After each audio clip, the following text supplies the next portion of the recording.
Alright folks, welcome back everyone. 皆さんお帰りなさい。今日は19日目です。It is day 19. We're gonna hop right in. I think yesterday went pretty well. You're right. Hop right into our grammar. たくさん。たくさん ordinary. Like magnitude ordinary? Like ordinally, like ordinary? It's interesting. Word type is ordinary. たくさん plus phrase, たくさんの plus noun. Yeah. There are many cases in Japanese where a noun will appear as an adverb, particularly with words that are describing amounts. たくさん or, right, たくさん, as is regularly seen. That's kind of funny. That is what's regularly seen, and yet I associate it with the kana. Is one of these words. Takusan means a lot or many in Japanese and can be used before a phrase or directly before a noun when separated via no. Right. たくさん食べてよ。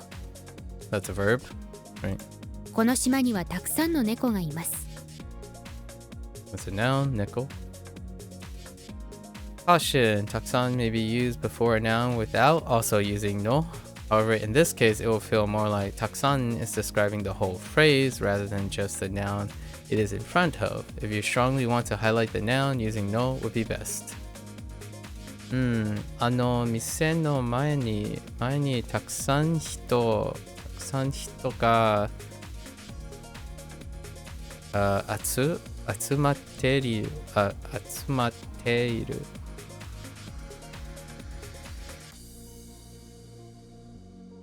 Right. 店の前にたくさんの人が、集まっている。And there's just a lot of people and gathering in front of in front of that store. So there's a lot of people versus a lot of people gathering in front of that store, right? In these examples, the only difference is that the sentence with no feels like the speaker is putting extra emphasis on the people rather than the gathering that is happening. Yep. There's a lot of people gathering in front of that store versus there are a lot of people gathering in front of that store, right? Personally, it would be kind of an interesting convention if this had a comma there, right? But that can be understood like that. So what this appeals to me is that this down here, because of the no, this is a gerund phrase. So I'm treating it as a gerund phrase describing people. As opposed to, it's not exactly the right thing, but what I'm doing is in speech, I'm pausing here, where it treats it more like another thought, like a lot of people which are gathering at the in front of that store. How am I finding Bunpro so far? It's pretty good. It's delightful. It offers a different dimension of looking at Japanese that I had done recently. So this is more like a pausing moment for me, where it's like a adverbial, not an adverbial, adjectival phrase. So that's kind of how I treat no when it comes to takusan. So there are a lot of people gathering in front of that store versus there are a lot of people gathering in front of that store, right? That's how I would phrase it in English. Not that it would be different for reading purposes. I don't exactly know if people actually read these things differently. I would probably read it differently if the sentence before it talked about either the place, like what's happening, or they were describing the people. That would be how I would tell the difference in English. Reading it out loud would still be the difference. Like there was sometimes when people ask me to read proses or something, like when you narrate, right? Focuses on the store. I wonder why there are so many people in front of that store, right? Like the way you speak, read these is where this difference comes from. Meanwhile, Japanese does have a written convention for it.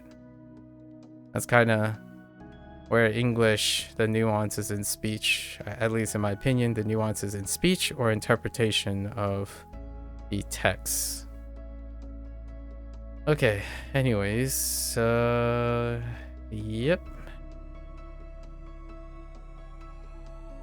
Do you use Bunpro, Jaco?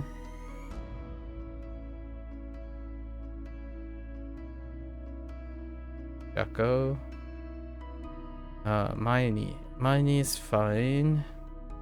Oh, yes, this was the thing that we saw. You've been using it for a while? I see. Nice. How have you been finding it so far? Mine is used when describing something that's either before something in time, right? Or in front of something. Yes, a location. It is used with verbs in their non-past form. Just checking for...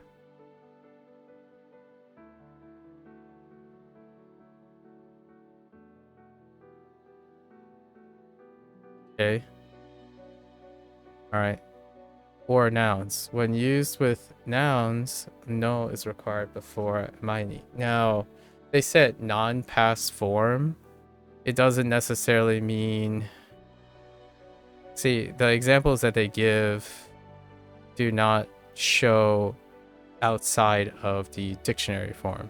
So, there are more than one non-past form.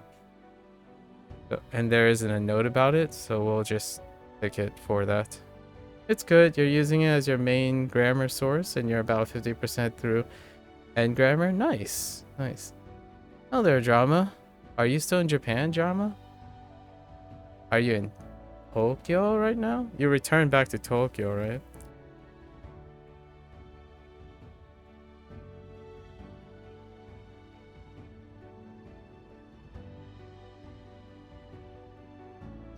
You're at the airport. Oh, okay. Well, have a safe flight. Yeah, have a safe flight. Back home.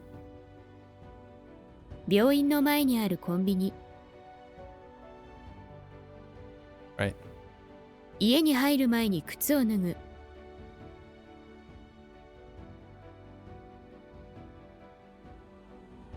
Departures in 1.5 hours. I see. Another similar construction to maini is temaini. Interesting. Maini can be used for something that is in front of any location. However, temaini may only be used when things in front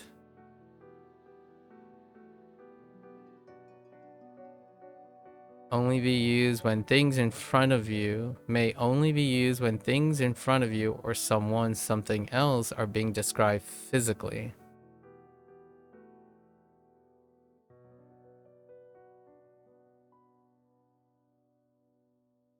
I see.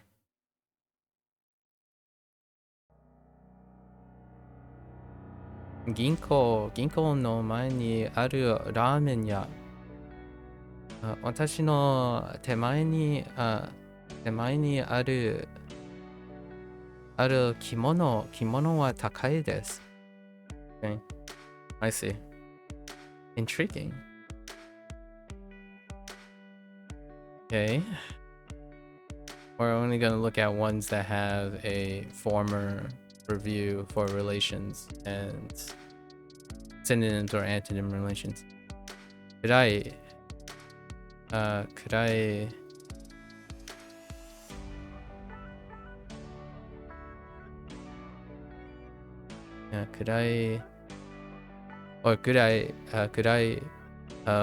for counters, that's fine, or accounting an amount counter, more common in spoken language, has several different uses in Japanese, but it is often translated as about or approximately. It comes from the kanji.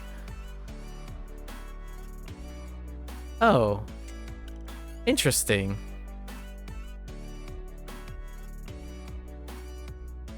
Not quite the one I was thinking of, which literally means a rank or grade of something, right? This use kurai comes after numbers or counter words, right? あと3分くらいで着く。4個ぐらい欲しいな。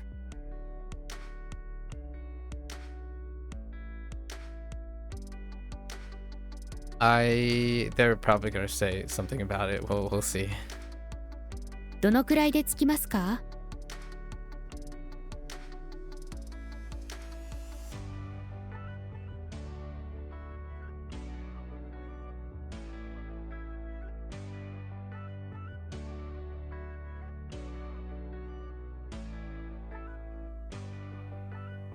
As can be seen in the last example, kurai may also be used after question words such as dono, which when asking about the extent or grade of something.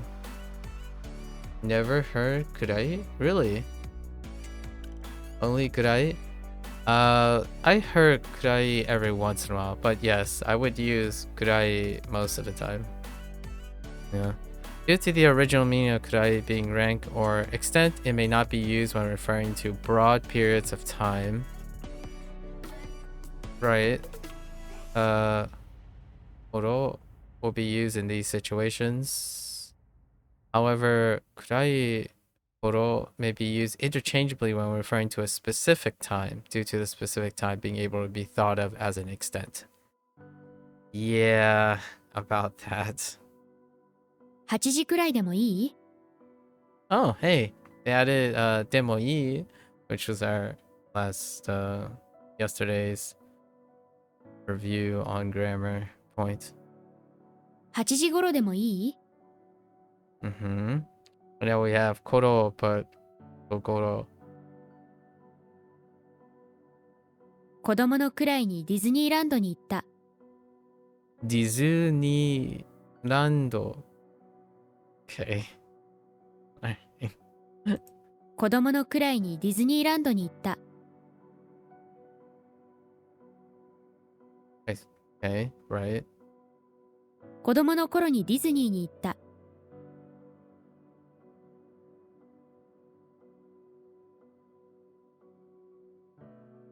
Okay, I see.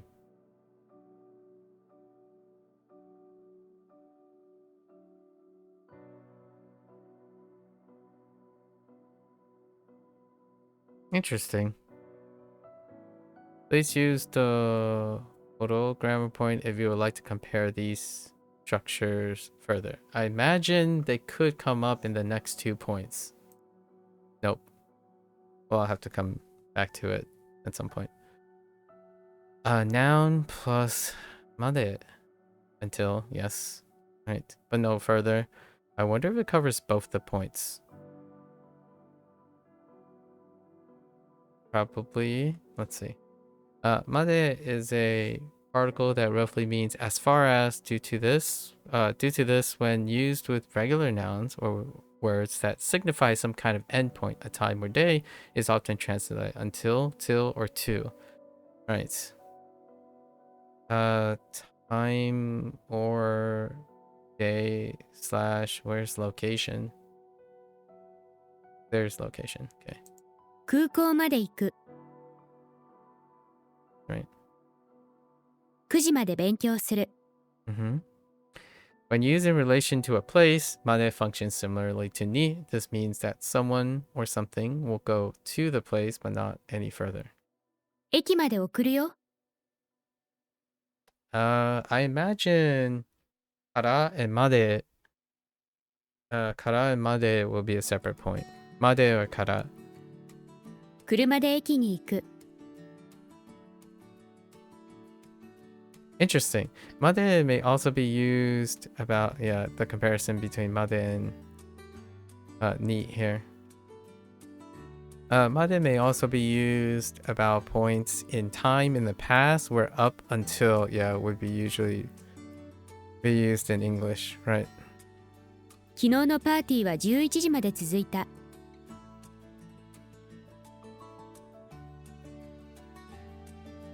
Interesting. Zuida. I haven't, since learning the vocabulary, right, haven't really used continued or advancing. Okay. I think we're okay with this one.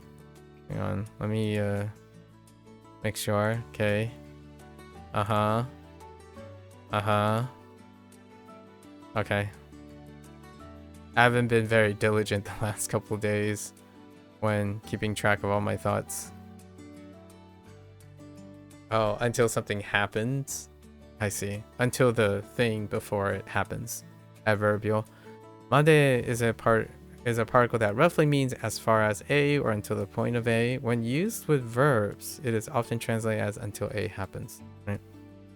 So, because made means as far as until the point of, it cannot be used with verbs in past tense. Makes sense? As would usually be the case in English. As would usually be the yes.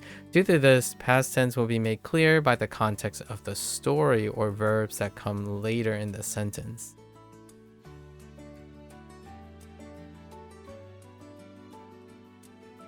Yes, indeed.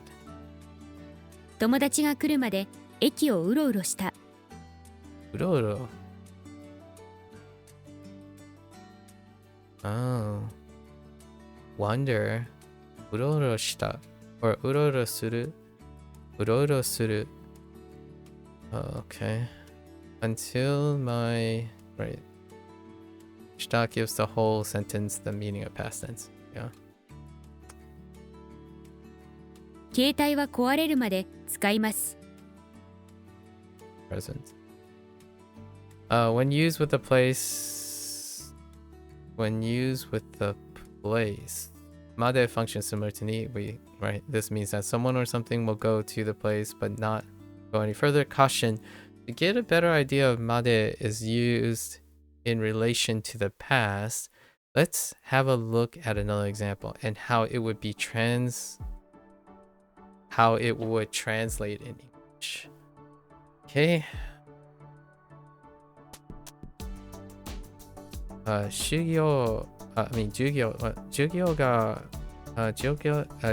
が始まるまで先生が来なくた。来なくた。Wait, 来なかった。来なかった。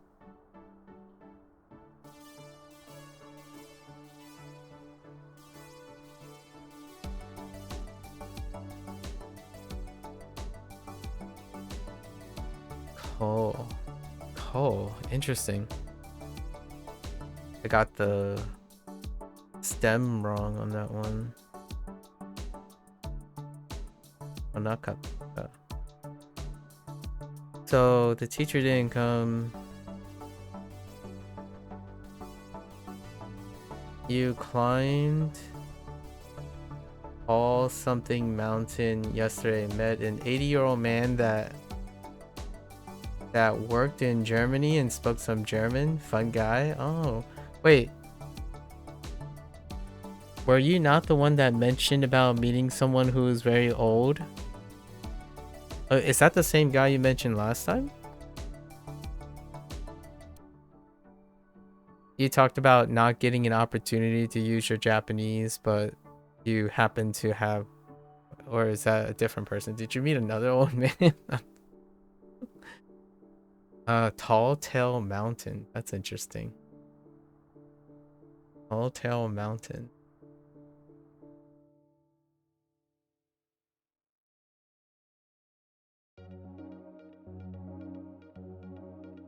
You met another... Well, I guess if I had to think about it, your odds of meeting old people in like naturalistic or old like historical places and whatnot would be pretty high in Japan. Maybe even statistically higher than other places, if you know what I mean. Given the age profile. It's kind of funny. Here we can see that the English sentence will say, you actually used your Japanese quite a lot. Very nice, very nice. Sugoi ne. Or sugoi daro. I'm kidding. I'll calm down now. Here we can see that the English sentence will say started, but hajimaru, start, non-past tense is required in Japanese. However, later in the sentence, konakatta is used. In this way, the overall meaning stays the same while being slightly different to what an English native would expect. Let me see if I would expect it differently. I'm trying to see what they're illustrating here.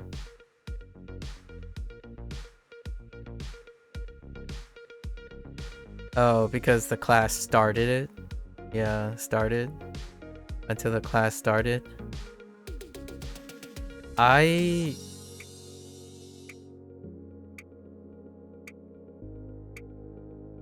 Yeah, that's true. That's true. That's a good one. That is definitely a good one.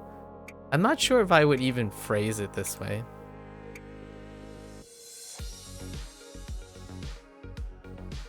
Like, I'm not even sure if I would say this.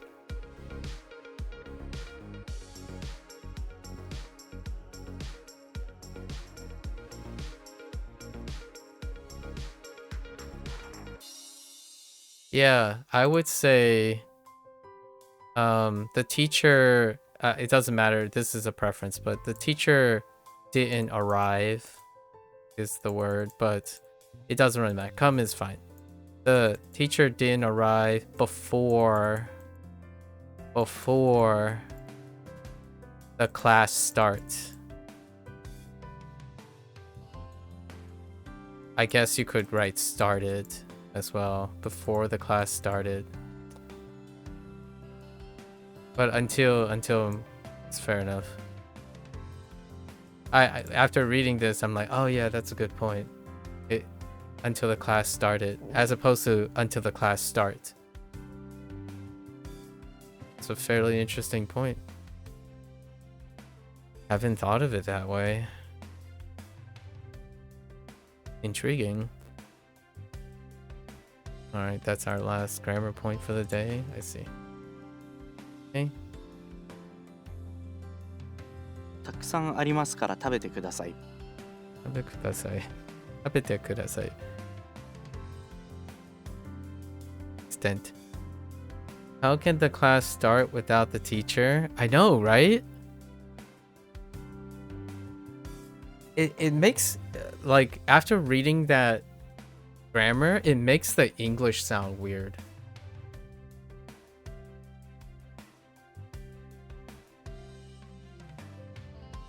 Like, for example, because they're saying until, right? I would say after. And then the class started would make sense to me. But I said before because it's about before and after something has started. But I would say like the teacher didn't come after the class started, or the teacher come after the class started. Like, instead of saying like didn't, the teacher came after the class started. It would be in the affirmative. I would use it in the affirmative. But then again, the way they said it is like, that's perfectly fine. But my preference would be the teacher came after the class started. So that it'd be past and past. It would be congruent. Started and came would be in the same direction. So it's interesting to say. So what happened is that's a tense shift in one sentence. When you have tense shifts in a sentence, it's confusing. Like, it's one of the old usage rules. I still remember this. I did this before when I was in high school. I think it was 9th grade. My English teacher kept the English teacher told me that I have a uncharacteristic use of tense shifts in my sentence, and when you tense shift in your sentence, it can be confusing. So when they said teacher didn't come, right? Teacher didn't come until class started. That's a tense shift. You're shifting tenses. So didn't come is in the present, and class started is the past tense. That used to be a usage rule. Like you're supposed to stray away from that. You make it in the same tense. So then it's the teacher came when class started, or after. You would write it in a way that it's after something. So now came and after, the teacher came after the class started. That is far more or less ambiguous. So I'm not entirely sure if this is a new age thing but when I read it, it sounds okay. However, I deliberately remember that it is. And to answer your question, it's already on the screen, even though you redacted your message. The teacher starts the class. The teacher claim. Wait, what do you mean by the starts the class? I mean, of course the teacher starts class, right? And anyways, I think tense shifts are weird still in English. So I don't know how often I don't actually know how often people the YouTube emojis are whack. No, you're whack. 食べる前にいただきますという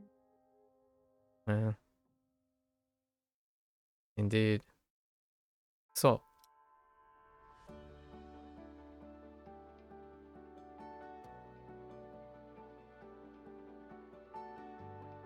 何時ぐらいに来ますか？何時ぐらいに来ますか? Yeah, they take both. So, your kurai comment, right? For you and me, I typically lean on gu because of Chinese, and not so much kind of sort of because of American English.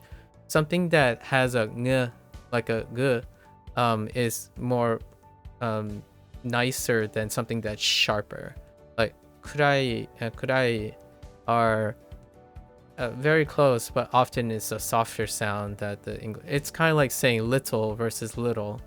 Like you usually prefer the d over the t, like t versus d, right? So in happenstance, when this was way back in Duolingo, right? Like whenever you get more commentary from people thinking that they know quite a lot when you see someone using Duolingo. And one of the first comments someone said about kurai was the kurai being rare moment, but it's both. And then there was another comment about pitch accent where someone said like kurai, and the reason one of the kurai is that kurai can also mean dark, right? And then they made an argument that kurai versus kurai, right, is the distinction. I still remember who said it, I think. Is that person around anymore? I'm not sure if that person's around anymore. That happened. They get more hot tips depending on the grade of apps you use or the things you stream. It's pretty yesterday I made this comment about how people assume nowadays in English when they talk about how they feel and what they're going to feel, they always talk in the indicative. The distinction is context anyways. Yeah, the distinction is context anyway. Yeah. most of you can make an argument that the distinction for most pitch accent things are also context anyways. In fact, in English, nearly all the funny things about syllables and vowels is still context dependent as well, because you can't get vowels mixed up with vowels if it's set in context. Despite it sounding incredibly weird. Imagine going around saying vowels to everyone. Like, while you're learning a language, you keep pronouncing vowels over vowels. And you can make it as subtle. I was being exaggerated so that it can be appreciated as a joke. But vowels versus vowels. So vowels, right?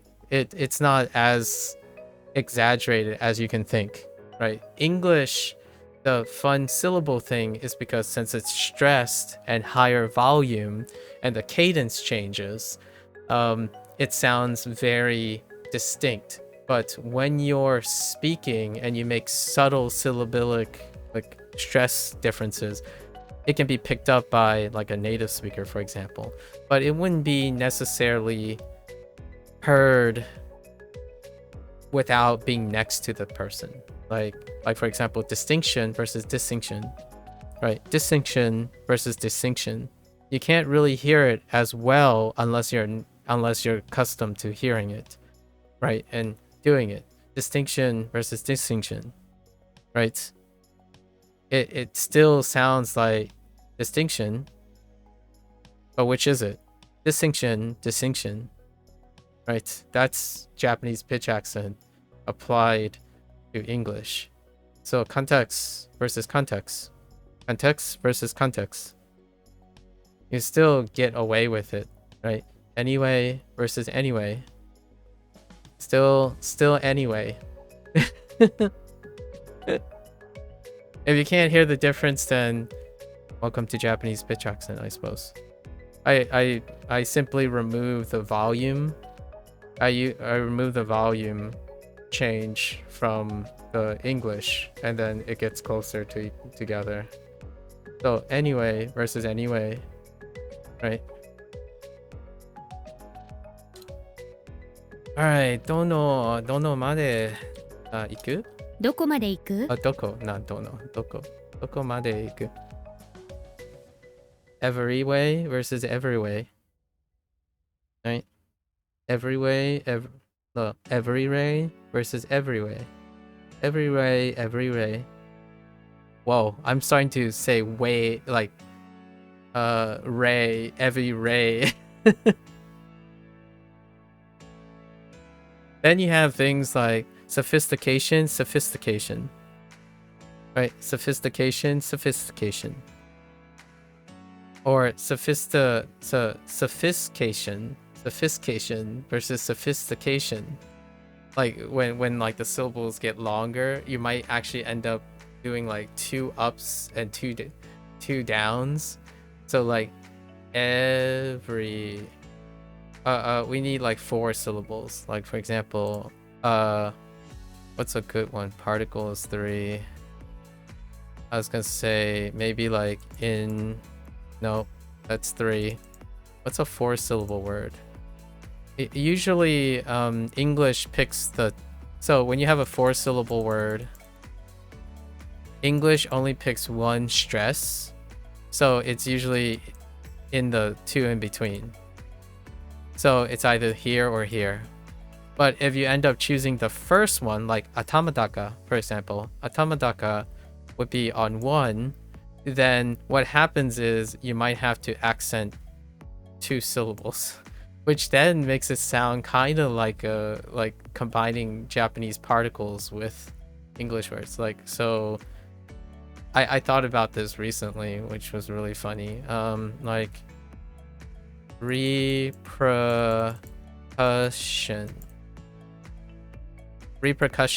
So repercussion. So right, right, repercussion. but it'll be repercussion. Repercussion. Right? Or oh yeah, water. Like water. So watermelon.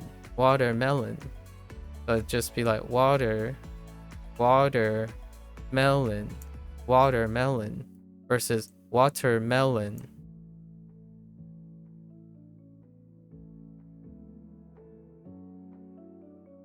So only one stress. But then you kind of get into the whole pitch accent thing where, like, for example, sega takai, right? Sega takai. Oops. Wait. Right. Sega takai, which is tall. So then you have two peaks, but it's one phrase. Anyways, more on that in the future when I get a little better, I suppose. Wait, do we actually have 2 Mada points? We do have 2 Mada points. 映画が始まるまで友達と話した。映画が始めるまでとてもSorry. 友達と話した。Yes. Alright. Let's get into our vocabulary. When the height is tall. Yeah, 背が高い。どこね Okay. どの Yeah, we got all the grammar points for these, so that's kind of on top of each other as well. Kuni. Kuni? Actually, kuni. Kuni. Otaka. Kuni.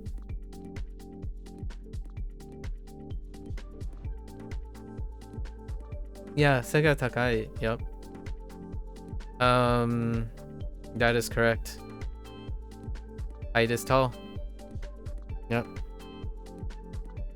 How would you say why in Japanese? Naze. Casually? I don't know. I just say naze.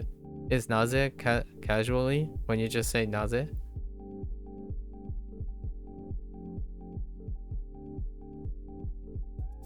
Let me see.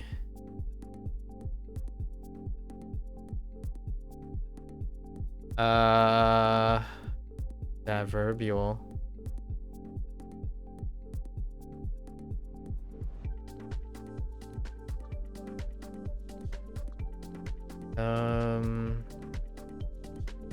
I don't know. Nande. No one says naze. Nande. Oh, okay. I say naze in a sentence.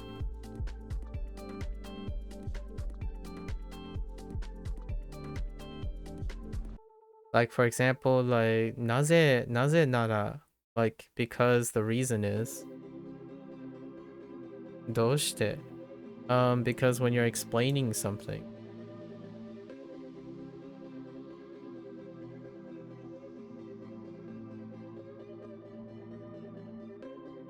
I don't know.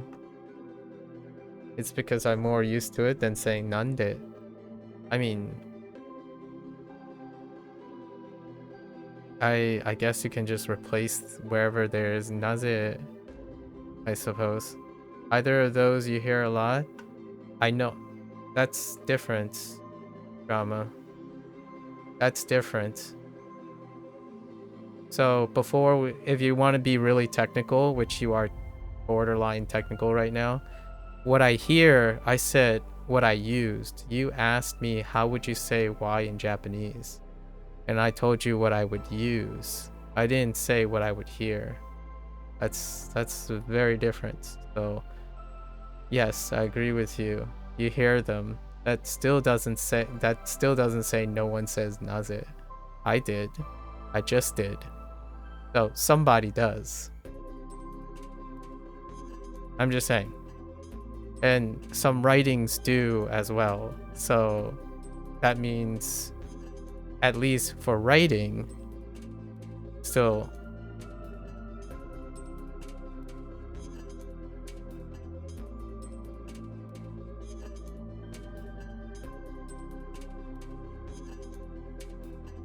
Let's see. Ryori. Ryori is fine. Dealing with skillfully. Interesting. Handling well, managing. Huh.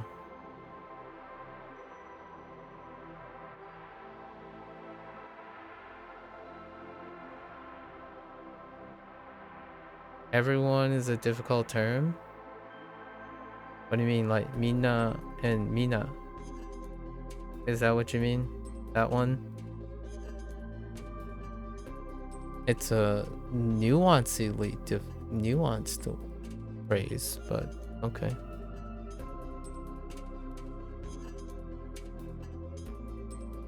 Unless you mean something else. Oh, there's more. You mean to use? Yeah, that's what I meant to say when I said nuanced. I guess the question was whether you were referring to Mina or Mina and be technically right. Sure. Is it your goal to point out something that's technically right because you want to share something about the word everyone?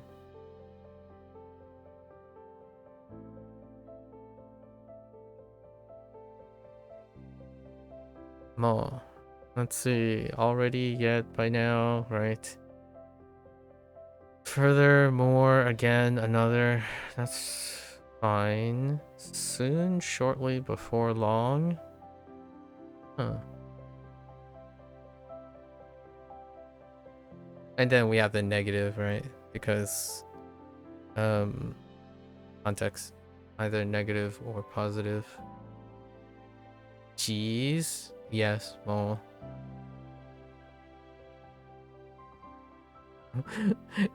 Boy, more like boy howdy.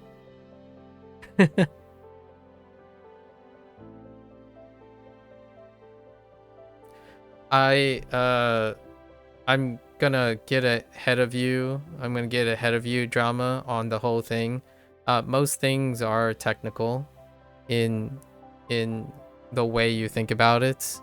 The more you learn something, the more it's technical. And saying that things are difficult, I don't empathize with you. But you can continue to say things that are technical or right. And when you say those things, I will probably technically correct you at every corner because they are technical and most things are technical. So like if you're thinking like English is not technical, for example, we could get as technical as we want in English. The more things you learn about something, the farther and farther and the more technical it becomes. So whether everyone is a difficult term, it's a difficult term when the technicalities are unknown to you or unused, right? So I would agree with you that everyone is a difficult term, provided that you believe it is technical and difficult. I'm not agreeing with you or empathizing with you on your statements on whether it is a technical term, which in English would suggest that is generally a difficult term. I disagree with you because now you're using English technically as a generalization. Like that everyone may be a difficult term would be what I would technically use in English, just as technical as you are with Japanese, right? If I had to sound like you, like I'm trying to meet your energy here. Is a very technical helping verb in English, and it's often used indicatively to generalize something. And generally, it's technically not correct either.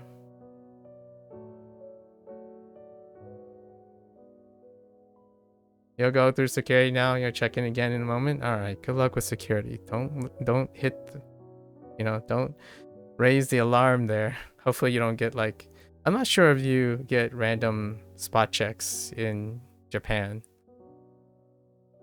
I'm thinking more like the US TSA, but anyways, good luck. And どうして Oh, there's どうして Speaking of coincidences.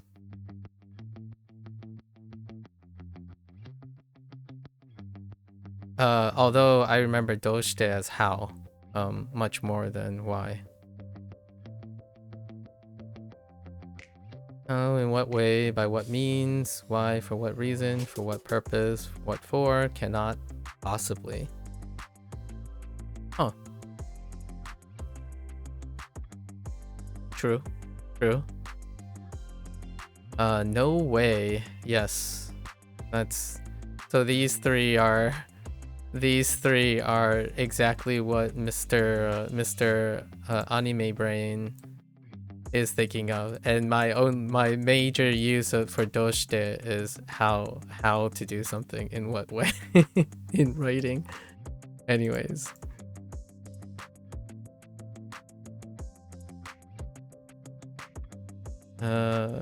Let's see. Okoru. Oh man, I don't okoru too often. The skull, to tell someone off, usually in the passive. Okay.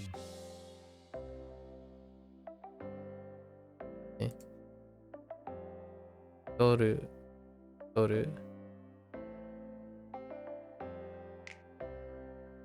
Stout. That's quite a euphemism. Stout.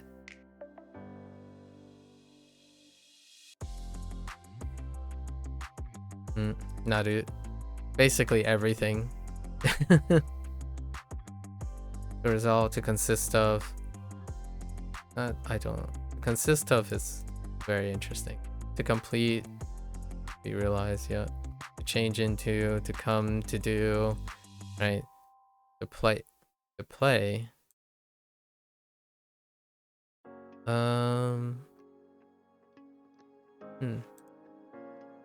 To be used for. Oh, this was only used in shogi? I thought it might have been used too in some way in occupation as well. Huh. Alright.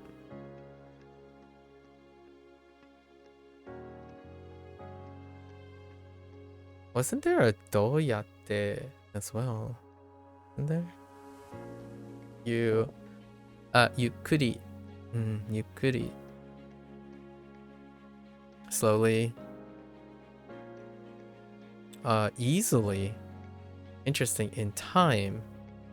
Onomatopoeic or mimetic word. Easily. Huh.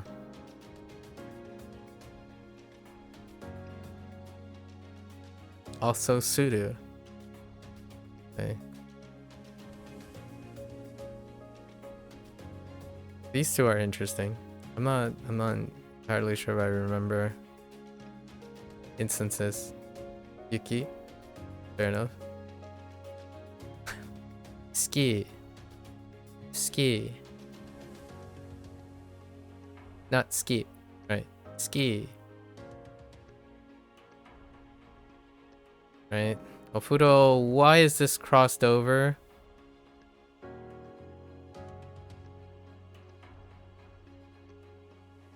Oh, is that how they do the two separate things? Is that how they do notation for two separate things? I'm not sure if this is what I think it is, but like ofuro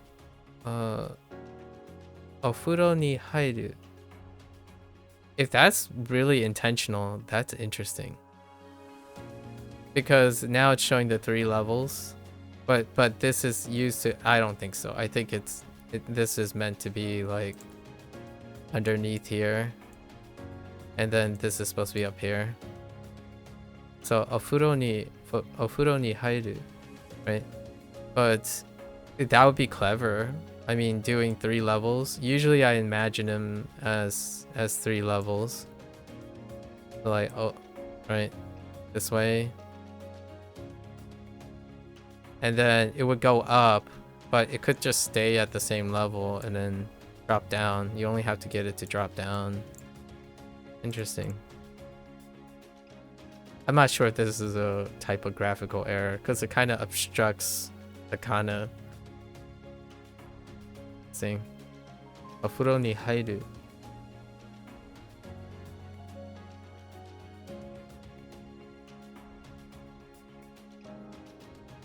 Or that could be an error and it's like ofuro, right? Ofuro ni hairu.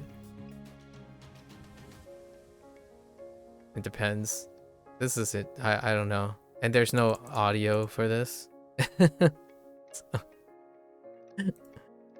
Okay. Suzushi. Yeah, suzushi. Also clear and bright. Eyes. Intriguing.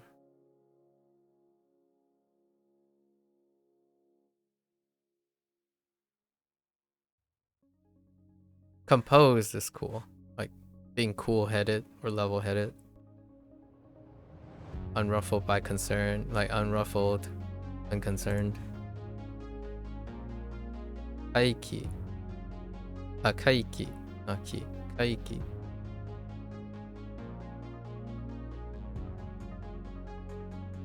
I think we're okay with this, right? Yes. Owadu. Not the greatest. Owadu.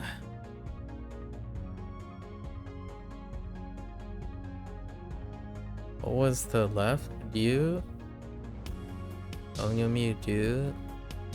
Or is it Shu?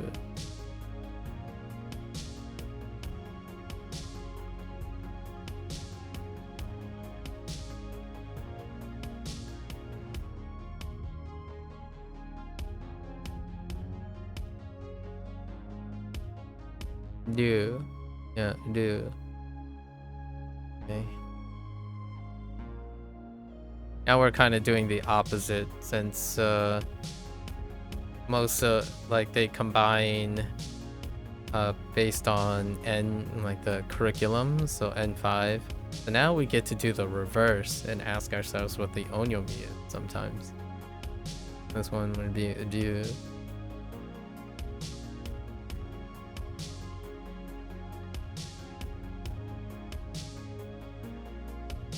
To be awful. Oh, these are colloquials. Interesting. Really?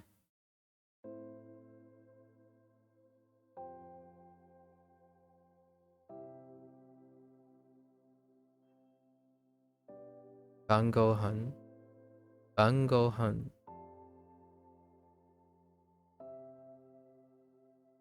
Okay. Ha! Ha! Ha! Sorry. Alright. Support of a what? Of a get... What? Hang on. Get a mean. Japanese... Oh, those... Oh. Oh, those things. Oh. I didn't realize that was added to the dictionary already. Huh. I'm referring to the English dictionary.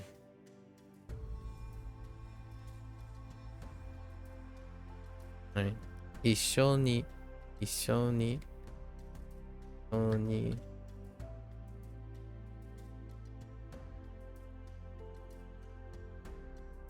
散歩 and good. Alrighty. Do we actually have どこ Doko に行きたい？ in this lesson group? あなたはどの色が好き？この国は小さい。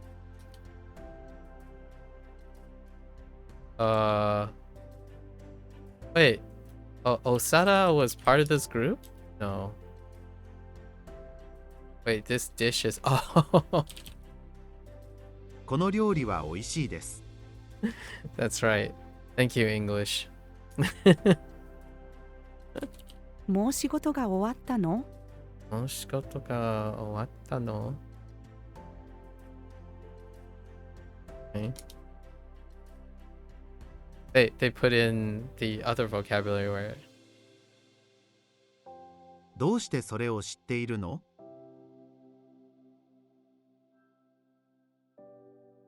それ.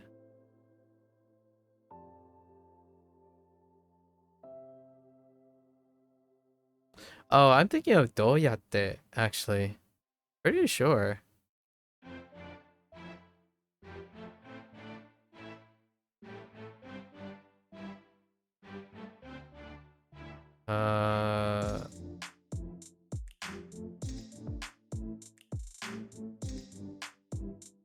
How do you angry?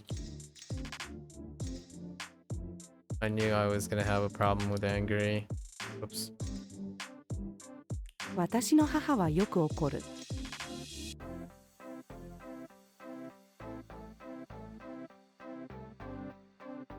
What was the onyomi for this? Do?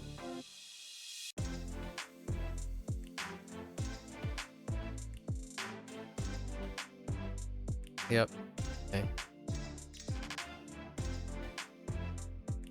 私の犬は太っている。 That's kind of neat. 娘はパティシエになった。It said became. And it can only really be became. Well, yeah, in this case, yeah. But, yeah. Yeah.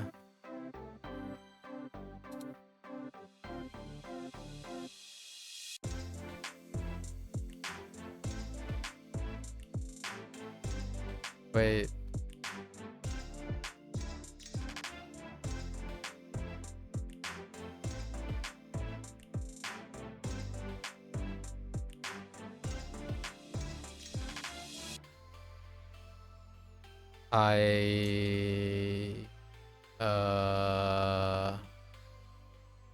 Uh-oh.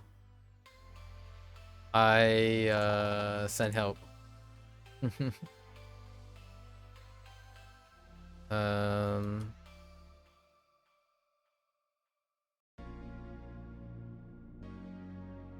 Oops. ゆっくり歩く。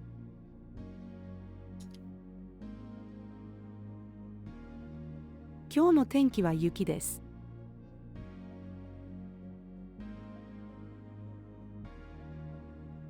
冬休みにスキーをする。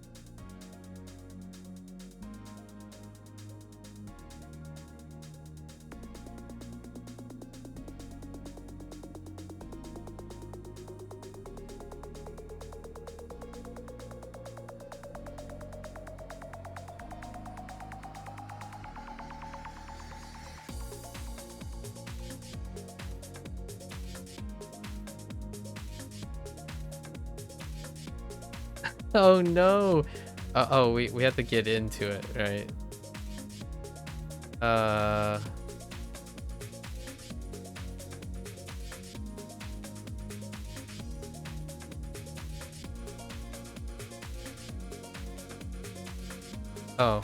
have to get into it.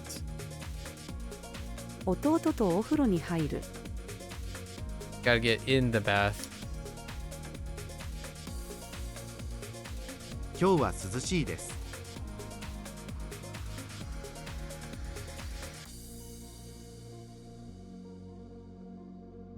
今日は会議が3つもある。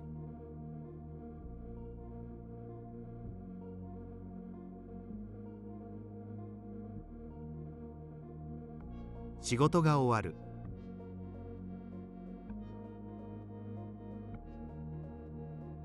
今日の晩ご飯は何？歯が抜ける。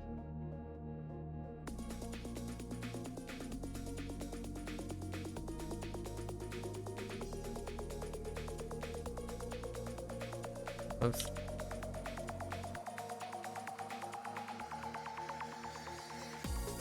一緒に勉強をする。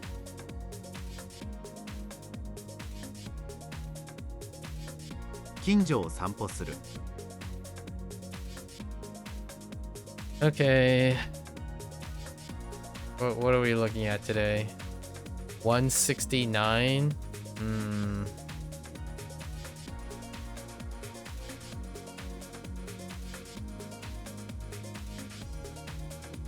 I don't know how I feel about 169. Okay. ?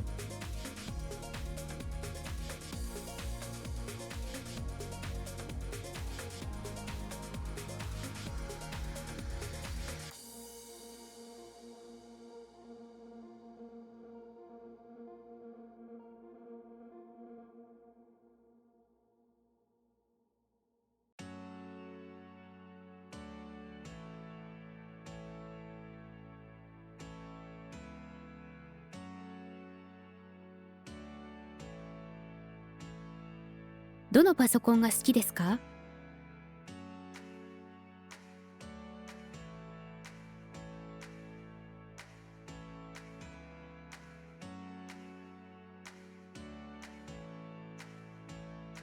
？Oh no.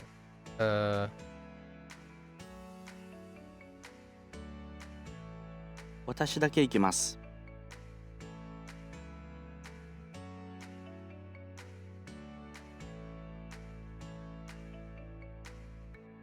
Okay.「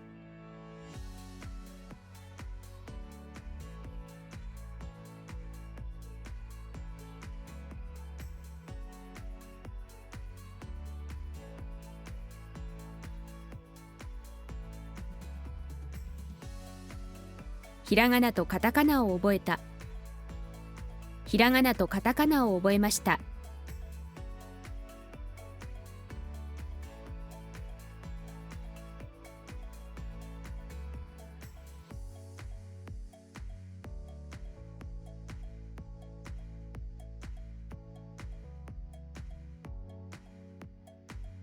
Whoops.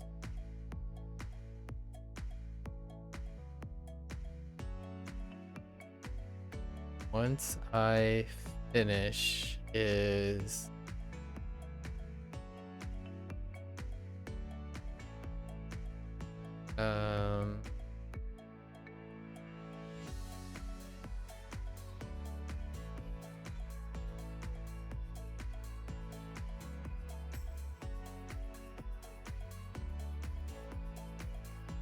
you got 600 Wanikani reviews piled up? Nice. You'll blast right past them, you know?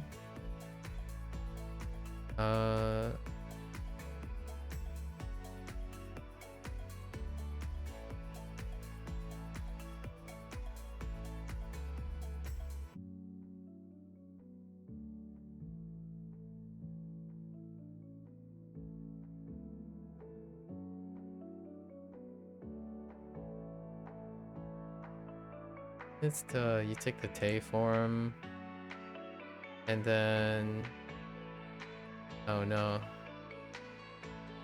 and then we have the Goldan.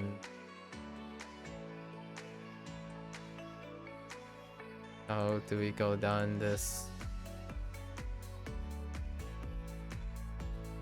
Oh, I missed the de. So ite. Wait,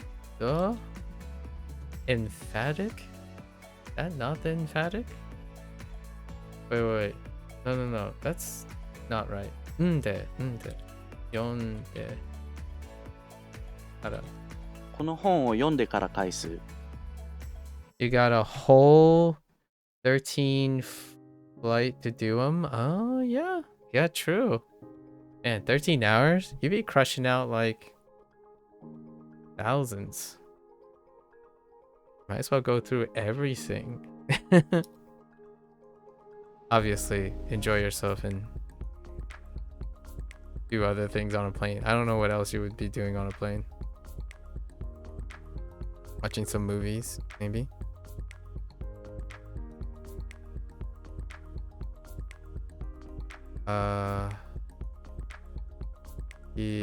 So we're gonna be like,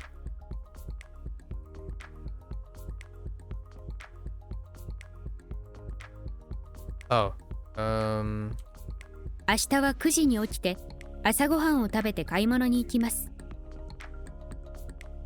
that's insisting that there's an order. Yeah. You downloaded the first season of JoJo? Look at this kid. What an edgelord.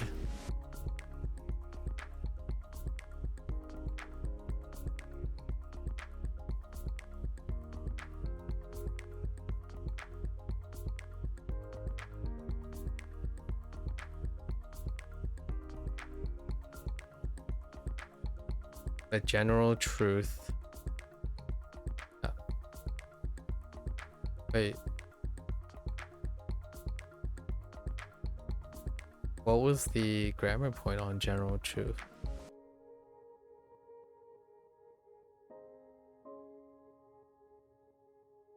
ヴァンパイアは血を飲む。ヴァンパイアは血を飲みます。 I don't actually know the note on general truth.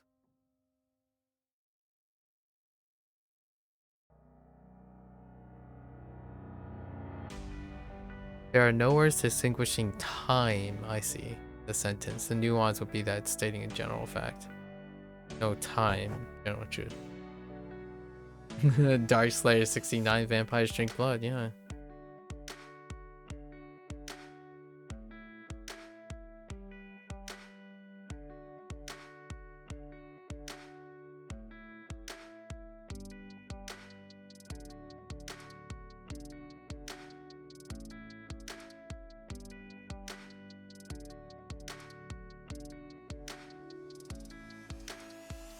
I'm curious when that comes into play.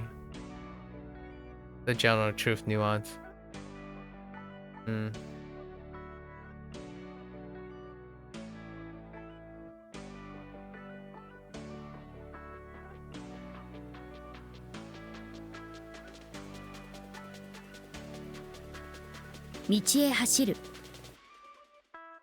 Explain? It's like when you said everyone, the term everyone is a difficult term. That's general truth. You didn't specify when it's a difficult term. You just generally said that, which is what I mean by technically in English it also has a nuance, and you can be counter-argued when you constantly use general truths. So someone could agree with you like everyone is a difficult term, and then some people can disagree with you that everyone is a difficult term because you're saying it as a general truth.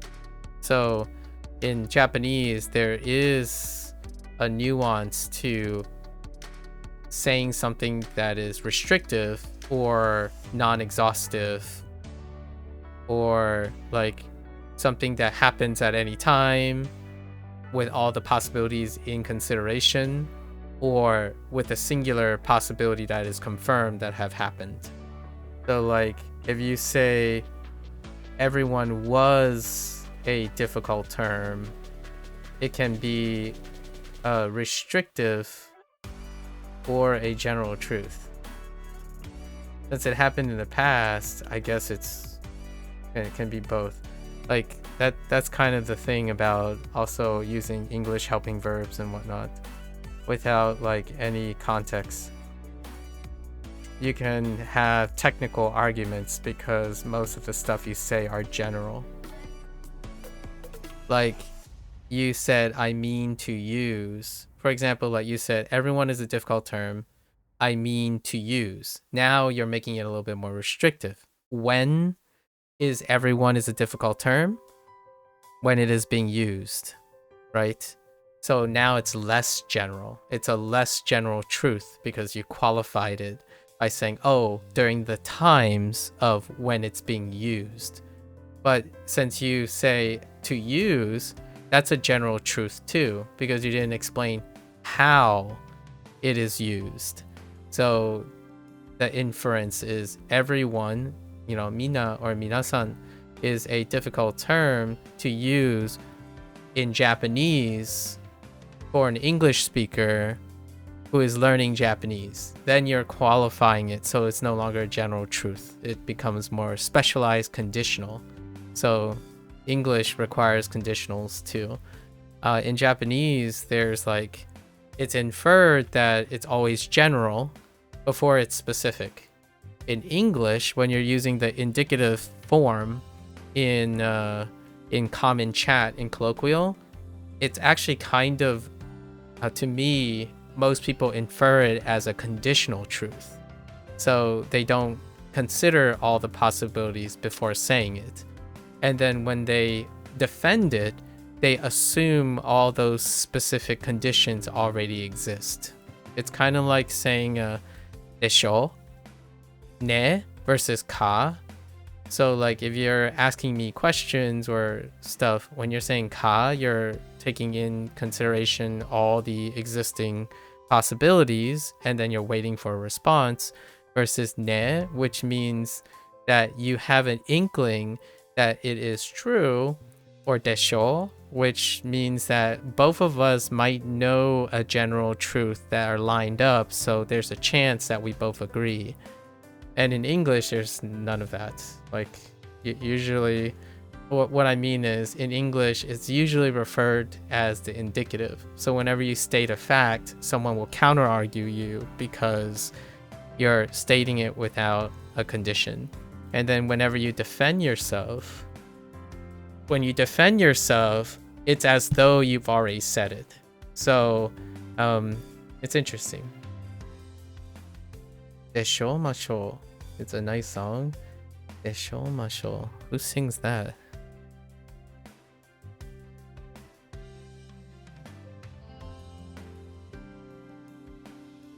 I don't recognize that song off that topic.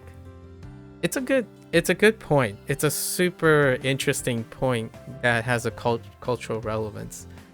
I talked about this at length the other day when they talked about possibilities. Desho masho. Interesting. I still don't know what that song is. Oh, Desho masho. Enshi Yonezu. Is that the one you linked me before off the show Tokyo Diner? Is that the same one? The name rings a bell, I think. Enshi Yonezu. Oh, it's a new obe. Oh, okay. I see. But is that the same artist? Or composer or singer?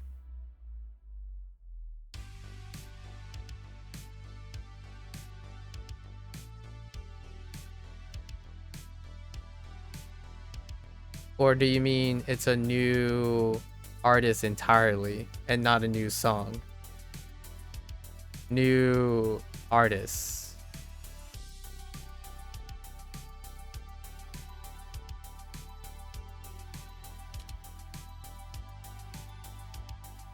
Energetic girl. Wait, why is that saying? Oh. レンゲは元気な女の子です。Say that name again? レンゲは元気な女の子です。 Okay. I thought I heard something different. Wait, look, can I get the guy back? レンゲは元気な女の子です。 Dang, that's a soft name. レンゲは元気な女の子です。 An artist first time introduced by you here in the stream. You did introduce an artist before though, right? That was you? I wasn't sure if it was you either. Okay. 私の部屋は Okay. 部屋は nearby. Oh.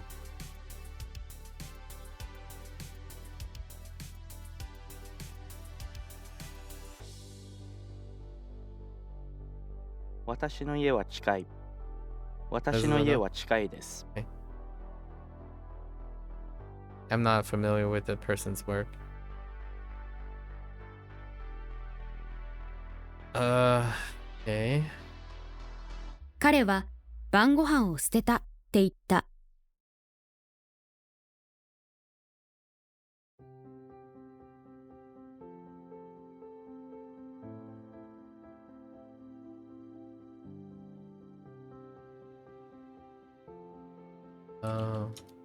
この本は誰の？先週に来たお客さんの。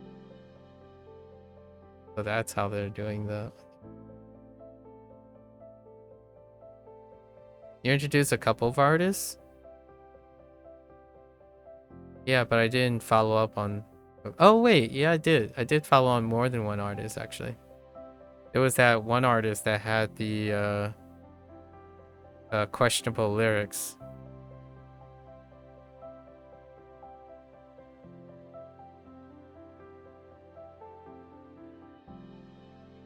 彼は図書館で日本語を勉強して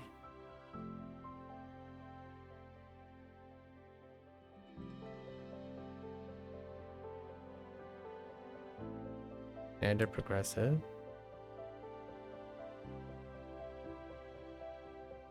Oh. 彼は図書館で日本語を勉強しているだろう。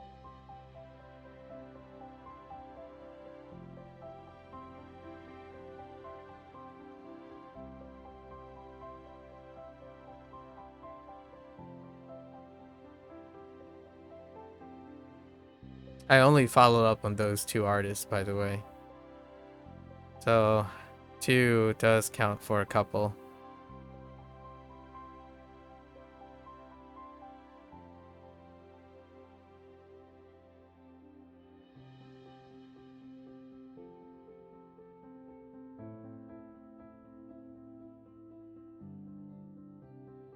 "ここに来ます。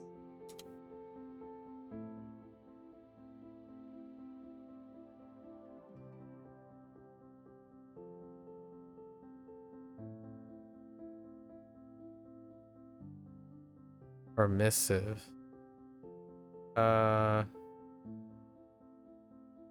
Probably. Oh, no, wait. There's a desk there. Permissive.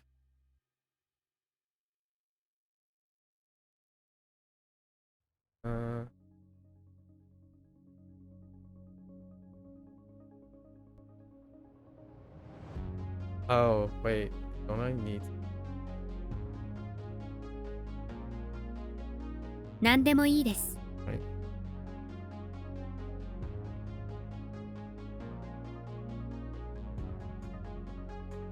Yeah, because it's none. Or the class before.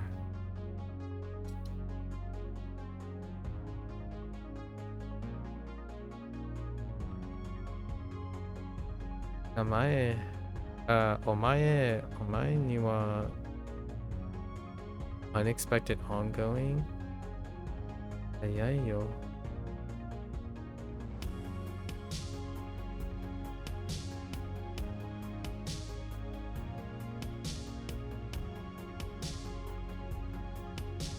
お前にはまだ早いよ。Ayay yo.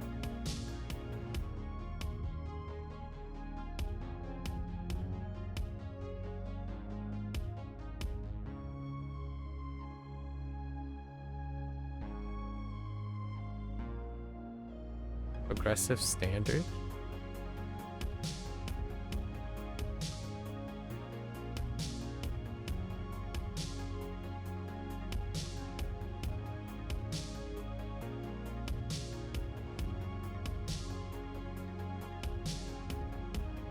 Progressive standard.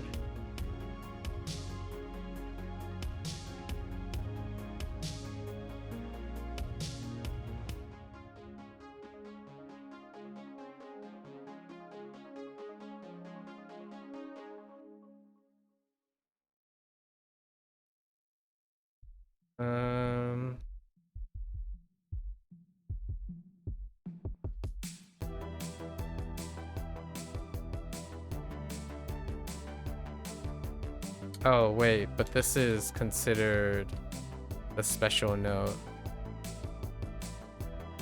No. Hold. Cursive standard? I mean, unless I'm conjugating that inappropriately. Hang on.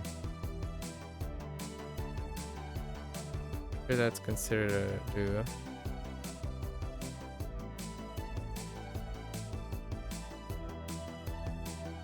Understanding IRL people without subs is difficult. You either have something with your ears or a lot of people talk really quiet here. Understandable. Again, with the word is difficult, or the phrasing is difficult.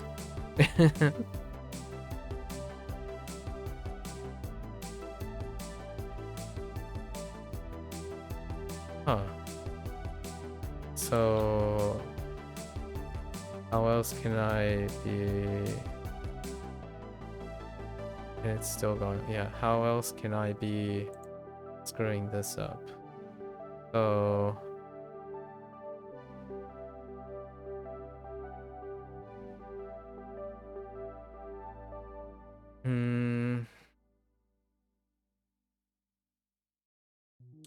Then that means it has to be a Godan. Like... パーティーは始まっている。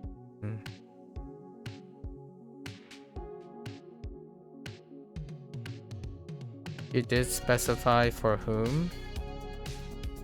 Understanding IRL people without subs is difficult. I either have something with your ears or a lot of people talk really quietly here. You didn't specify for whom. Yeah, you didn't specify for whom.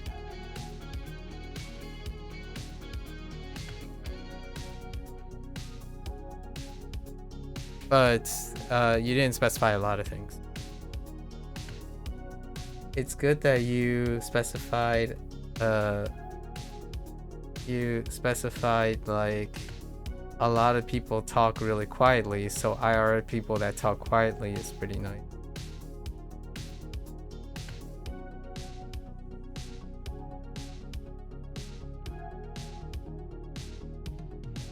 And then you only confirm that it involves two options.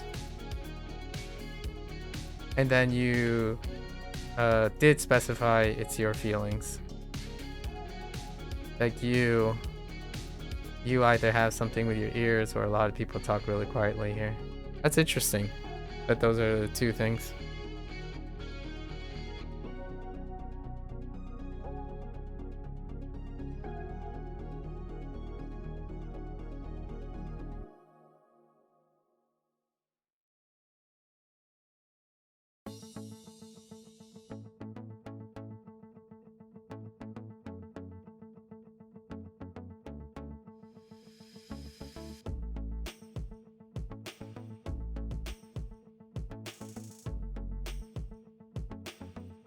Yeah, I know. MAKU. You said subtitles. Right. I don't know why you're writing Jimaku in you already said subtitles.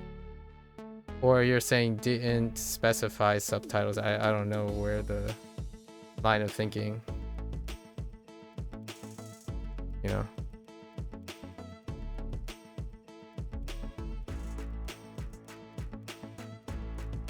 Oh, are you talking about my example? Was that in the example sentence? I don't know.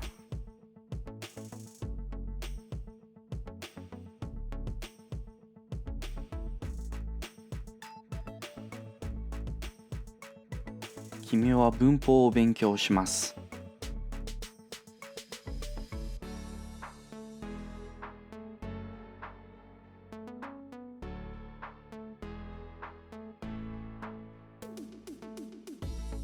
Wait, which extent are we talking about? Is quite could be, I don't know. Yeah, I see what they are doing here.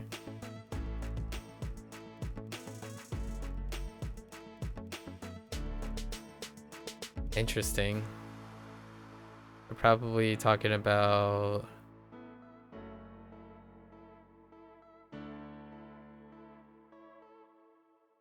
Wait. Are they talking about like...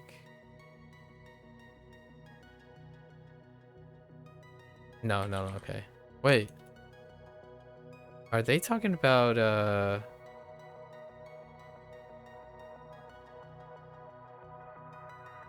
このカバンは結構高いです。Oh, I can see a problem here.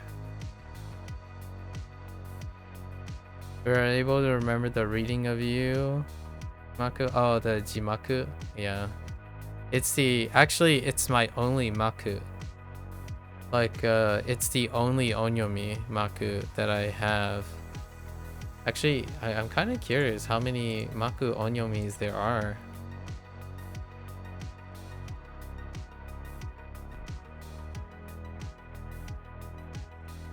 There might be one other, but yeah, it's a special Onyomi, which is kind of nice.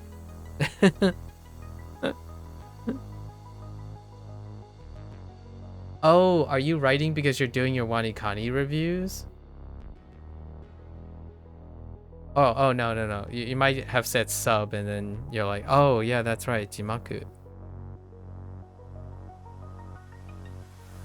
I'm trying to like understand why you typed Jimaku. Okay, so this can be a problem, honestly. So what would totemo be under? It wouldn't be an extent. Oh, there's no grammar points for totemo actually. Yeah. But that would be an extent. And then there's also made. Made is an extent, but I guess you don't have to worry about that because it's not next down. Interesting. Wait, there's an alternative. Nakanaka. Oh, okay, that's for later. That actually didn't come to mind until I saw it. Yes, that's right.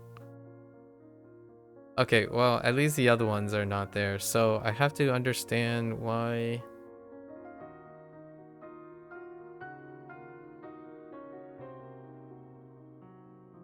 I have to understand why it would not take very then.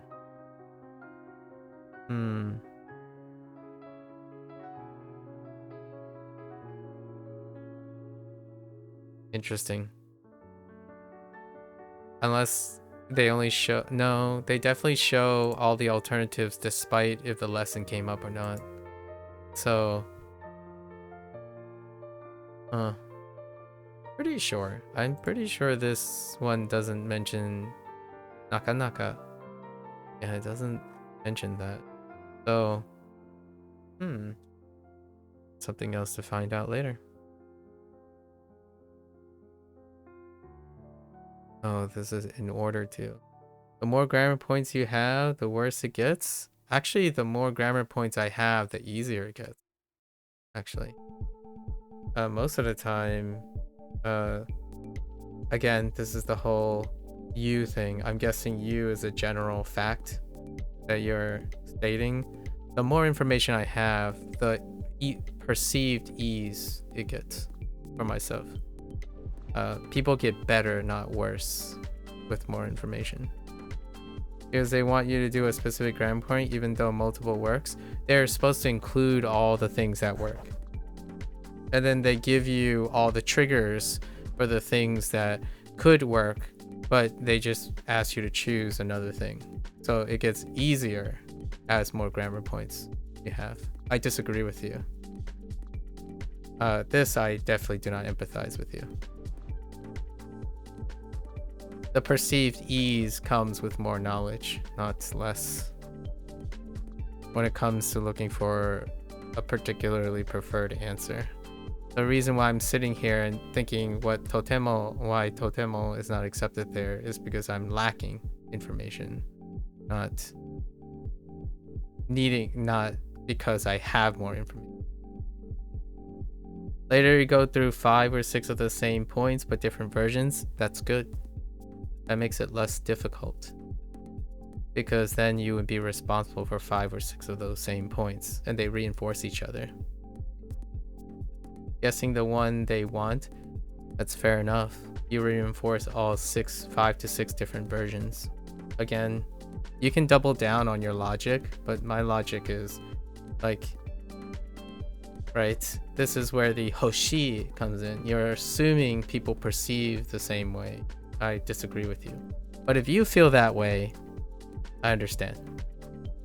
I respect that you think it's more difficult because you get more things.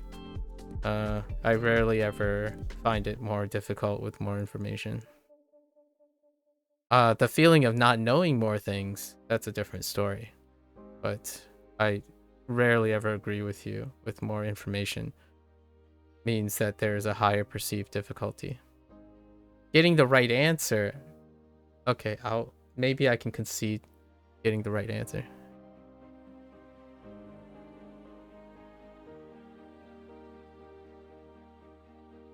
Okay, then it gets worse. All right, so you're saying now that when you say you have the more grammars you have, the worse it gets. So worse is not the same as difficult. I'll give you that, Mr. Technicality. That's being argumentative. I guess it doesn't get more difficult. So you're agreeing with me. Are you saying you're accommodating my feelings? Because the more grammar points you have, the worse it gets. I disagree with that, even if you didn't mean difficult or didn't say it was difficult. That's BS. You're backtracking. I can also assert what you're feeling right now as well.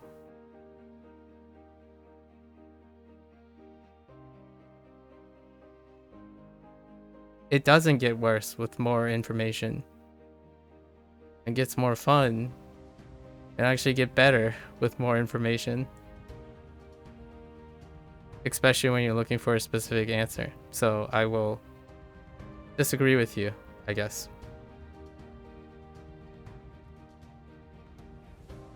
If you find it more difficult, I agree with you. Right. If by you mean I and not me, different story. Technically you said you. Alright, well, the internet is getting kind of bad. I'm gonna say one last thing to you before the internet like cuts in and out. When you say you, probably say I instead, I suppose. But if you were referring to you in general, I disagree with you. Because it's too general.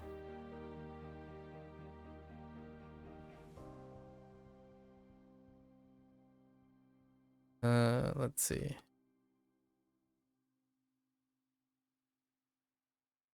Non-pass polite. Okay.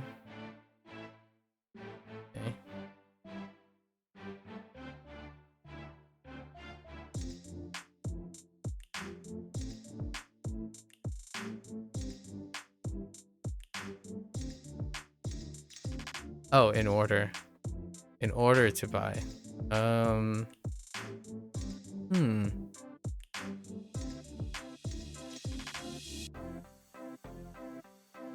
So we would need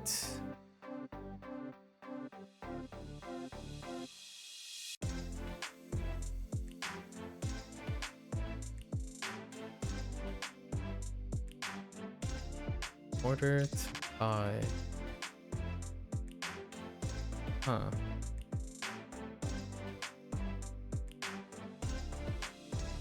Do I need? Probably not. Oops.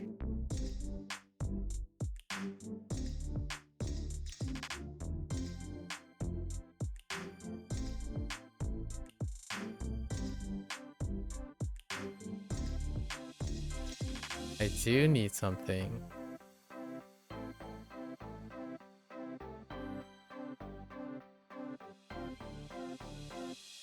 Oh no, wait. Did I screw up?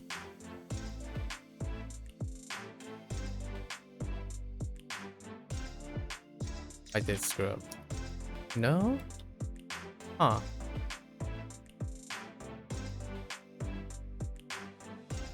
Probably.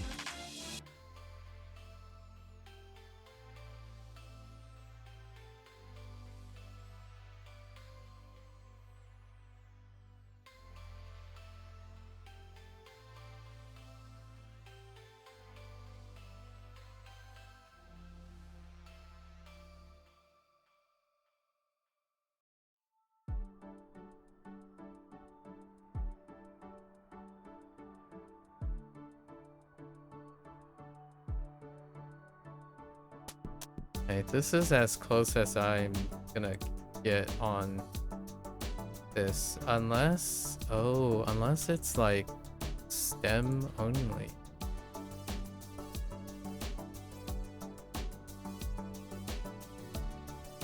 Um,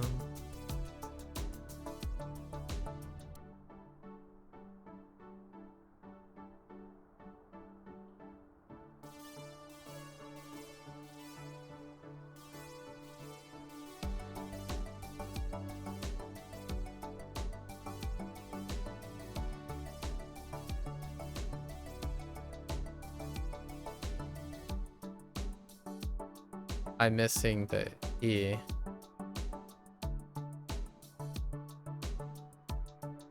本を買いに行きます」 Okay.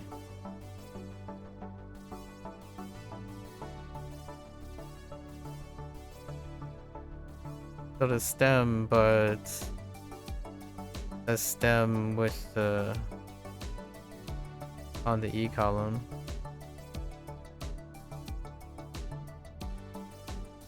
Starting to feel like Wordle here.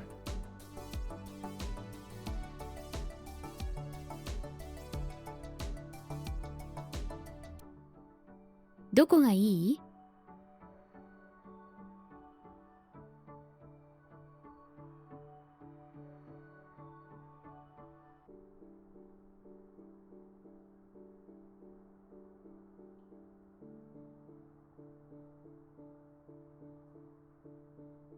？Oops, I missed the syllable.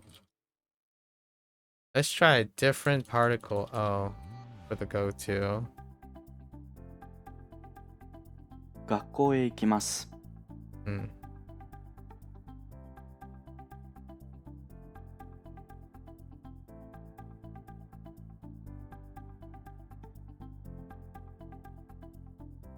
彼は誰でしょう？」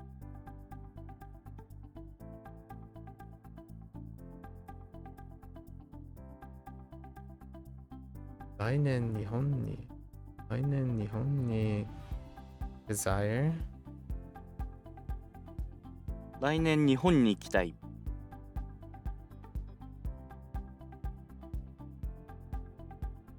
友達からask standard? N.「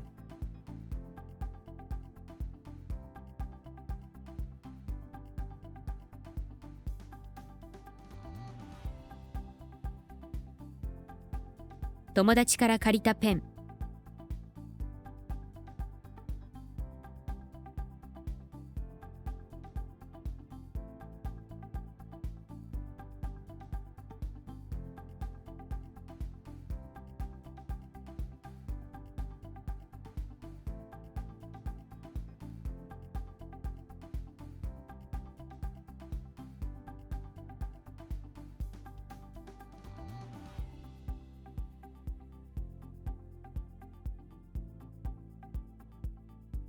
What?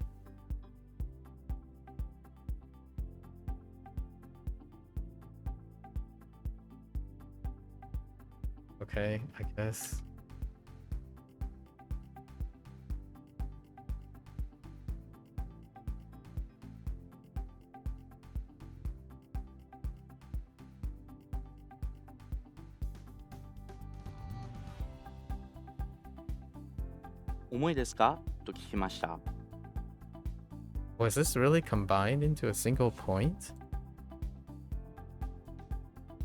Oh. Oh, okay. Combining. Oh, because they were talking about, right, You're talking about the different examples of the trigger words for the quoting.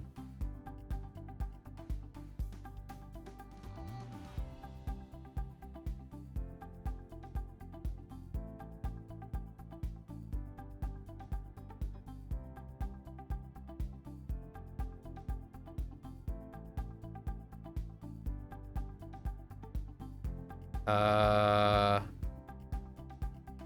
一人でするな。音楽を聞いたり、聞いたり、読む as polite.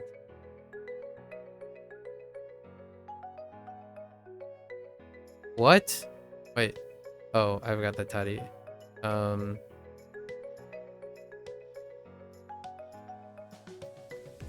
Wait. I feel like there was a...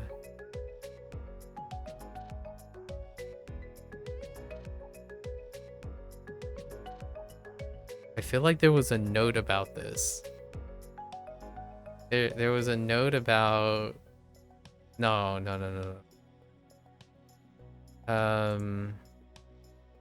don't think so. Oh, yes, there was. Something like...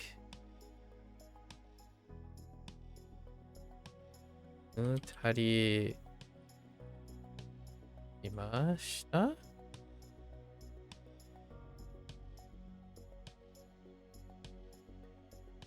That's Yomu. That's fine. Right, to read a book. And then... Tari...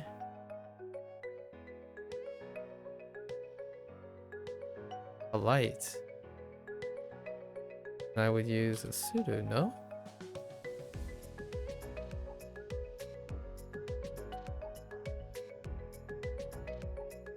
I did things like... Oh, whoops. Wait, no, that's... Or do... Oh, is it the special thing about you don't have to... Oh, right. No? Uh-oh. Oh, no. Wait.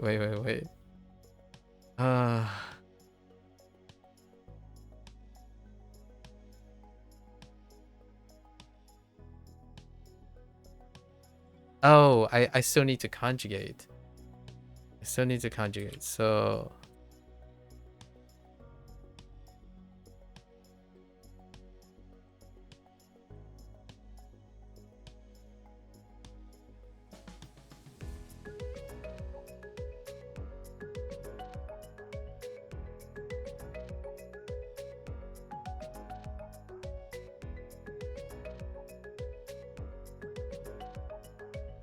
There's no way it's...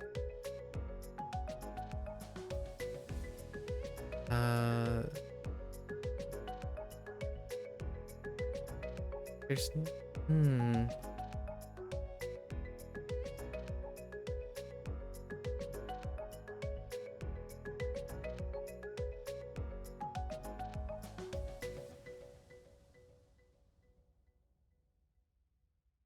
Oh, I got it. So that the ta is actually the thing, right? Like yondari. I'm going crazy now. Let's say yondari mashita. 音楽を聴いたり本を読んだりしました。 All right. And then what have I learned? Because the da and the ta tari is okay. Right. That was from that was from yesterday, right?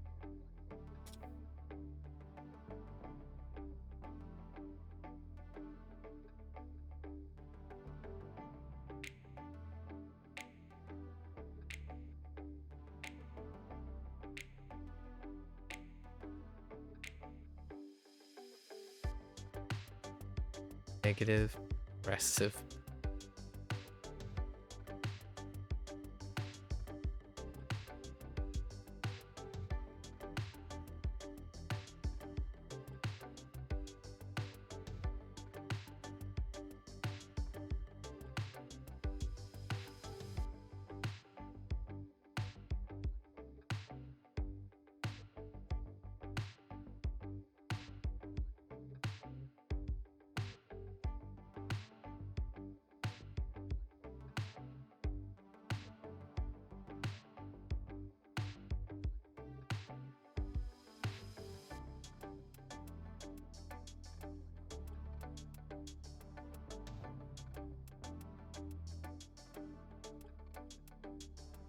Is the negative progressive part of the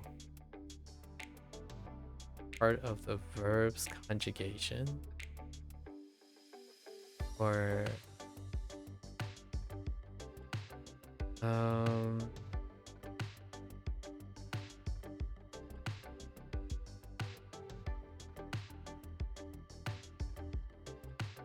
no, I'm using the negative progressive, so it would have to be something like mada yonte imasen.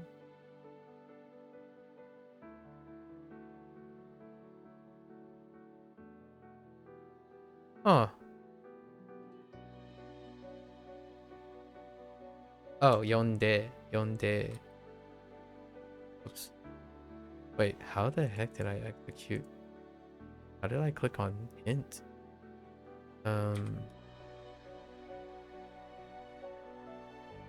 Maybe other. Oh, when you hit space. Oh, when you hit space while entering a space bar or something. That's interesting. Mada yonde imasen. その本をまだ読んでいません。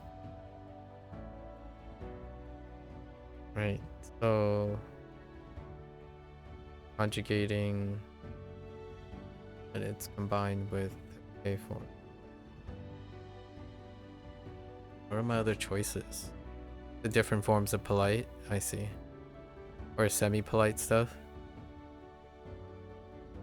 Or yeah, omit the E.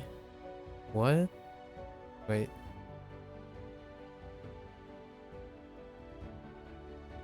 Right, omit the E. Okay.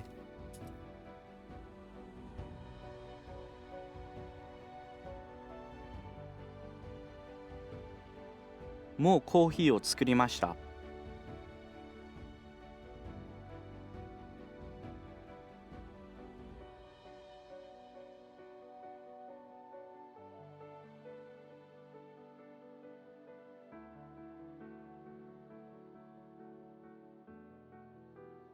Non-exhaustive?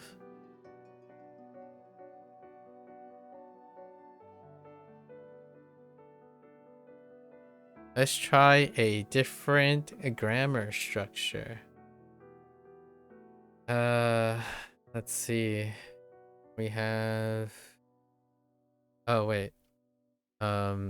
Which as in it's standing alone. So we need something like nouns. Probably どれが好きですか？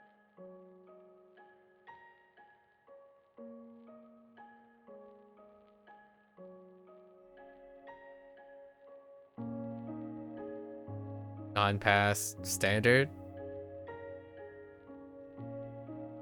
Okay. Non-pass standard. Could you try a grammar tone that's more casual here? Oh, standard. 映画だ。 Not polite, sorry. Okay. Right.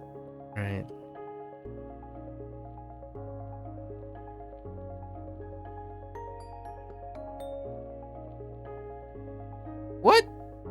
Away from both parties?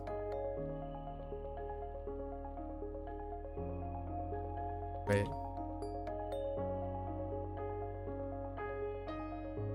that functions as a noun as well.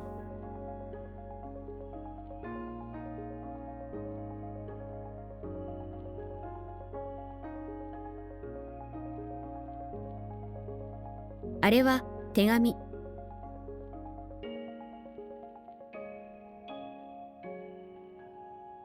What is this trying to tell me? Oh.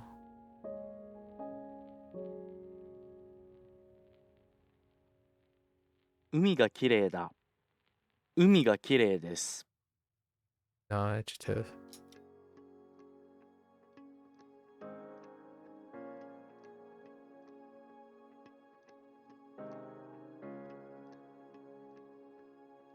Negative non-past polite.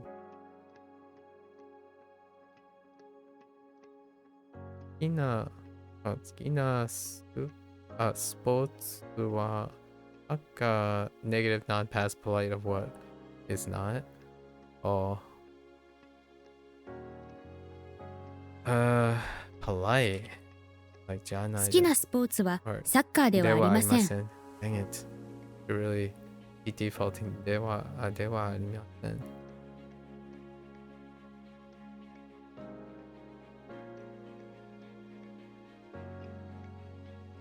Someone gone semi-polite.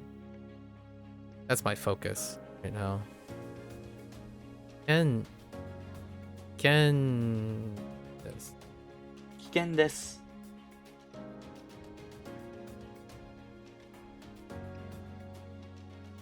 漫画を読むのはね Negative past standard. What are we saying? 難しい。Oh, negative past standard.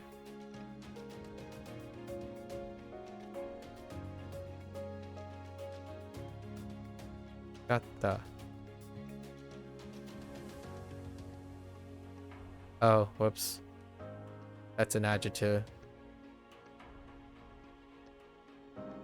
しくなかった。あ、しく Oh, wait. むず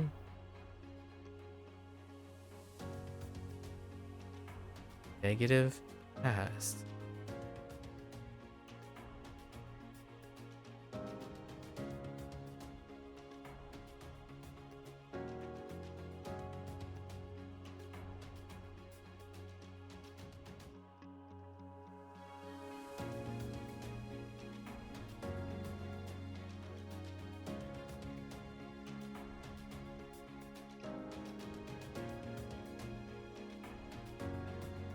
I typoed somewhere. I don't know where I typoed, but that's right. 難しくなかった。I don't know where I typoed last time.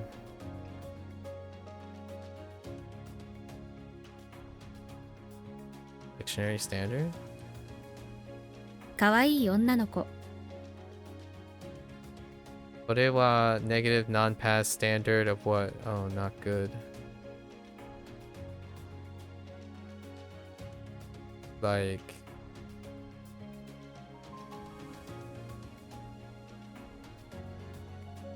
oh wait, not good.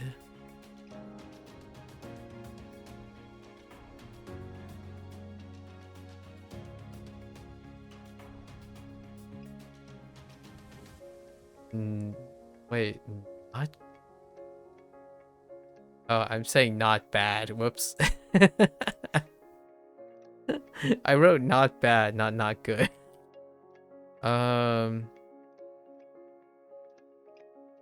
We do like. How about we do?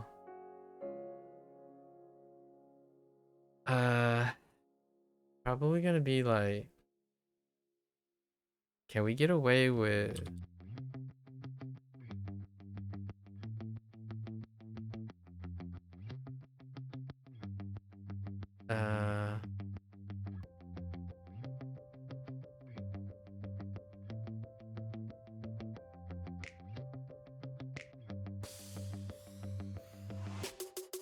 良くない。これは良くない。I had an entirely different idea at first. Taihen past standard. Past. 大変だった。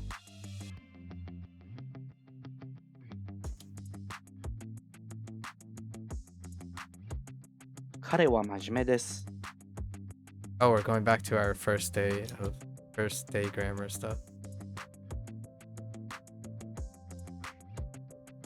これは何？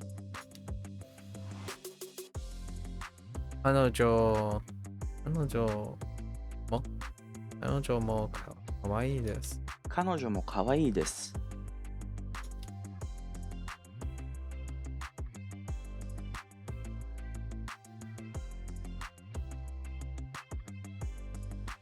それはペンです。これは生徒のノートです。これは生徒のノートです。宿題は大変 negative past polite terrible.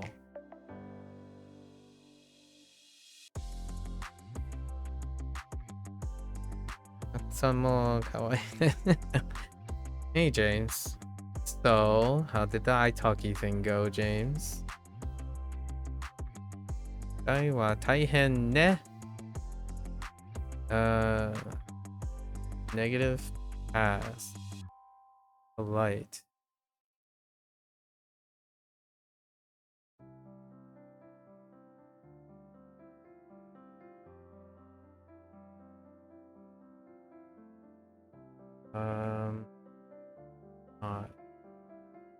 So that's a adjective.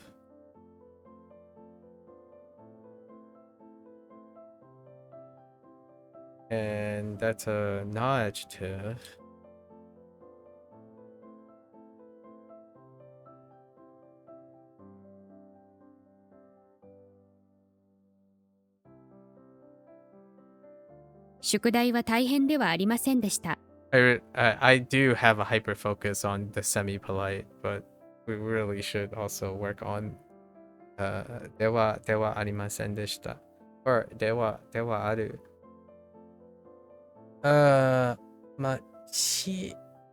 楽しかったよ。Oh, very nice.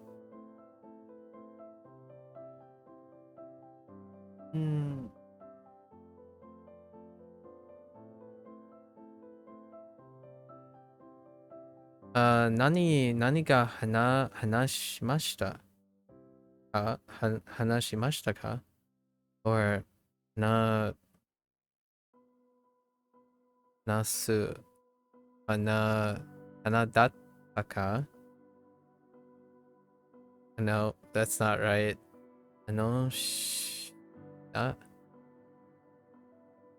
だったか？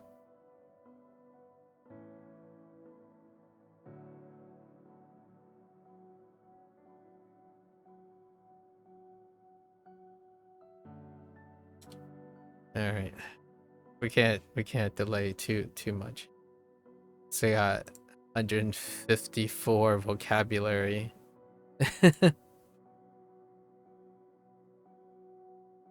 Have already been sidetracked by Mr. Technicality. I feel like eventually Drama and I will end up posturing all day long about technicalities.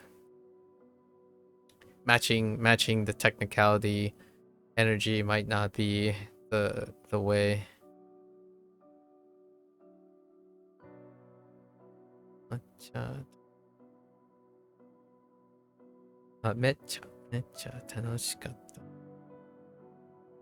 We talked a bit about music. You had plenty of mental blank moments. How did those mental blank moments come about? Are you talking about mental blank moments in the sense of responding or even coming up with ideas?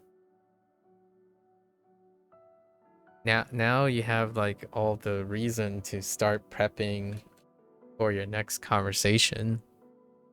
Come up with like bullet points to yourself. What kind of music did you talk about?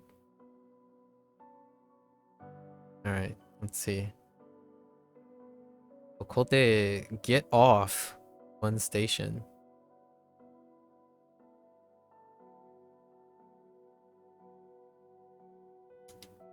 Oh no, wait. Okay, get off. Yes, we have a couple. But we're talking about getting off of something.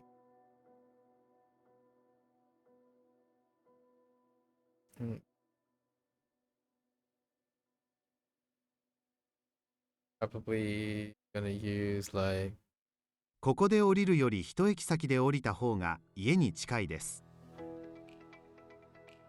yeah, trying to express what you want to say and not finding the words. Your teacher is in a band, so we talked about that a bit. Oh, he's a band person. Oh, what type of band? What type of band?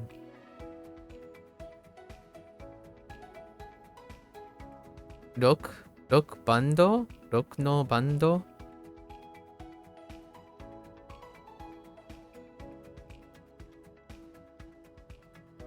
Indie rock? How do you say indie? Probably just like ND rock? I have no idea how they say ND. Or indie, sorry. I said ND by habit because oh, you can have indie. Yeah, indie actually probably works too. Indie rock. In before rock no indie. Ah, indie rock. Okay. Fair enough. Dang, that's pretty cool. That's really cool. Did you get a chance? Did you get a chance to like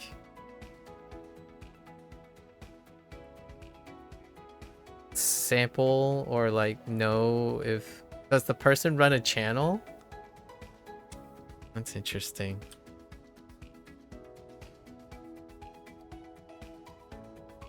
Oops, I've got the rest of the phrase. I've got to write the rest of the phrase.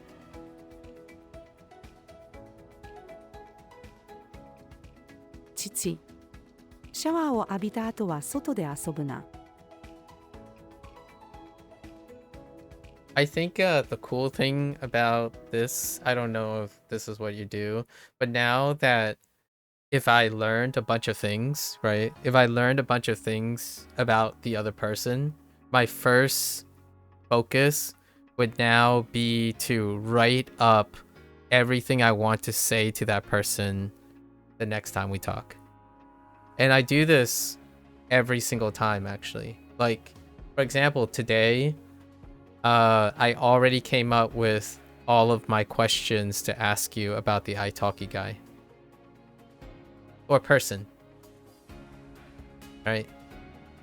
Drama, I already came up with a bunch of questions that I would ask Drama. But Drama is on an airport right now and on a plane. 13-hour flight back from Tokyo. I actually thought it was either today or tomorrow that Drama would be back from Japan. So I do this even when I'm not like talking, even when I'm not practicing Japanese or something. I actually practice this for pretty much all of my conversations. It was your first real focused Japanese only conversation, so a lot of it was just answering basic questions about myself or talk about the weather or where we live and things like that. I see. Language Jones just put up a video today about tips to make italki sessions more effective. Was interesting. Oh, can you give me a little bit of hot takes? Like, give me the TLDR on Language Jones stuff. I watch a few people who like, hey, here's a way, here are my ways of doing things, and those things are really fun to watch because there's a variant of it. And the thing that I often encourage people to take into account is if you resonate with the person that is saying those things. So like if Language Jones, for example, shares details about their background, their motivations and whatnot, and that was sufficient to create a parasocial relationship with that person, and then they do videos on engaging in how they quote unquote make things more effective, that is usually those people that I end up watching. So I tend to consistently watch people who I resonate with, as in personality, background, maybe some cultural overlaps that they express, as opposed to a purely professional channel that has no tether to the person. Tethering to the person is necessary for stuff like that to be more germane, I said. Language Jones just put up, he's a PhD too, actually, in linguistics. Oh, that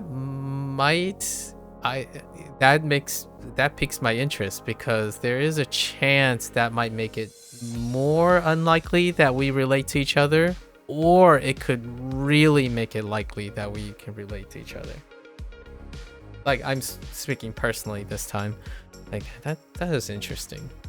PhD in linguistics. I wonder what type of behavioral patterns and storytelling and emotional response this person exudes in his daily content, having a PhD in linguistics. I think PhD, much like most specializations, depending on your field, there's a great speciation, like a divergence in emotional responses and whatnot. Like, for example, a mathematician and a physicist, or like a physicist and a biologist, they tend to like emotionally diverge the deeper they get to. I don't know if I, by coincidence, happen to cross paths with content presented by a PhD in linguistics, so that's interesting. Wait. Hold up. Language Jones isn't the same person that I'm thinking of, right? Hold up. I might... Hang on. Gotta make sure it's not the same person. Hi, I'm Dr. Oh no, that's not the same person. I'm thinking of the British guy. Oh, who's the British guy's name? And he kind of travels too. The Jones part I might have thought that person might have an overlapping name. He has a British accent. He does, like, I think he might have a PhD in linguistics. He is educated in linguistics. I don't know how much though. I'm thinking of like possible coincidences that may have occurred. He's the guy that the first video I ever watched of this guy was, what if the English language has accent marks? So he did like this thing where he like pulled from all different languages that he's aware of and their use mechanic of accent marks, and then he applied them in a logistical, logical manner to the English language. I've got his name though. I'm still working on gathering all these names. I'm not even entirely sure if his name is in his channel name, so I would probably have to do a little background digging. Lately, I have not had a lot of time to indulge. Rob's Words, yes, Rob's Words, that's it. I was thinking of like a very classical name, like Jones and Robert and stuff. So Rob's Word is who I was referring to. Right on the mark. このテストは簡単です。 Triggered memories, man. Triggered memories. They're incredibly impressive, aren't they? Like, in no way would I have been able to recall Rob's Word, but the moment you said it was the moment I was thoroughly confident the person I'm referring to is Rob's Word. Good old triggered memories. It's something that obviously we don't have the luxury of when we're speaking to someone. Drama earlier was talking about how he said that it is very difficult. What is it? Understanding IRL people. I'm going to quote from him. Understanding IRL people without subs is difficult. I either have something with my ears or a lot of people talk really quiet here. So I was responding to that in a bit as well. Drama phrases things in very hot manner, and we go back and forth about scrutinizing each other's specificities and technicalities. It's interesting that drama has a propensity to be technical and scrutinizing about other people's remarks, but do not exercise the same scrutiny and diligence on their own remarks. So we kind of go back and forth, tit for tat, just go back like, oh, well, so now are we going to get to the point where I've gone down this road a couple times in my life, and I'm not entirely sure if it was mutually unscathed, when like people came out of it mutually unscathed, where you're beating around the bush about technicality, and then the technicality becomes the bit that you build your relationship on. And over time, depending on the emotional expression of the person, it can either break this camel's, the last straw that breaks the camel's back situation, or someone gets exhausted. And historically, I'm not entirely the person who would back down. I tend to double down, because this is what I mean by I have my apprehensions with drama at the moment, which he's on, like the person's on the plane. They said the more grammar points you have, the worse it gets. And for myself, honestly, I put my foot down on them. I actually think the opposite. I think it feels great and even better the more things you have to juggle.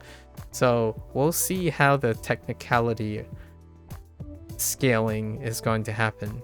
I enjoy consistently correcting and overcorrecting and juggling stuff. If someone expressed that as a general truth, then I guess I have an inclination of what type of company drama keeps compared to what type of company I keep. Generally, the people around me tend to favor being incredibly meticulous and going back and forth. It's not the act of getting something right, but the act of having a lot of things to discuss. Spectrum is what leads to discussion. Nuance leads to discussion. It only gets better with more details, for me personally. It is not about getting it right.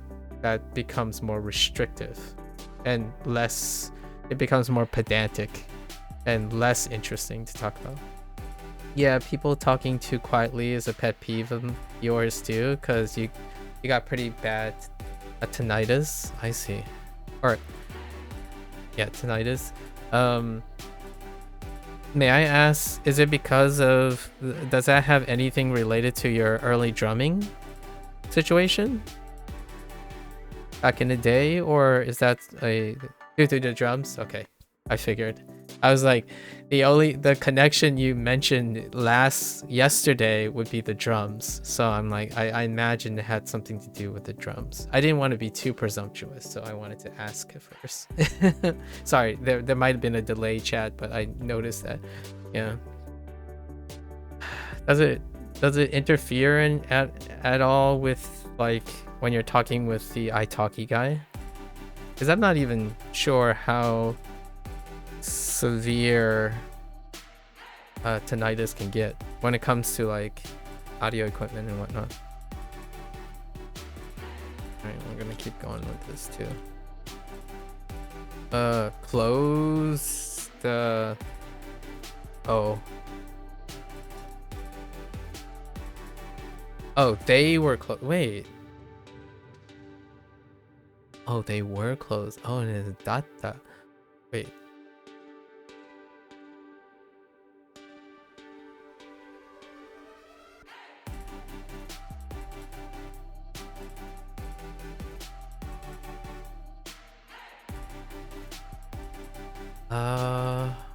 It's not. It's a verb, right? That's a verb ending. Yeah. So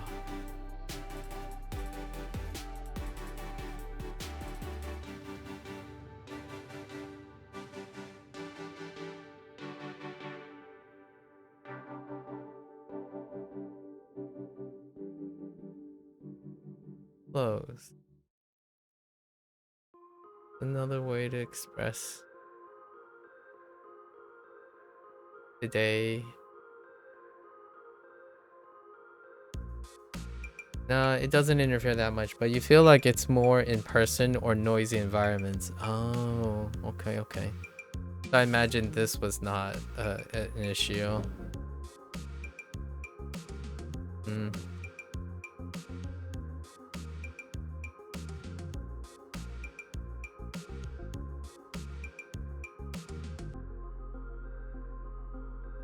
I don't know what this is referring to. Close. It was just simple close, no? Oh, wait. Oh, that would mean I need an adjective.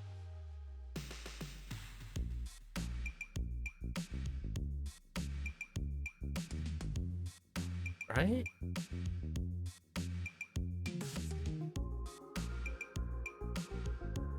Right?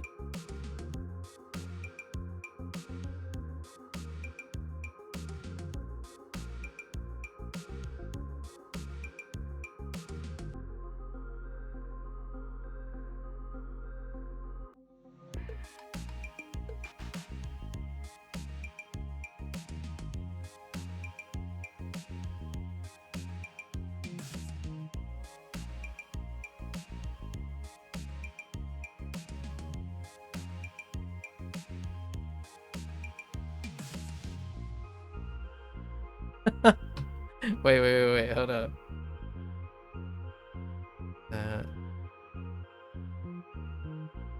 Wait. No. No? Like, close? No. Wait. That doesn't make sense. 皮膚科へ行ったが、今日は休みだった。Wow.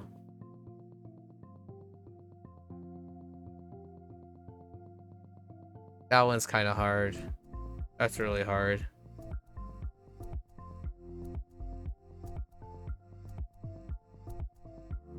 The ending helped though. This helped.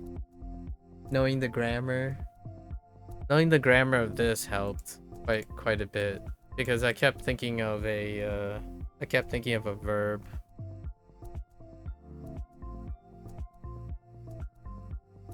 Interesting. They were close.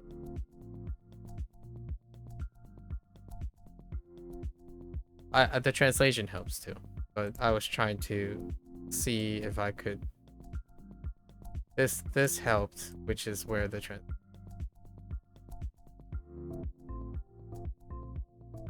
could have said it. All right. I'm excited, both fearful and excited about the future. Like, I went through like aku, you know, like aku, or maybe like close suru, like something like a combination of a sulu verb or something.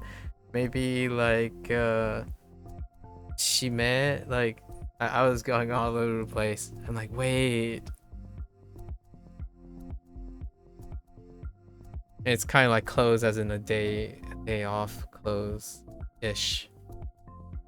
Intriguing. あなたは来週何をするの？ This is probably the thing that I feel drama was alluding to, where drama said, like, you know, it gets a lot more because they want you to do in the future for grammar points, because they want you to do a specific grammar point, even though multiple works, but they do try to cover all the alternatives. And at the same time, the drama doubled down and said later you go through like 5 or 6 of the same points but different versions, guessing the one they want. And my first thought was like, it doesn't get worse, that's getting better to me. Like, that is even more interesting. Like, it gets better for me. But I said later that it doesn't, just because you know more information doesn't mean it gets more difficult. And then drama said, I didn't say it gets more difficult. And I'm like, okay, so you mean like it gets worse, as in there's worse feeling. So I still stand by my thought that it's hard, it's difficult, which they, drama said he didn't say difficult. So just because it gets difficult doesn't mean it gets worse, at least for me. So that's kind of like one of the biggest, like the whole point of learning and mastering, or like delving and technical, is the idea that you have these, and it's really interesting. Like, the longer time I spend on something, the more I'm like, I think it's not getting worse, it's getting better. Like, there's so much to talk about. I'm not entirely sure if we'll ever meet eye to eye on that, because that's so different. Yeah, it can't be hard, but they don't fail the question if you use a synonymous grammar point. Yeah. And then they would tell you, like, they would try to like wiggle you into the other ones, like, oh, can we try like a different point? Is there something before? I really like Bunpro's thing. I hope they continue to like be like that. And then also alternatives, alternatives, and the, hey, can we get this like in a little bit more casual? Like, I like that almost feels closer to talking to someone, if you know what I mean. Like, it's not an exam format. Like, it's not, oh, restrictive, and it's the opposite of focusing on right or wrong answers. It's more like, hey, I would love if they continue to make it more and more granular. Like, hey, this is a good idea, it could work, but how about something else? Like, I absolutely love that. Despite not having a human being in front of me, right? That's kind of a great way to surrogate. Not the greatest, it won't replace human feedback, but I really do genuinely enjoy. That's the challenge that makes me like challenges. Like when you play a video game, right? And there's no like yellow paint or nuances, but there are contextual things that at some point you're like, let's think about this again. Like, all right, we're just gonna keep doing this. It's like, oh, okay, all right. And I absolutely love that. Yeah, you like it. They put a lot of effort into the design and function. I really enjoy this stuff. So in the future, when like the grammar points get like 6 or 7 overlapping grammar points, I can only imagine how funny it's going to be. Like, oh, this could work, and you type it's like, can you think of, I actually think whoever is writing it, they could give it cheeky. They could get really like cheeky about it. Like, we knew exactly you were going to do this, but how about thinking about something that's a little bit more sophisticated or something like that. I am looking to see how cheeky they might get. It's like conversing with someone when you have a friend and you're trying to review something, and they like tell you they're holding the flashcard, right? They're holding a flashcard. It's like, what does this mean? And then you're like, I don't know, is it something like not bad? And they're like looking at the back of the card, like, how about try to think of sunshine and trees. And that's what I hope. Like, I enjoy that stuff. We need it. I know ChatGPT could, like, machine learning LLMs could in the future do these kind of things. I look forward to that thing. Plus, they have the section which explains the nuances between related points too. Yeah, I quite enjoy that. So now I've been doing it in order as a interest of time. I use whenever I covered a grammar point, retroactively we would read the related comments. And that, to me, is how you do the cross-sectional thing, right? Where, like, so far, for example, they have three teiru points, right? And they're separate cards. But that doesn't mean when you click on one of the cards, it doesn't show it, it will show you, regardless if you learned it or not, all the related points together. So what happens is you can learn vertically and cross-sectionally at the same time. There are certain things that don't have cross-sectional, like you would have to you have to get all the windows together, but I still like that they have vertical and horizontal things, where like this would be horizontal, right? Teiru would be horizontal despite it being presented as vertical. Vertical meaning there are 3 different points, but then they're related together by the relations. So then you would start grouping these together. So naturally, yes, you're going to get to a point where you're looking at this and there's going to be like 5 different points. And that's cool because that means the 5 different points are related. And then vertically, you're going to try to disseminate, like find the nuances between them. So you're doing both vertical and horizontal exploration. And that to me is a breath of fresh air compared to right and wrong. That's just vertical. So like A is bad, you have to get B. B is always better. Like it's always the case. And what happens over time is you continuously ignore A and go for B. But the idea of horizontal is that you can learn also the relationship between A and B. Like, sure, A is not the right answer, but what is the relationship between A and B? And that's where I would definitely agree with you, that when they show related points, even antonyms and synonyms, that's what I kind of miss in my last year, which is Wanikani year. Most of the Wanikani, you can kind of sort of get it. Sometimes they show like similar sounds in the details. There are similar sounds, similar like characters and whatnot, and they try to do it.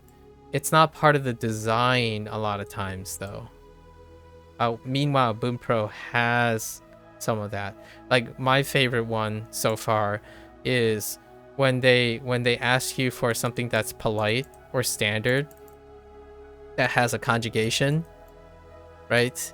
They will show all 3, if not sometimes 4. So they show you all the alternatives, like, but they're not part of the answer. They're showing you the relationship, so you can at least form the relationship between the different polite, semi-polite, and standard. I'm actually far more aggressively welcoming that. I imagine some people say, maybe not to overdo it. Personally, when I said this before, when there are alternative answers, I wouldn't mind seeing them all on the screen at the same time, and they just automatically read it. So if there's like 5 alternatives, just put it all on my screen and I will negotiate it, and they can just start automatically reading it. I'm okay with that. If that's a setting, if there's a setting for that, which by the way, there isn't a setting for that. I looked for it. I'm okay with it. Just read out all the alternatives to me as well, because it's so enriching to see the connections between all those things. That reinforces, that's association, right? It's boosting the chances that you can immerse in all the relationships. Like if you can't express it this way, you can certainly express it a different way, right? So having like 6 ways to express the same, or quote unquote a similar thing, or 6 somewhat slightly different things, that's good, in my opinion. That's useful. It's not like negative. It doesn't necessarily slow you down in a way that is useful for language. And it's very evident in when they explain grammar, like, oh, fun fact, caution this. It's like you can see the difference, but there's not that much of a difference, but there still is a difference. I like those things. Despite me still needing to learn them, right? I still need to figure out how to remember them and stuff. That's the joy of knowing the details. And yes, I'm most definitely willing to sacrifice time as I'm getting truckloads of nuances as we're going. I understand that when you start a language, you don't necessarily want to deep dive into nuances. That's perfectly fine. But where I am currently, that is the motivation now. The motivation is to go over things and see it from a more nuanced appreciation. It's very nice. I like it. It's hecka different approach than the streamline approach. Last year was, Wanikani it's very streamlined. It's like characters. 私はベランダが西向きの家に住みたいです。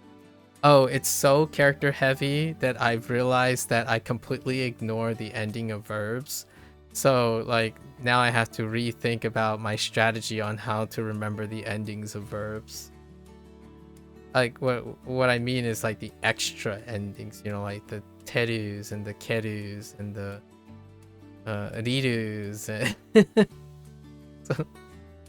So I encountered that issue yesterday, and then like in the last couple days. So now I'm trying to think of a clever way of trying to cover that, because most of it was based on recognition and sound. But if I have to produce it, that's a different story. I haven't been producing it very, very well or frequently. Funny. Very funny. See, look, this works, but there's another way we can say it that fits more naturally.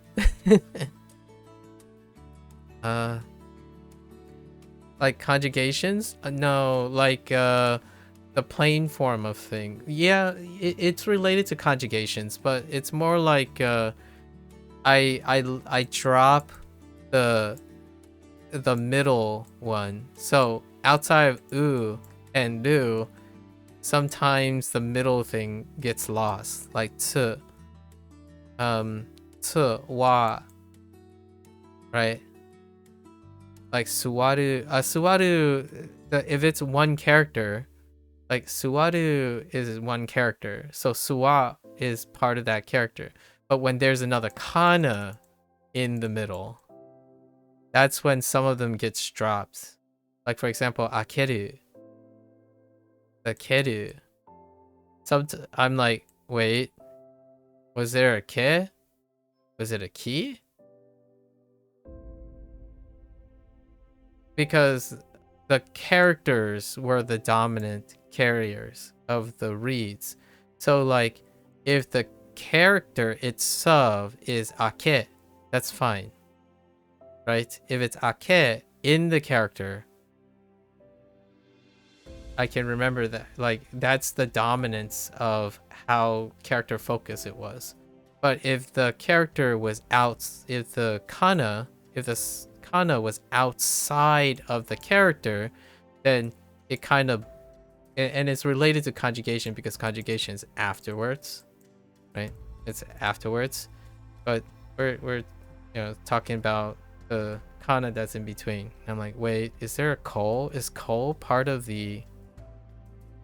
Because when you're typing, you're not necessarily the same as writing them, so to speak.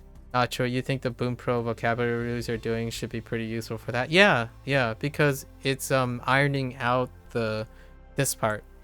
And then I'm retroactively using my mnemonics to indicate this. Now the thing is, it's only the beginning ones.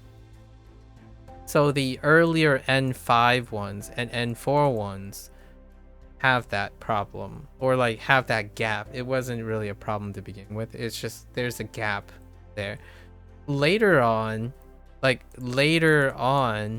it's usually the N5 ones because we're in the N5 ones. Later on, though, my mnemonics and the way I remembered things was in the context of the rest of the endings. So the endings were incorporated into the character mnemonics. So then I was actually outputting those things. And in the end of the day, I'm still using typing as the major form when you type. So technically, without writing, writing is when I get exposed to the full experience of the verbs. When you type, you're not actually experiencing the differentiation between the kana ending and the character, because you're technically simply typing the kana the entire time. So it's really interesting. It's a fun little gap that I get to solve now. Yeah. So how are we? Your N1 might be stronger than your N5 vocabulary at the moment. That's pretty much it. That's what's I feel like that's hilarious, actually. Oh, which by the way, there's another reason that I would agree with you right away. Most of the N1, N2 are the HSK 1 through 6 because of formal Japanese. Most of the formal Japanese is the beginning to intermediate Chinese. So there is another reason why that's true. Legitimately, as we're getting into N1s and N2s, they reflect Chinese vocabulary. So it's one of those things that you hear demonstrated before, where like a Chinese person could read formal, like high, quote unquote, high level Japanese, but have trouble with all the like basics, like the foundational stuff. So that does play into all of this too. A lot of times whenever like an N1 or N2, I immediately, even though I don't know what the grading is, I'm like, this feels like an N1 vocabulary, because off Chinese it's self-explanatory. And usually like 70 to 80% of the time, the higher vocabulary is self-explanatory off Chinese. Which makes you kind of think, like, huh, why was that the case?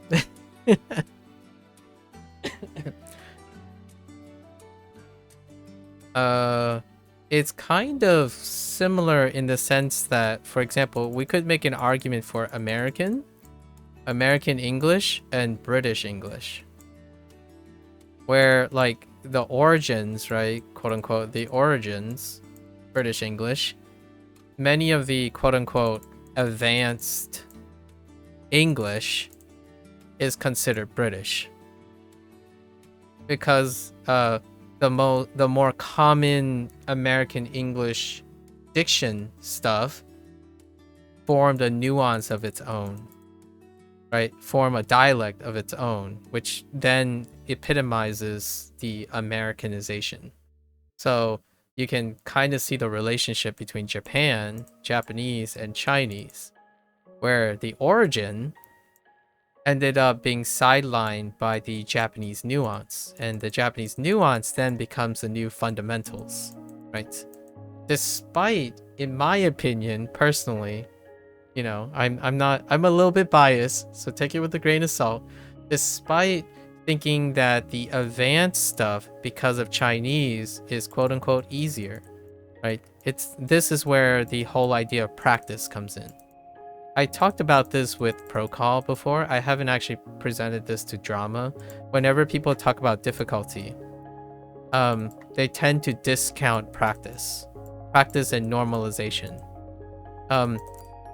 There was this game that I used to play. I played Osu, right? Osu is a rhythm game, and a rhythm game based on targets, like clicking on the target. And Procol wanted an example of what do you mean by the power of practice over the perceived objective difficulty? And I'm like, because when you have practice, subjectivity comes into play, right? And it can be viewed as objective. We'll say objective practice. Like, for example, in OS, there's a common phenomenon where it is this is an easier target. This is easier. This is perceived as easier than this target. However, objectively, a bigger target is easier to hit than a smaller target. That's true, objectively. When you factor in practice and subjection, the performance ends up favoring something that is objectively more difficult due to the effect of practicing, so nuanced practice. So this is like a native speaker, right? If we take it and translate to native speaking, there are concepts that feel like they are perceived as very rudimentary.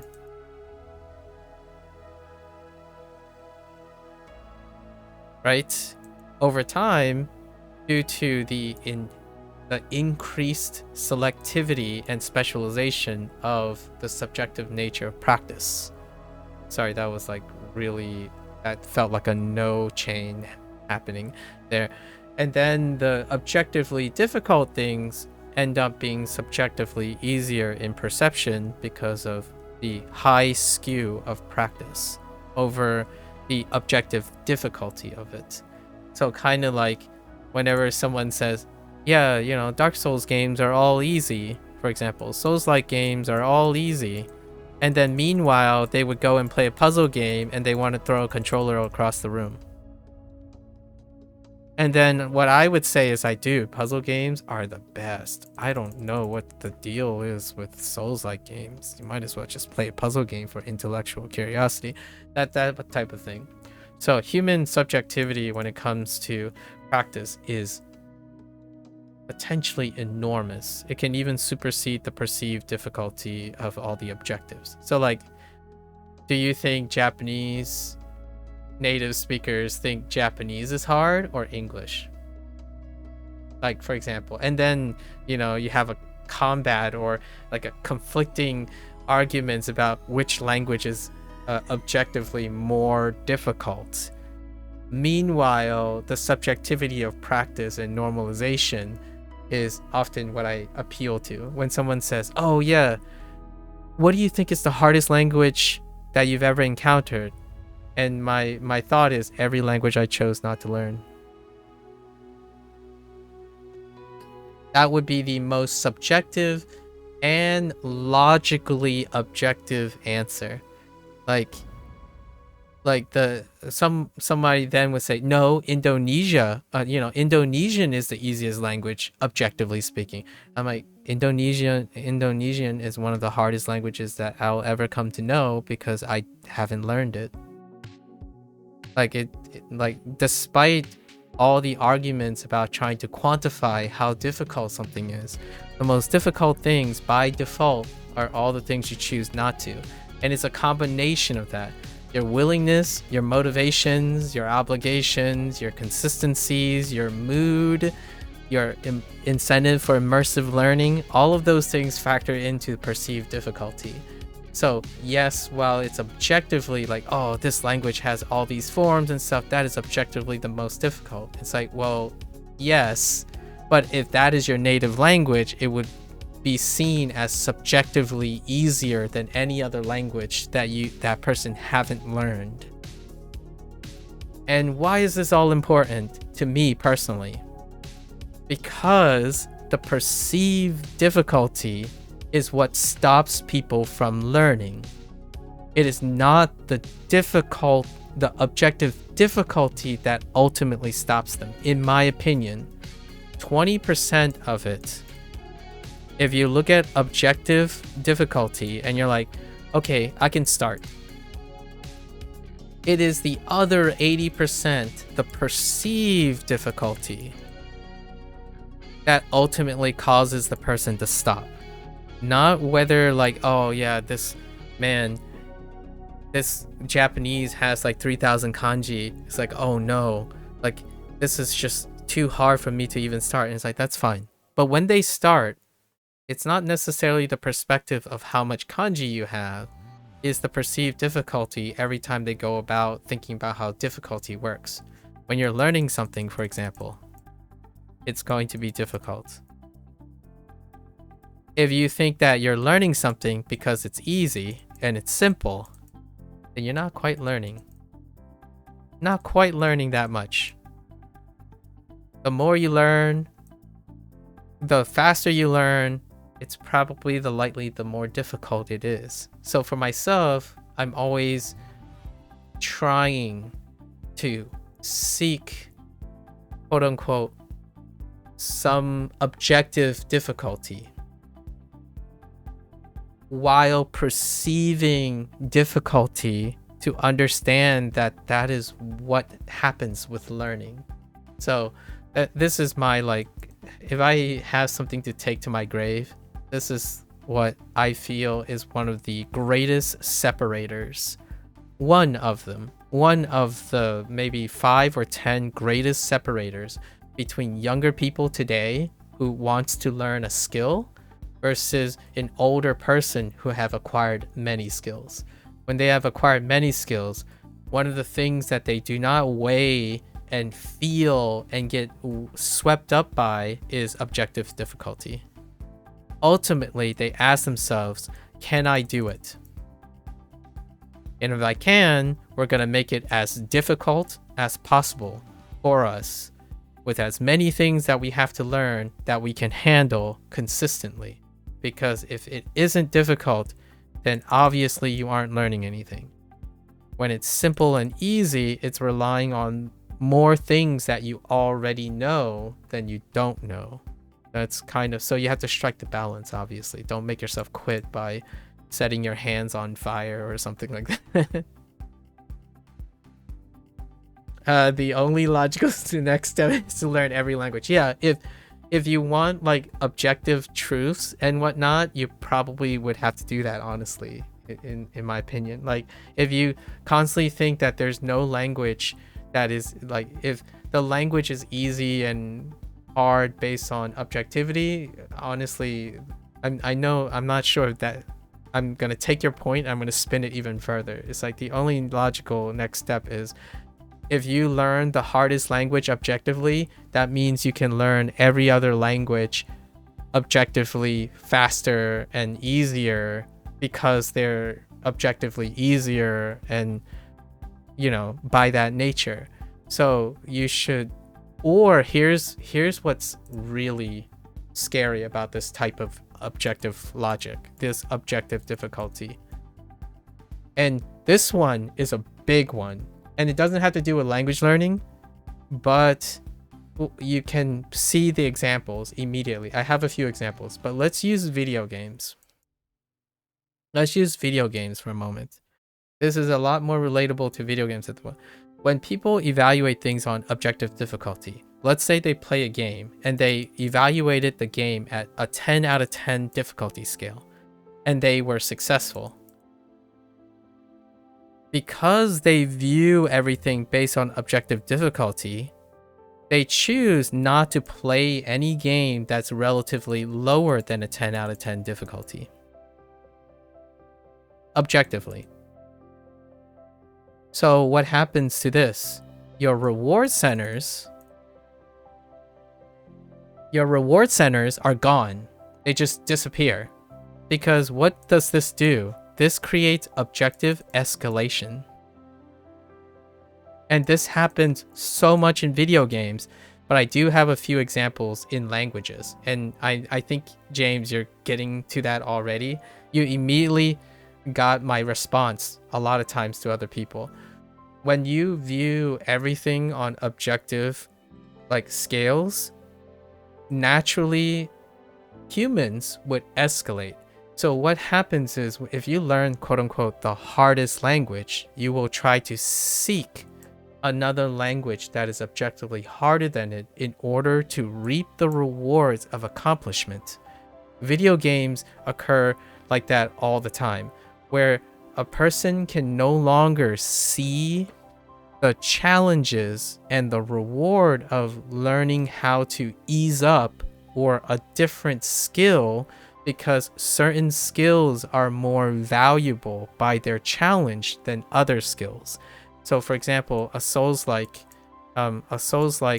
person, so like a Souls-like fan, can't ever appreciate the puzzle, the difficulty and the nuances of mastering a puzzle game.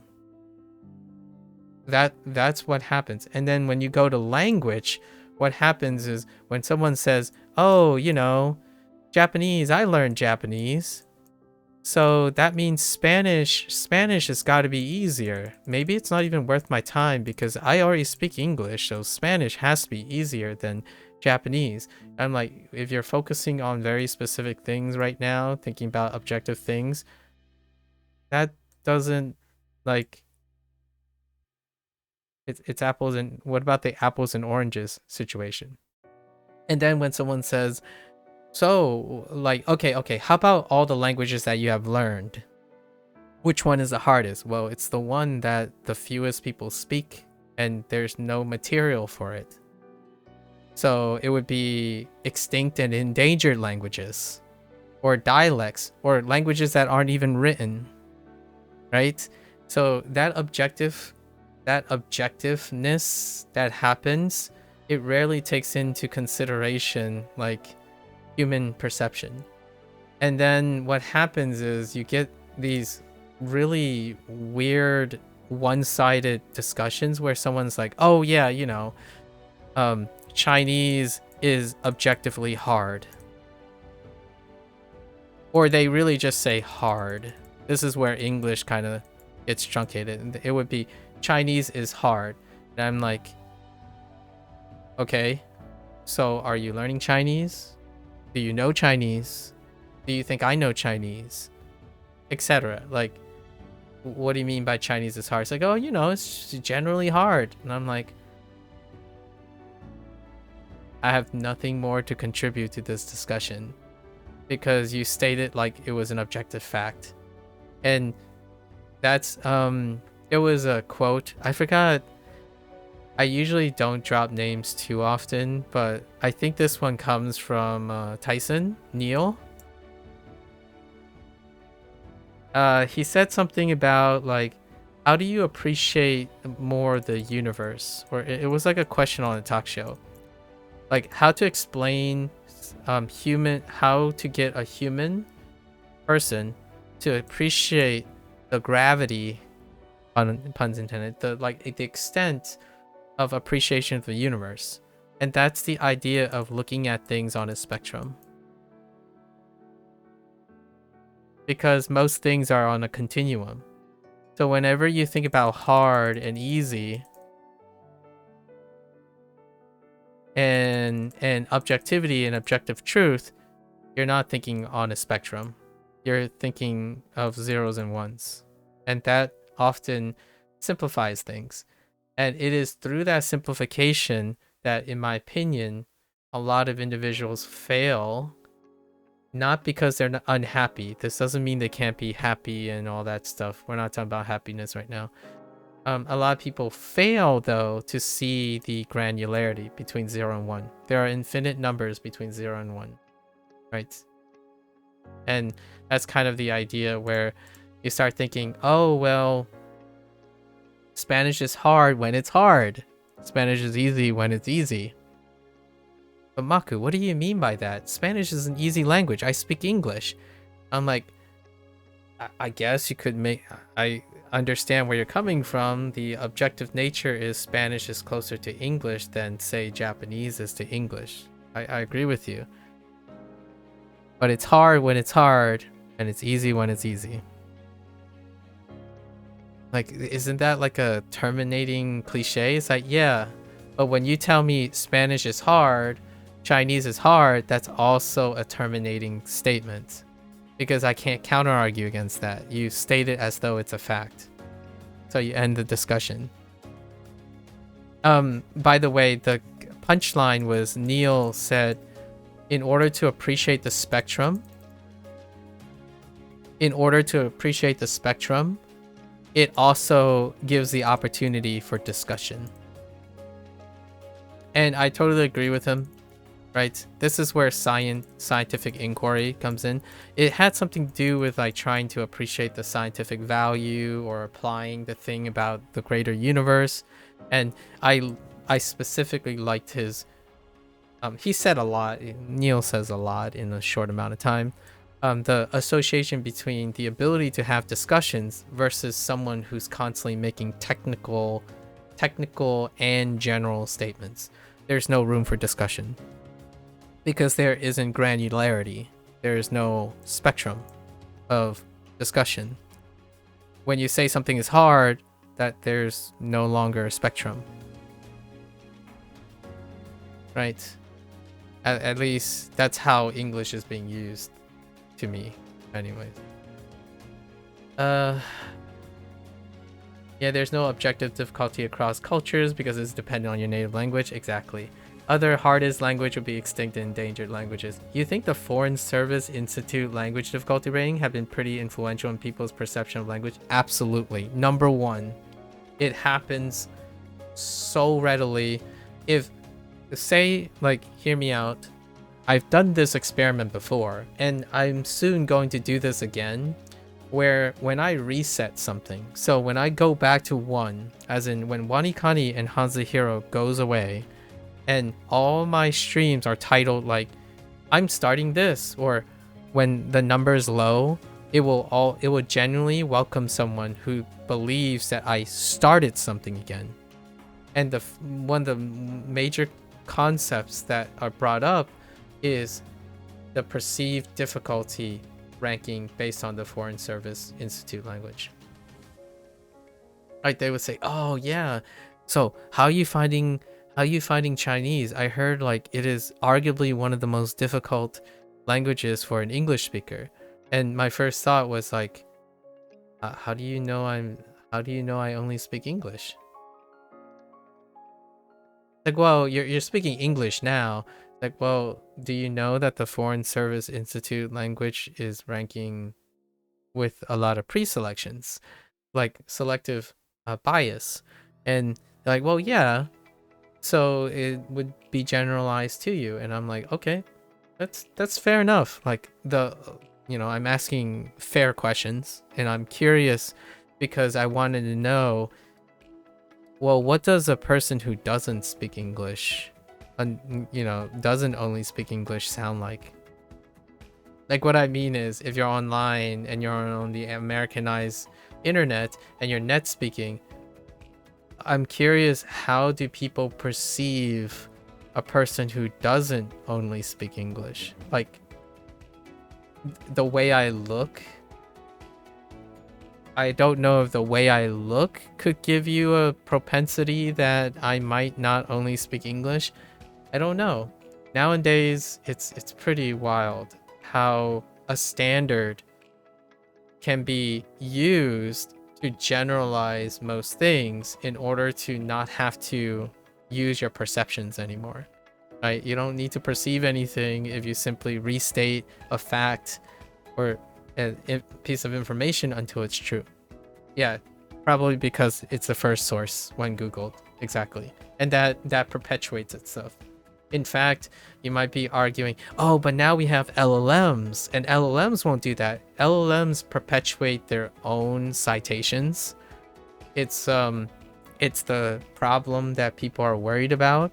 Like, it might also be the source of hallucinations, where when an LLM states something, and despite it possibly being erroneous, it then generates exposure for that topic and that information to generate the data that it will then build its perception on again. So for example, error propagation is what I talk about. Error propagation is not the phenomenon for what's happening on AI. Error propagation is the thing that back in chemistry, in high school, this thing existed before, where when you do a miscalculation of say 0.1%, right, and it happens early in your experiment, it can be like as high as 10% within like 10 steps later. Because what happens is the error can get propagated to a significant extent. Now, you might be thinking, wow, how do you get from 0.1% to 10%? Like, think about how fast LLMs propagate. I mean, well, I don't even think we can conceive that. Like, I don't think humanly one can conceive how fast an error propagates. So, there is like a kind of a zero-sum game when it comes to LLMs. You either be 0%, like 0% error so that it doesn't propagate, or there's got to be some checkpoints to propagate, to stop the propagation of the error. So whenever I think about hallucinations, one of the natural inclinations for humans to do is error propagation. And when error propagation happens now on the internet, error propagation is even more seeable because now we have millions of people simultaneously connected. So when one article, for example, makes like a slight mistake, we'll just say they posted 2% or something when it was supposed to be like 1.5%. And then this difference of 0.5% can be propagated very quickly thanks to Google and all the other things. Now, if we think about this, how fast that propagates, it's very significant. And significant meaning like in days, you could have variation. You could have a big range in claim variation. Like literally 25% could sometimes become over 50%. Like the difference between saying, oh, 25% of the time this is going to happen, to another article say, oh, it's been said that over half of the people are affected by this. And meanwhile, the source material might say it's 10%. Now we have one layer even higher. Now it's LLMs communicating with LLMs. But really, we have to put this in quotes. Databases, automated databases, right? So now you have an LLM, and when an LLM, quote unquote, cites an erroneous source,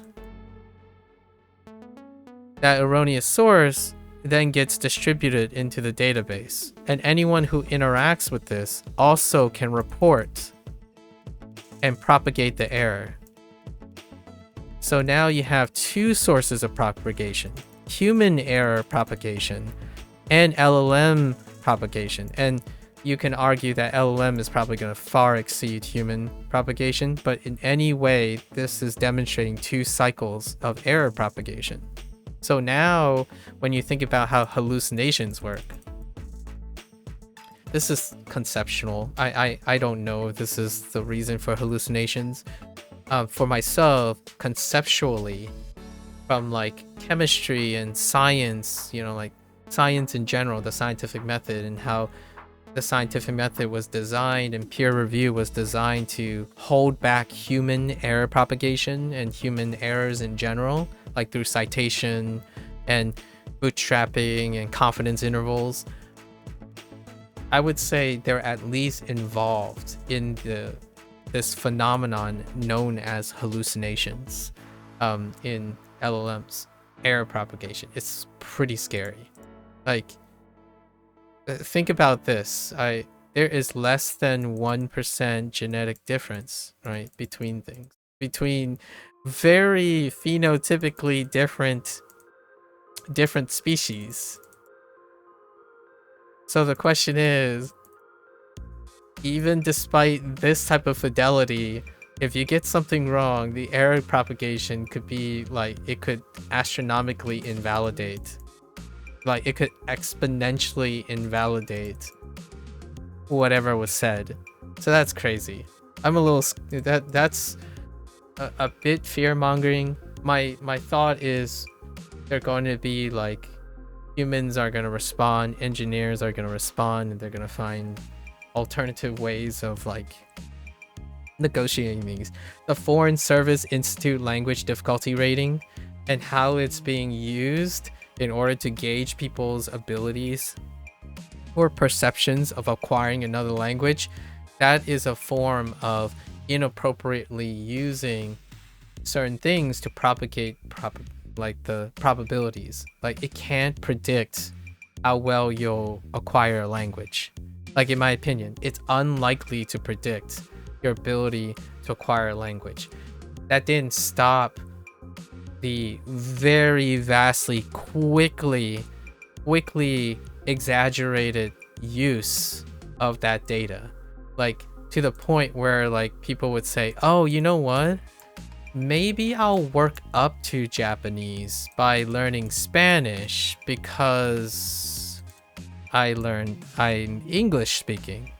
That's a real world one that I get a lot, because I do like Spanish. Spanish is my first academically learned language, and the first thought is it was to me, the perceived difficulty was irrelevant.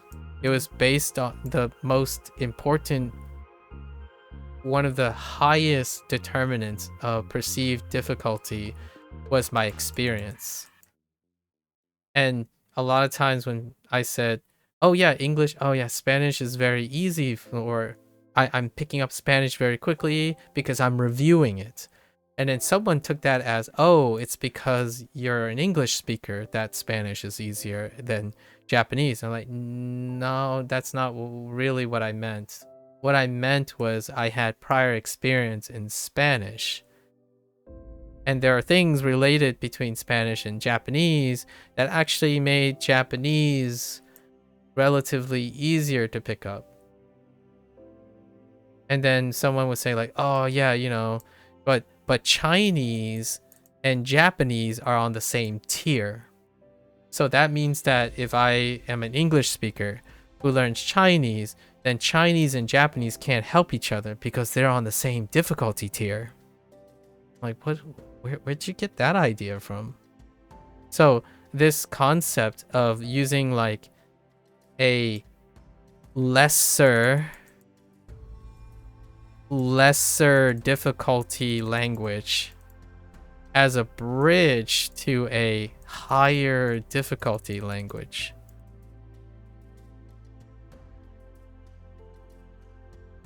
is a leap of logic. I'm gonna be like, one of the bigger things that happen is time. Like, all right, sure, you're hoping that learning Spanish is somehow going to reduce the time it takes for you to acquire Japanese because of a difficulty rating. Like somehow, because here's why I feel the difficulty rankings is used inappropriately. It's somehow that logically, when you rate something on one metric, it's not one metric, by the way, how the Foreign Service Institute language rates difficulty, it's not on one metric. It gives you one ranking, but the way they rank it is not on one metric. The person who's using that metric think of it as one thing. So what happens is they apply their leap of logic, which is what I criticize a lot of times. I'm very open about this, and I'm not trying to hurt people's feelings here. I'm trying to introduce, or at least my intent is to introduce, a different way of thinking about it. Like, why is it a leap of logic? Because something that's easier doesn't mean it comes before something.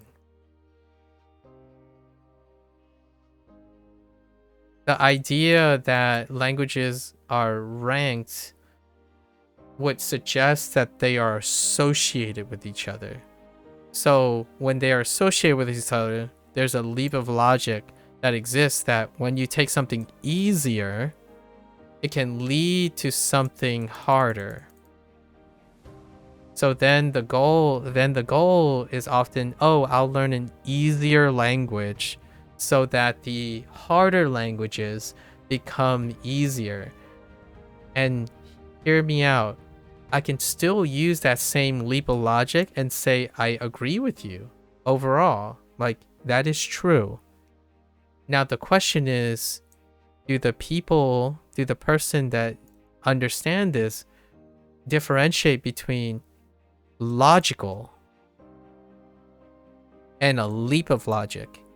Because the leap of logic is that whatever you used,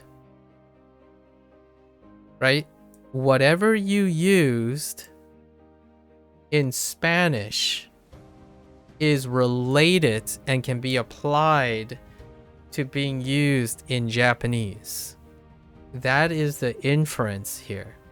It's ranking by how many hours it takes to become proficient. Yes, and then how to become proficient is ranked. Proficiency is measured by multiple metrics. So at every step of the ranking, it not only measures time is another metric, ranking is another metric because time feeds into ranking, but how the person is determined as proficient is another condition. It's another metric. How one qualifies as a native English speaker or a person who's proficient in its current language in order to rank the things based on the difficulty in the pre-selection is another metric. It's a pre-selection metric, or their sample size. So all of those things still factor in. That's where the leap of logic is required. You're leaping to you're leaping to the conclusion that ranking system is treating things as same by ruling out and keeping certain things consistent, which is like the way they measure proficiency, how they quantify time, right? How they select for the person's background, right? Because the person's background has to be normalized or ruled out to be statistically negligent somehow, right? And that is where I get into the TLDR. One of the hot takes, and this is a really spicy one. It's a spicier meatball for me. If it's hard for you to learn Spanish, it's going to be hard for you to learn Japanese. And if someone says like, well, yeah, obviously, and my thought is, I hope with all the rant that I was doing, I'm probably not saying the same thing that a lot of other people are saying. It's going to be hard to learn something you're not using, doing, or knowing in any way. So if you're thinking that, oh well, if you wrote it in a different way, if you said it's gonna be hard to learn Japanese, and then you're like, well, then it's gonna be less hard to learn Spanish, that's not what I mean. It's gonna be hard to learn something that you are not using, doing, or knowing. Period. Now, I can argue this, yes, 20% of the extent of this is probably true, but the ultimate ranking is the perceived difficulty in doing something that you don't use or do or know on your daily basis. So whenever someone says, oh yeah, I'm gonna learn one language, and then obviously the major conclusion is the next language is going to be easier, the second language is going to be easier, right? Gonna be real, there's actually not that strong of a correlation. There exists evidence for that, but it's not a strong correlation. Like, it's not a strong correlation. There are evidence of people who have transferable skills. Basically, like, your techniques and skills that involve in learning your first language may be transferable to the second language. That's not based on the objective difficulty of a language. That's totally different. It's not attached to the objective difficulty of a language. It's attached to skills that are involved in learning a language. So evaluating the difficulty of a language is not giving you a metric for the transferable skills between languages. A metric like that would be required to show the relatability of the language. So they would have to rank based on relatability of the language. If the relatability of the language, it will look very different. Relatability of the language require some voodoo high output combinatorial meta, like a-novel meta-analyses. You would have to do like A compared to B, then B compared to A, which then B compared to C, which like you would have to go back and forth and create a separate ranking for every single relatability construct using the parental language in order to get a rating that deals on relatability. That would give you a relatability metric for how a language is related to something else. And that will give you something like this. When you learn something first, it can be less hard next, right? The thing that most people think would happen is, oh, I learned one language, so if I learn the second language, it's going to be easier. Not necessarily. There is not a strong correlation because the people who focus on those things don't actually develop more transferable skills. Like the techniques that they use, if it doesn't get better, in the transferable skill department, you show no appreciation. Sometimes you do have innate appreciations, but they are statistically negligible because of how underdeveloped your skills are. Oh there, Jazz. Oddly, no, this is pretty inspiring. It is. It should be, in my opinion. Or, sorry, I jumped the gun there. It should be. I'm trying to make it sound like, hey guys, when you do something hard, the next thing could be hard. The nice thing about this is it doesn't mean you can't do it. That's my pet peeve right there. My pet peeve is using a ranking system to judge something that you can't do based on its objective difficulty. And my first thought is, the only reason you can't do it is because you can't do it. And that is to remove all doubt. So when you're thinking about objective difficulty, if your basis of almost nearly all of your decision making is that it is too hard objectively, my first thought is, then you're right. I have no counter arguments to that. Like, what I mean is, if it's too hard, yeah, you'll never do it. It's fair enough. And if you're talking to me, I'm gonna try never. Like 99% of the time, I'm never going to try to tell you that. Because what I'm gonna say is, it's kind of a little bit inspiring, but also kind of morbid. You're learning something. Of course it's going to be hard. You kind of want it hard. You want it hard enough that it doesn't stop you from doing it. It's got to be hard enough because you're maximizing how much you're learning. Like, hard things are necessary for learning. If it's too hard that you can't, I have no disagreements with you. If you look at a ranking system online by a foreign service institute and say Chinese and Japanese is the hardest for English, for an English speaker, and you say, wow, that number is so big, I can't do that, then there's no argument. I have no qualms to try to gaslight you into thinking that it's impossible for you. And to me, if I had to be like kind of forward about this. Stuff like that is unironically and unintentionally. No, not unironically. Maybe ironically. Ironically and unintentionally harmful to the whole reason that thing exists in the first place.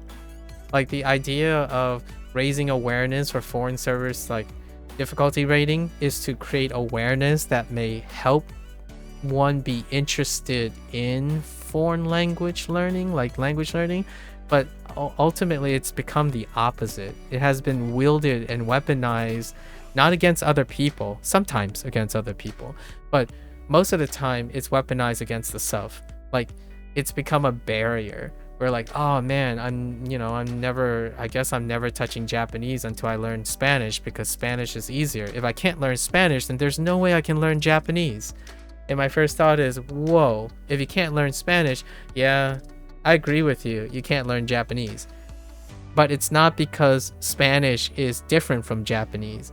It's because if you don't have the skills to learn Spanish, like not Spanish skills, I'm talking about the skills to allow you to be successful in Spanish, you are likely not going to succeed in Japanese as well.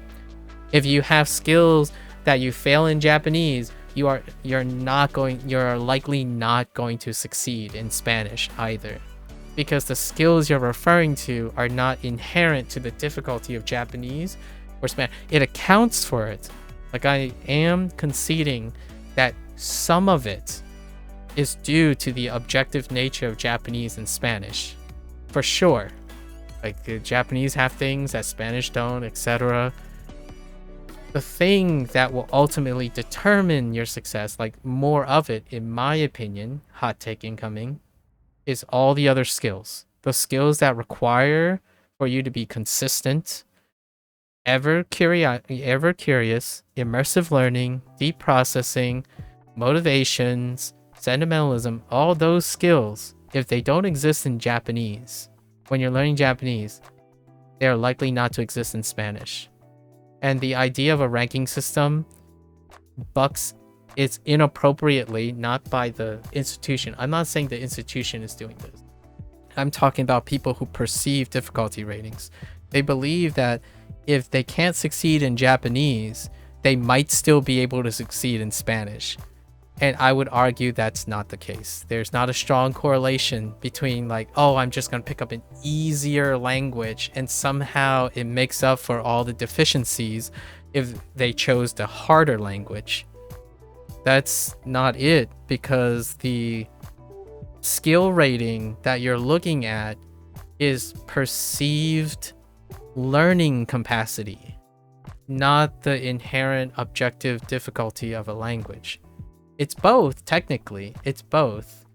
The one, in my opinion, is weighed more because it's deficient.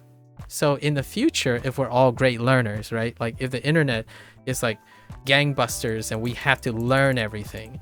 Like, oh my gosh, I can't have ChatGPT tell me stories and tell me facts. I have to discover it all through learning. Then we can talk again. Because if that becomes a social norm, then I agree, you can use a difficulty rating based on objectives. Because now what would happen is most people would have met the minimum requirements, at least the minimum requirement of learning skills. If you are a learner, rarely, and if you're talking to another learner, like for example, I genuinely believe when I talk to like James, especially James, now, whenever we talk about stuff, despite it being perceived as difficult, complicated, or something, we don't necessarily say, oh, it's just hard or it's just easy. We basically just delve into the details because that's part of learning. So when you're a learner, you're rarely spending a lot of time thinking about the objective difficulty, but rather how much information you can acquire from the stuff or brainstorm about the things. So like in science, a lot of times when people say, oh yeah, that question, too hard. Like, let's just go do a question that is really easy. It's like, but why would we do a question that's really easy? It's like, well, yeah, then we spend less time learning about it, right? It's like, but if it's easy, then other people would have already gotten it. Right? It's an argumentative, it's cyclic. It's a cyclic argument.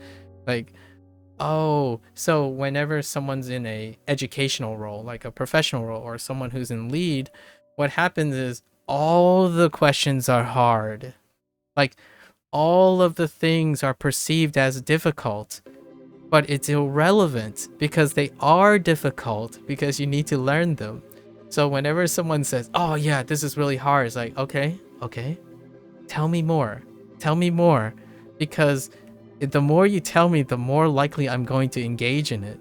Because the moment it's hard, I want to know how much I can learn from it.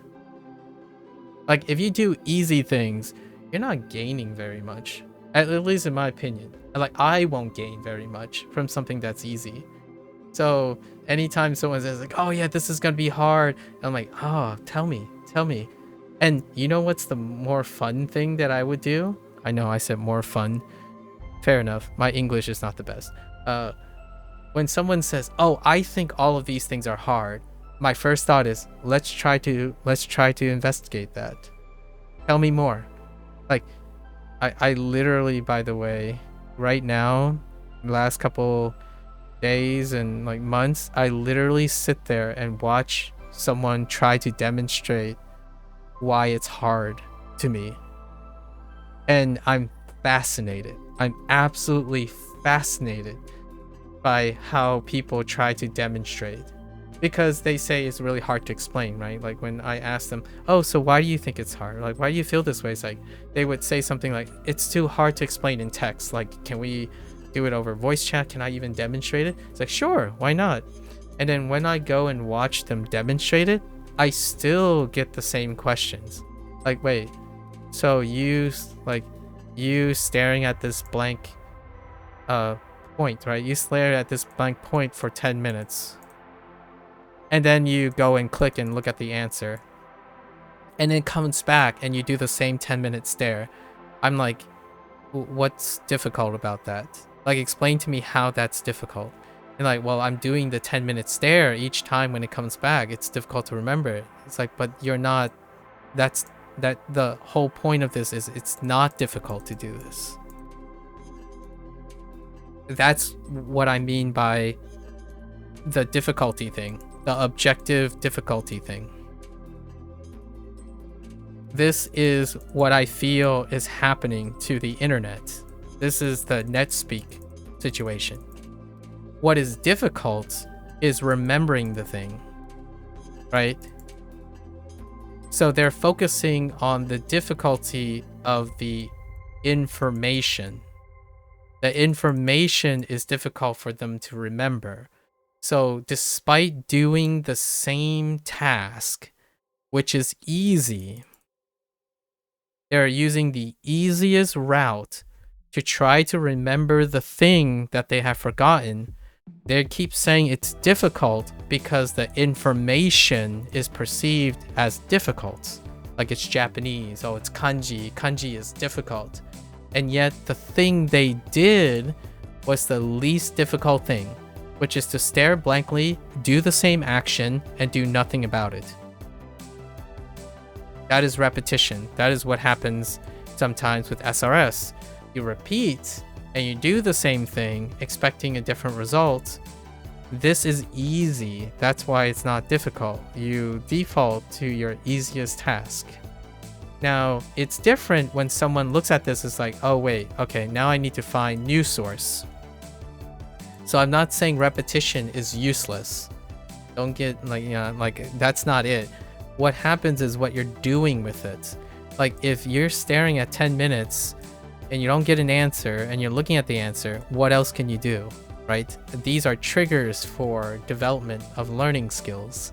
Sometimes they don't happen.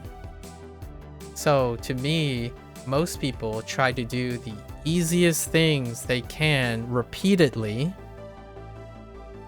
and hope that the objectively difficult thing becomes acquired. And that is how I feel right now when it comes to hot takes about language learning. It really isn't. Like when James talked about italki, and like the first thing I'm thinking about is it's not the objective difficulty of talking to someone. So like here's an italki hot take that someone says, like objectively it's more dynamic and demanding to talk to someone, right? And that's evaluated based on that talking involves a lot of unknowns. Unknowns that are unknown to the person, right? And that's why it's good for learning. When someone says that's good for learning. And my first thought is, no, it's not correlated with that. It might, or it can weakly correlate. I'm going to say still 20%. So like, yes, talking, verbal language, like moderation of mics and stuff and human feedback, that is more dynamic. It's objectively more dynamic and more demanding. Now, does this guarantee that you'll learn more from this? The correlation is weak. Is weak AF. Okay? And one of the, if you need a example, how often do you listen to your parents when they criticize you about things? And I'm not talking about anyone personally. Sorry if this feels like a personal attack. How much do you actually learn from someone you don't want to listen to? How much do you learn from someone who says things that disagree with you and you can't possibly agree with them? How much do you learn from someone you disrespect or do not respect at all and they are still talking to you? You probably don't learn a lot. So no, it's not the inherent nature of conversation that really actually drives your learning. Is back to my coined term, immersive learning. You gotta invest yourself somehow. Like, if you're talking to someone, go talk about your favorite topic with them, or try to find a common topic with them. Like, you must have an investment. Those are the skills of learning. One of the foundations of learning involves those skills. Being able to construct a common point. Being able to see and read and respond to something that is happening in the spot. Listening and knowing that something is a dynamic process is rarely ever going to actualize its value. So if you think Japanese is hard, and somehow if you succeed in Japanese and you think the next language is not going to be hard, or it's going to be less hard, all the power to you, really. Like, honestly, that's big kudos. For myself, I wouldn't say that. Every language is hard to me because I want them to be as hard as possible. Otherwise, I'm spending time learning something I already know. At least in my opinion. And what I mean by that is the other 20%, yes, I'm going to be learning Spanish. The other 20% of the hardness is because Spanish is a different language from Japanese. Like that driving perceived difficulty, right? With the objectiveness. But every language I don't treat it as easy or hard in the sense of a continuum or like in a sense of juxtaposition. I think of it as, hey, all right, it's kind of easy right now. What am I not doing to get more out of it? So yes, I do put in like 100 to 200% on anything I do because I can. Otherwise, I'm not gaining anything. Like if this is gonna be like, oh, I'm just gonna close my eyes and speed run through it, it's like, yeah, you're probably not doing anything very difficult. And if you're not doing anything difficult, it's not sufficient to spark learning. And I know I'm not the most negative person, but here's a little ounce of negativity, I suppose. It can also make someone complacent. The moment you stop thinking things are hard or can't possibly be hard is the moment that you have a stunted growth. The very first moment that a gifted person, quote unquote, a gifted kid hits this roadblock is when they reach a point in which they get a wake-up call that things are just too hard. And to me, I want to tell that person, anyone out there, right? Anyone out there, when you see something and you're like, it's too hard. And my first thought is, no, it's not too hard. Your goal is to take the thing and make it hard enough and you're good to go. Like, something that's too hard can be reduced to something that's easier, right? But we're not talking about to make it easy. We're talking about coming from these lofty expectations that something is too hard to something you can do. Because at some point, that easier can still be hard, relatively speaking. So relatively, not like on a scalar thing. Hell, their genes. All right, anyways, I love this thing. I don't know how I'm gonna order it or like organize it yet. I'm like working on writing it in some way. You're doing German too, and at the moment your German's way lower level than your Japanese, but honestly, just the ability to read is much more intuitive and there's so many cognates. I know, right? I agree. I agree with the whole like overlapping thing. I agree. So I'm not saying it doesn't exist. Plus you can use the techniques you learn from language learning better. Exactly. So you have translational stuff. And what I mean by that is that if you have more of those, it changes the perspective of rankings. Like, I get how quickly you get to proficiency is a great benchmark for like the objective language things. I feel like there's such a missed opportunity to remember that you also have transferable skills. Things understanding cognates is not inherent necessarily to the objective language itself. It's a relation between two different languages. So whenever you're objectively measuring one language, yes, that Foreign Service Institute, I believe, is all English speakers, right? They're related in reference to English speakers.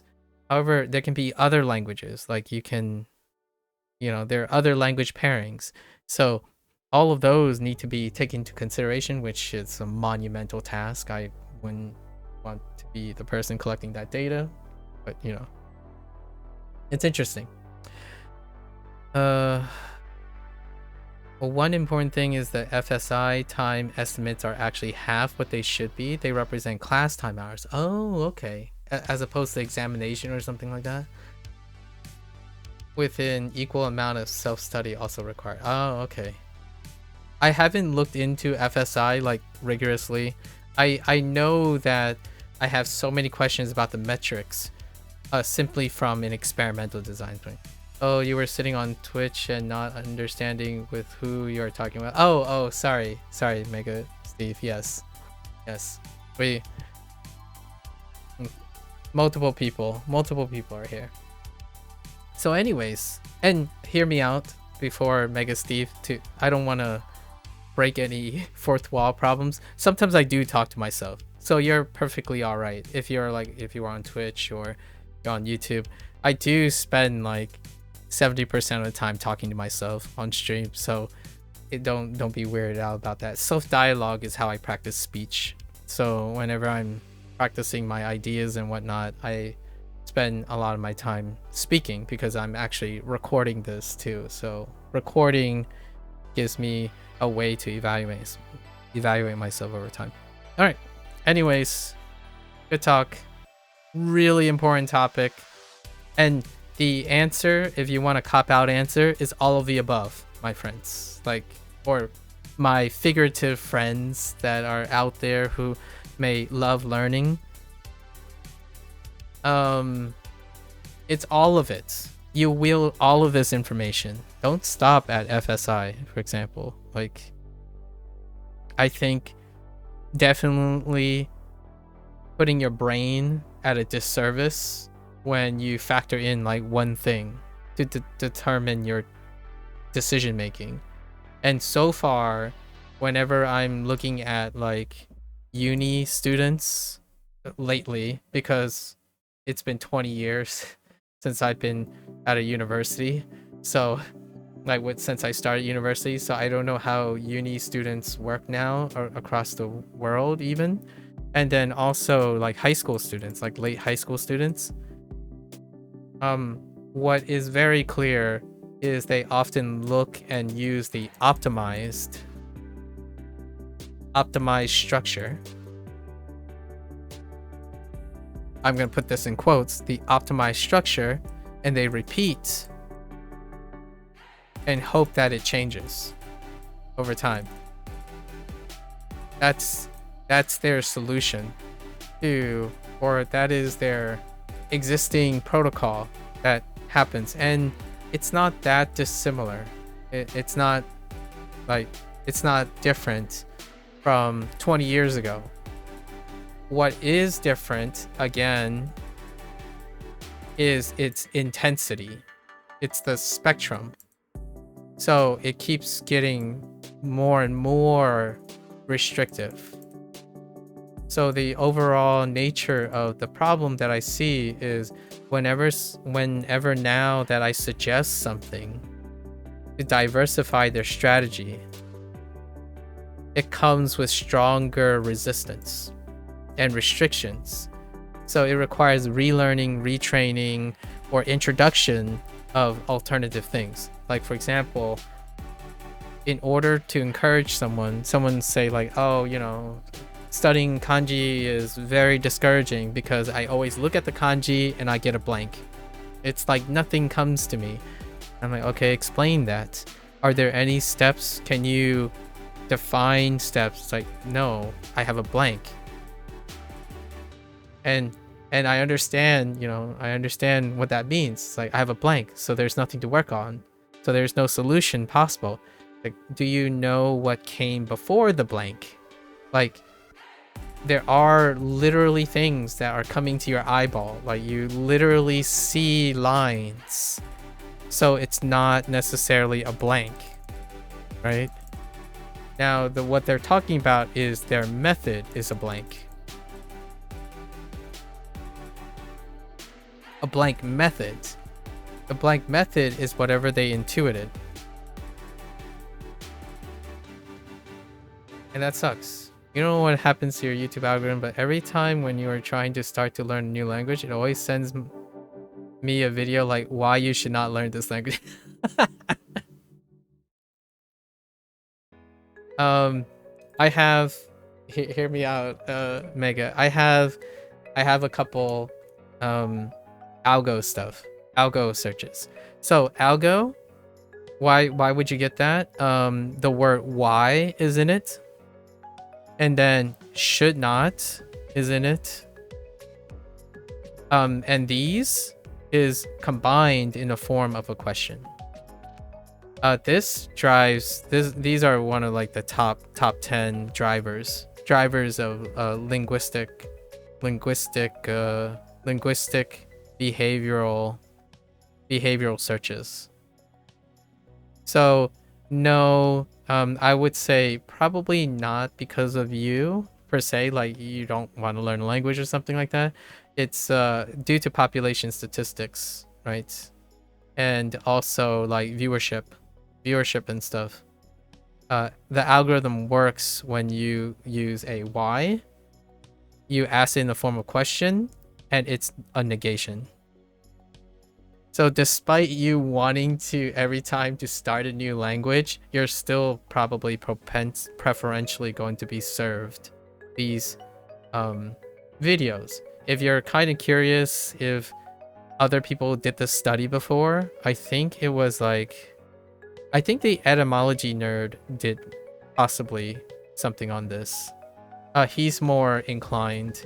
He's got like statistics. There was one other person, like Progress in Progress Please or something. I've got her name or her channel name, but it's the one girl who does, and her crew who does like data mining on behavioral concepts online, especially for algo stuff. But this is very, yes, it's very common. I actually, just for the record, how do I know this works? One time I tested this by changing one of my videos. You can do A/B testing. You can do A/B testing on like titles and thumbnails, and I could write, like for example, for Duolingo, I have Duolingo videos, right? I could write what I didn't learn on Duolingo on any one of my videos, and it would have more traffic than saying day 100 Duolingo session, which is what it is. Alternatively, you can also do this and change the linguistics. You can say day 100, no, I could say I did Duolingo for 100 days. Was it worth it?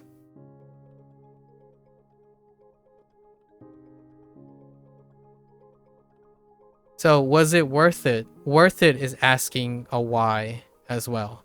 And worth it is a key word of objective valuation. And then you need a threshold of time. And usually for most people online now, 100 days is a very long time. 1,000 days would give you possibly more traffic, right? And then it has to be in the past tense because you have done it. And you can add even more. You can say, I did Duolingo for 100 days because you don't have to.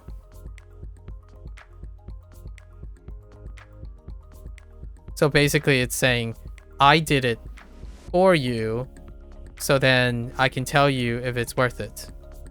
That's the type of stuff that would draw algorithm speech. So when you say why you should not learn this language, those are the ones that typically have the highest traffic. Whether they have redeemable qualities that are served to you or not, inherently, this is I have a pet peeve with algo, so I'm sorry if some people might be offended by this. I'm not sure.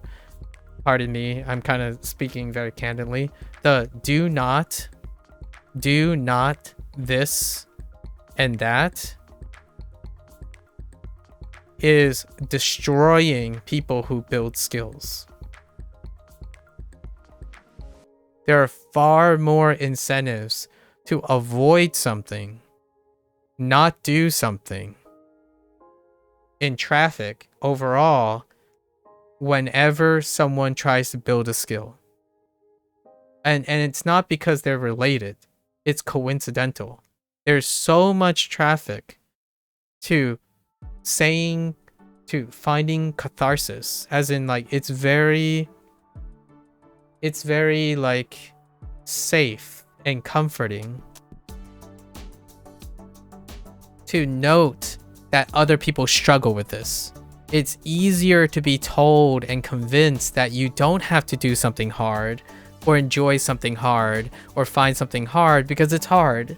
So because of this, it's far more enriched for whenever someone wants to learn something. So if you type in, how do I learn Japanese? Immediately, you're probably get more things about all the scary things about learning Japanese.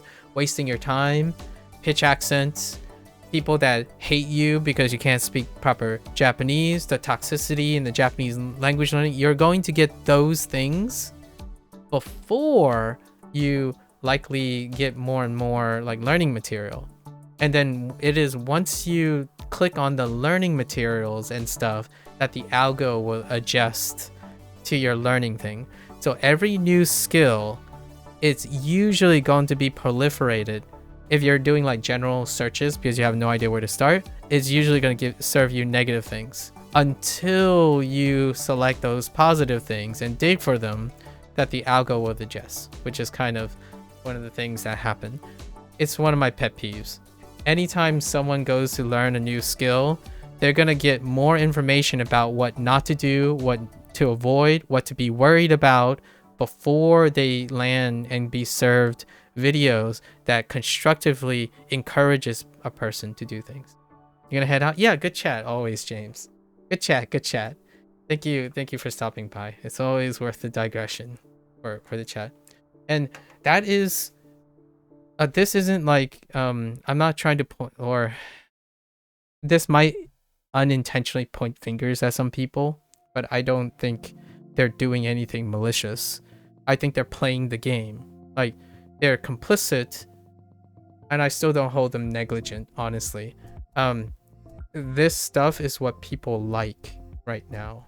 So like the first thing you're gonna learn in Japanese, I joke about this nowadays, like in the background.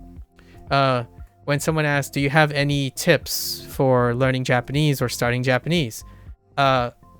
Here, like my joke is the first top 10 tips are probably 10 things you should not do.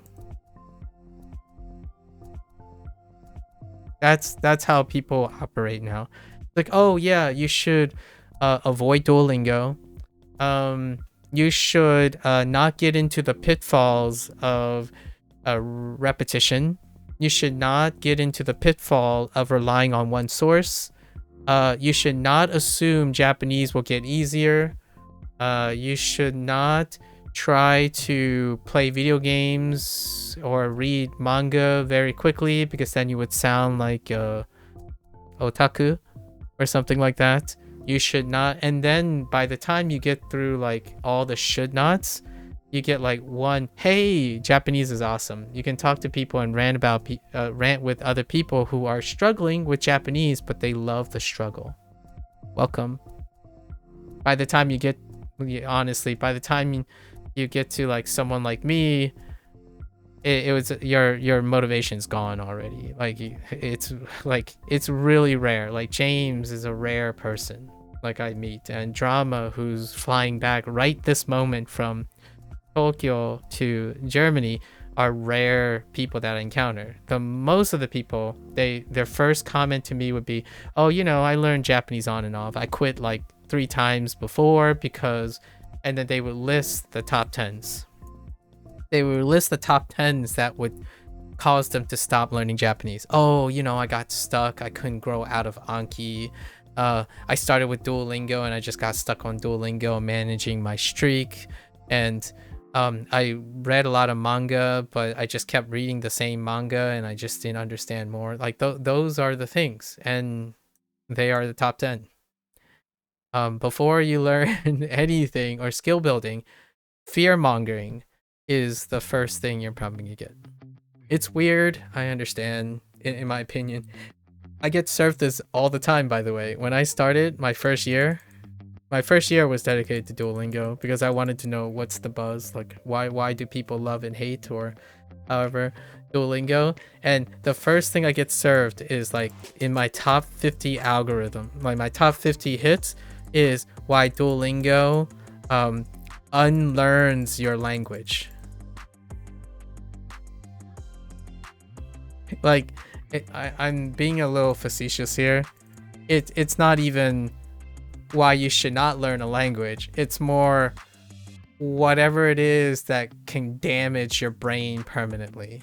Like, oh, like if you start this, you're gonna be damaged forever. If you do this, you're never going to be able to do this. You're never going to learn Japanese if you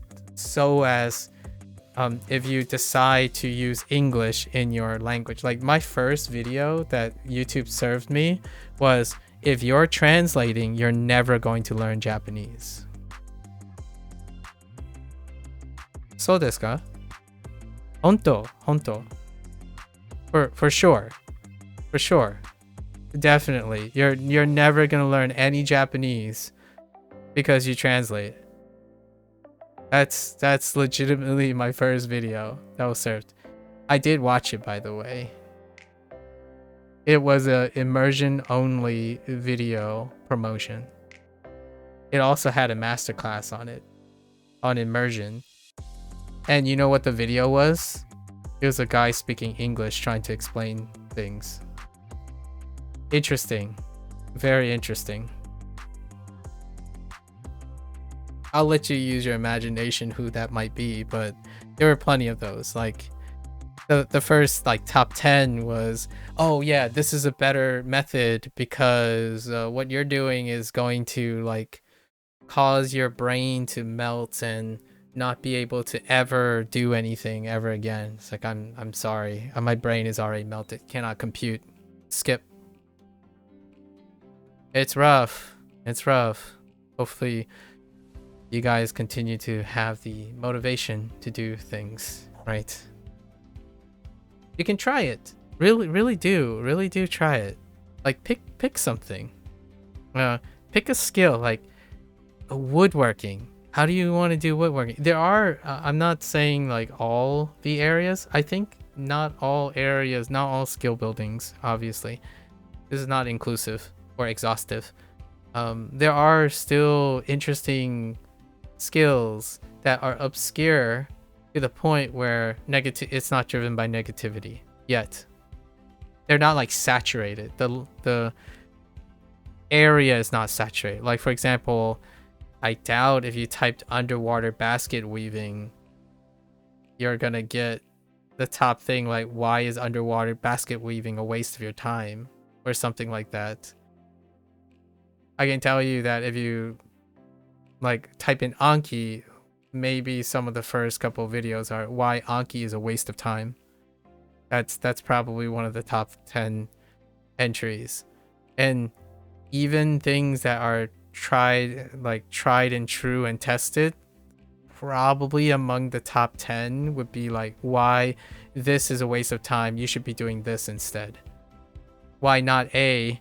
Because B exists. Like, oh, for example, oh, I got one. I just got served this and it put a really foul taste in my mouth.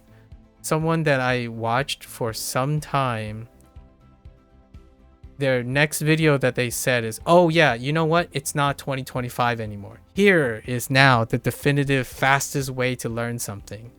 It had ChatGPT plastered on it. And I'm like, dude. So what you mean is you bait and switch me with all your theories and your methods from 2025 and earlier, and they're just a waste of time? Obviously, I don't believe that. The idea is the way the person is presenting it. It's a little bit more viral. It's it has a more inclination to have people click on it because the thing that you're saying is up to date. So basically, everything before it is not that interesting. I don't usually I'm not the biggest fan on continuing to follow, in my opinion, follow people who don't cumulatively appreciate the things that they put out. Instead, they move on to the next trend, or they make something for the sake of viewership. Basically, like, oh yeah, you know, it's to 2026 now. Oh, you guys are still learning by talking to people? Man, that's so like 1988. You gotta get with the times. Nowadays, you gotta talk with a LLM, right? That's how you get fast. I'm not saying you can't do that. You can totally do that. I totally see people do that too. The idea is it's not saying all the things before don't work or don't have any substance or something like that. However, the way it's phrased, it's more like, oh yeah, don't learn Japanese now. Japanese is on its way out. Now you want to learn, I don't know, French, you know, because like French gaming is on the rise, and actually Ubisoft is kind of on the downtrend. Ubisoft is actually one of the biggest companies hailing from France. Anyways, that's besides the point. Weird. All right, so I can't seem to remember what morning they're talking about. Let's see. Watashi wa something yori. Yori Kozen no. Oh, that morning. Wait. But Gozen's there. But what the heck? I was thinking Gozen actually. Morning.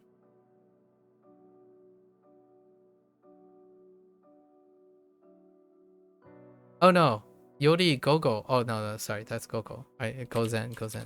私は午前より午後の方が勉強に集中ができ Sorry, ま they're す。 comparing. Yeah, Gogo. Anyways. Alright. I swear when James stops by and my entire thing is derailed. Oh, okay. Alright.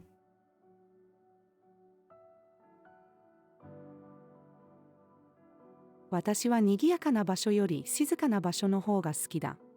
Mm-hmm. 雨が止むまで一緒にここで待ちましょいろいろなジャンルの中でどのジャンルの音楽が一番好き？ Genre. Oh, genre. Genre.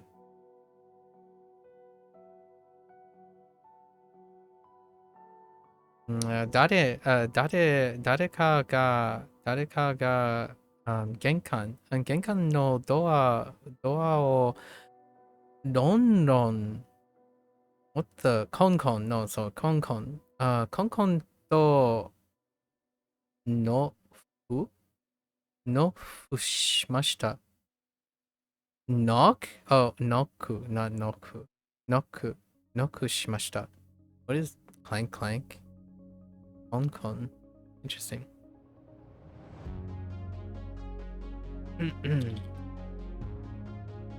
毎日薬を飲む。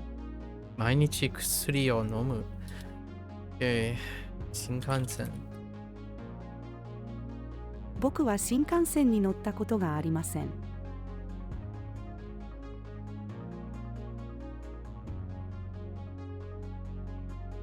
パーティーに行く前に学校の宿題をしました。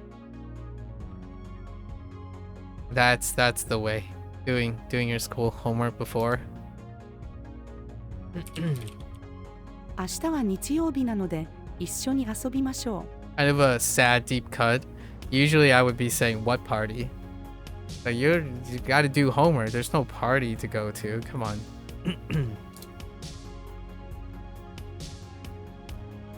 母とフランス語で話す。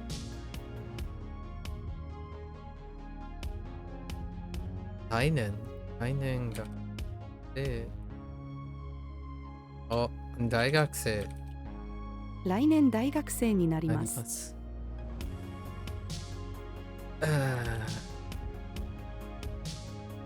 飲み物のメニューをください。もう late?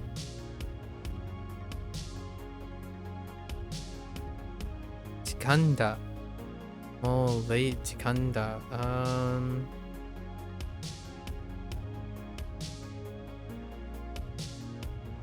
もう遅い時間だ。遅い。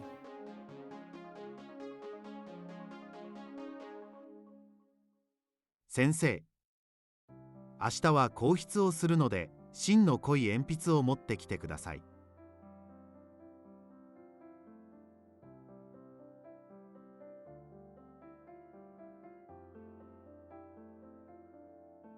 この靴は2万円もする。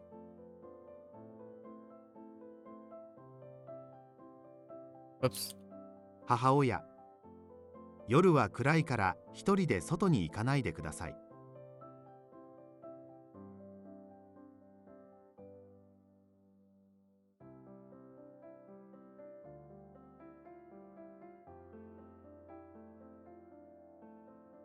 What? Oh. 彼は留学生ですか？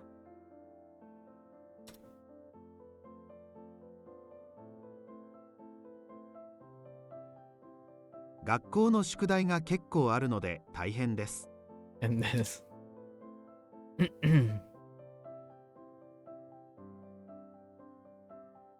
T シャツを着る。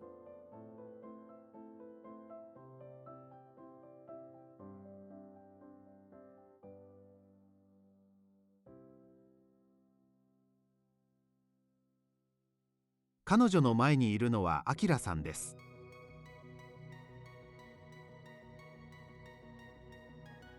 彼は昨日学校を休みました。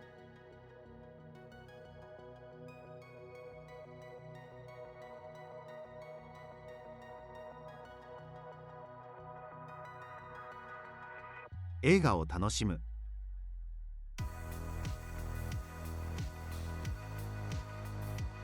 あなたはこの答えを知っていますか？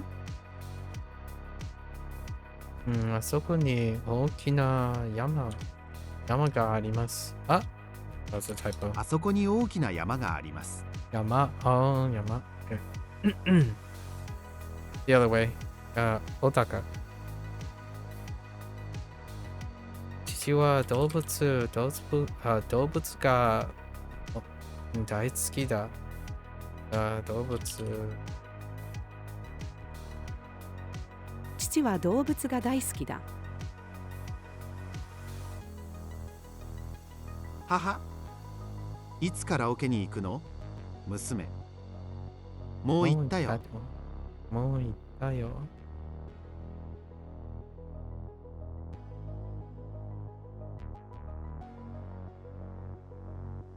Oops.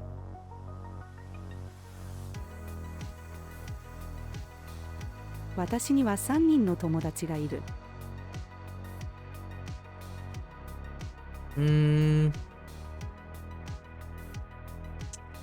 There is a desk there. So we could do...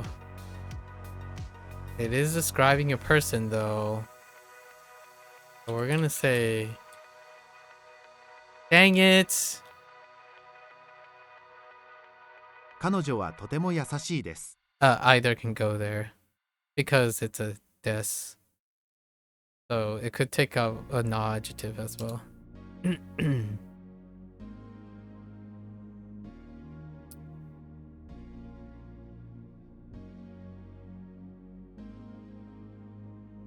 The break is over, so you should go. Yeah, take care. Take care, Mega. Thanks for stopping by. Fun chillin'.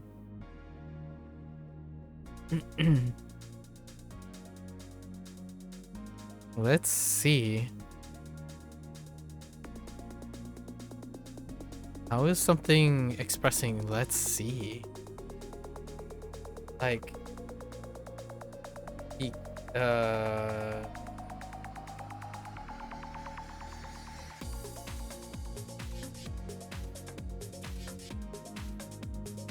like iku? Iki? Can I iki this? There's no way it's iki. Maybe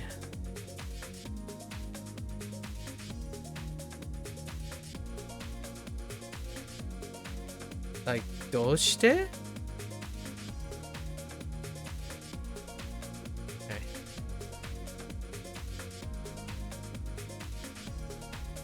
Let's see, is it supposed to be a verb? Hold up. Mo? No.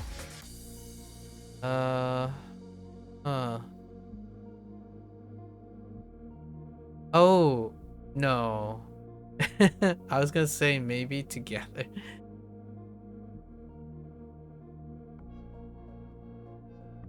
don't think it's a verb. Maybe to to turn, to reach, to attain. Maybe like to attain.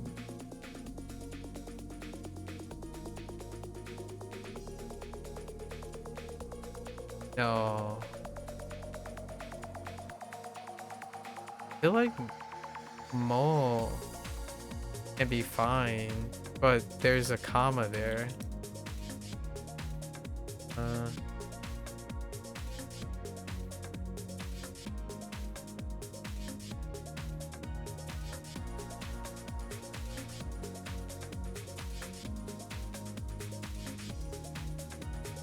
Oh, it could be mae? No.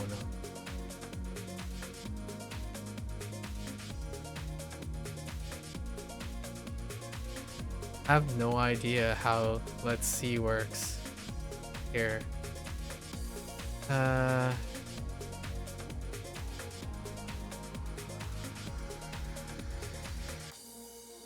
I was gonna be like Narima, sure. Let's see.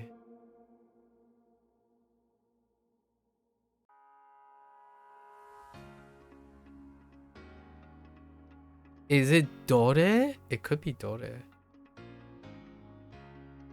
It could be Dore. It could be Dore. どれ見せてください。 Okay.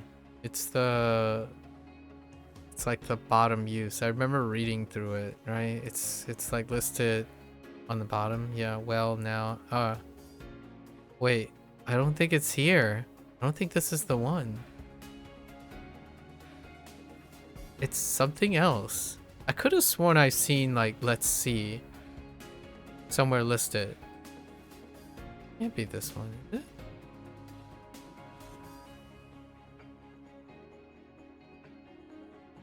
Oh, here it is. It's up here.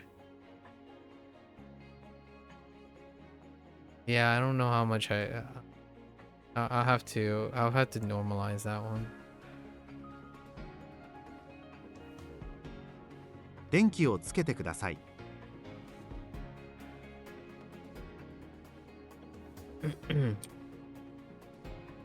Say what?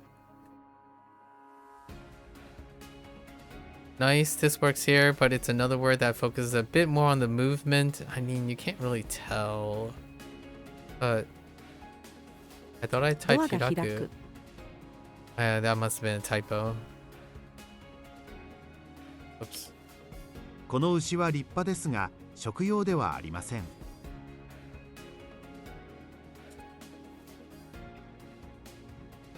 彼女の鼻は高いです。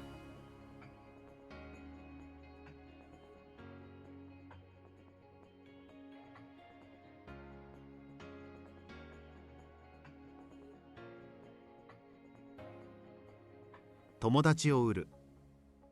I drew a blank there. Would have been a little bit more on point here.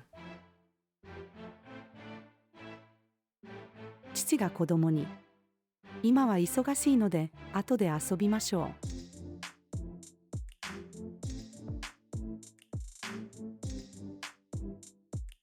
Activities.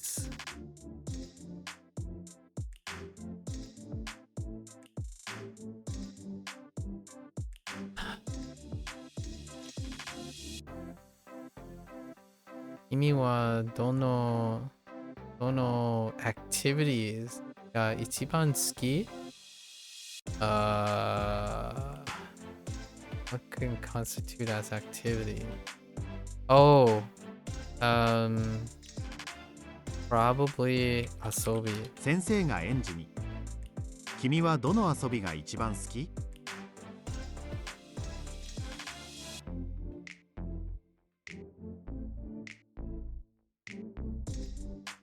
What? Oh man. Wait, 子供を育てるのはとても大変だった。 the data gave it. The data. 窓を開ける。 この灰皿は誰の？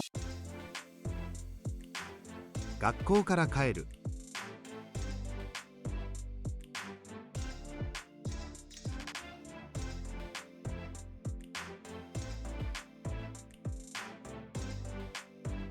Wait.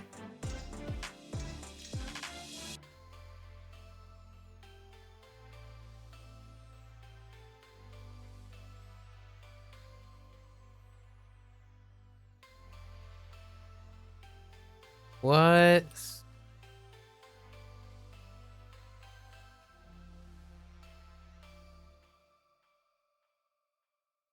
That took me a while. I'm like, what does that sound like? 娘が母に、私は来月にお母さんになるよ。 Okay, we have 164 of these left. We're gonna try to speed this up, or else I'm not gonna get a lot of sleep for tomorrow.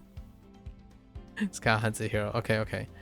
I'm gonna go lock in.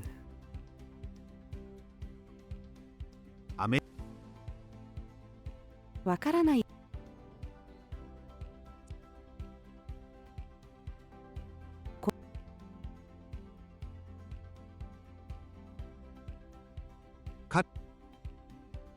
僕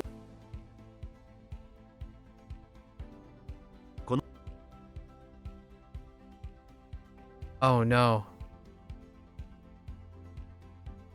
What? It's not Hiku. Wait. Excuse me? How do I. Oh. Get? What? Oh man, I thought it was Hiku.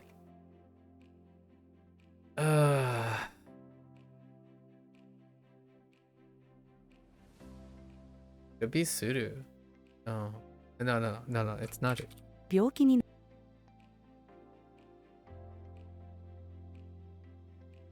Oh. Oops. Kyo.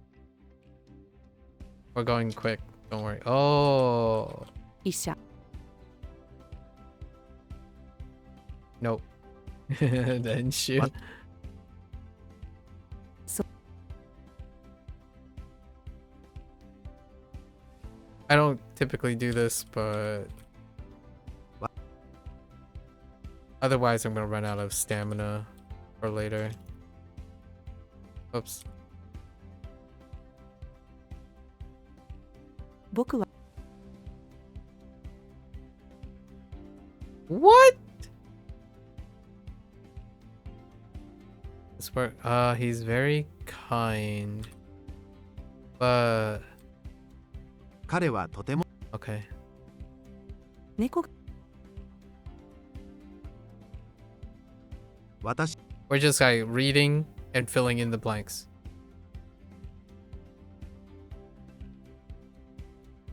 Benkyou Could be. Heck. Comida. 食べ物. What? Try a more formal and nuanced word.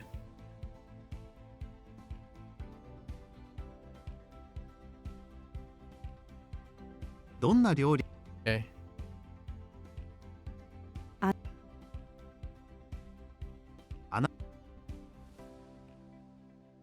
Angry. Oh, adjective.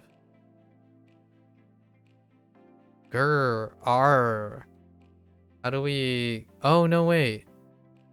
Wait, could that be used as a. 私 Yes, it most certainly can in that structure. Tom- Oops. What? To turn on? Oh. Heck. What? Oh. Hang on. 親が子供にあなたの風が強いの Okay. あなたはスキーをしたこと富裕層の人 Oh, only?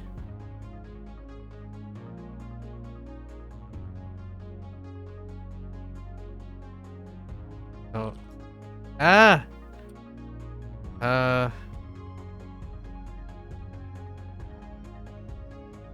Whoa, wait. I'm mixing up something. Slow down. Hold up. Hold.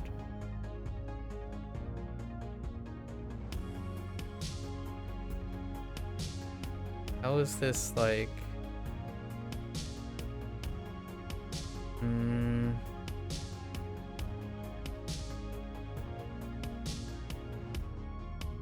Why am I screwing this up? I thought I wrote docket. あの人だけには会いたくないです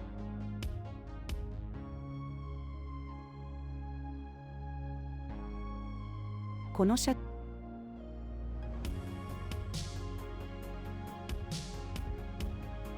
日本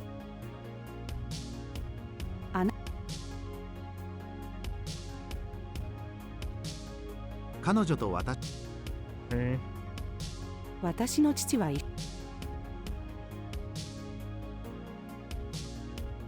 Oh, thick layers. Yes. Right. Oops. 私は細いあなたは明日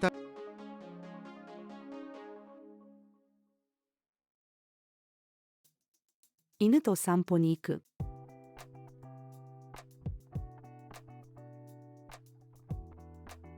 Oh, so. Oh, no, that's this one.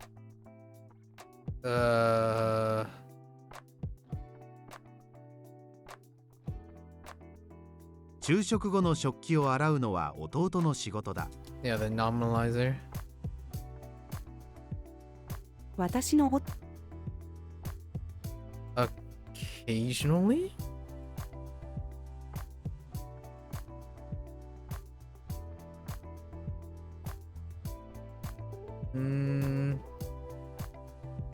Like, that's not right.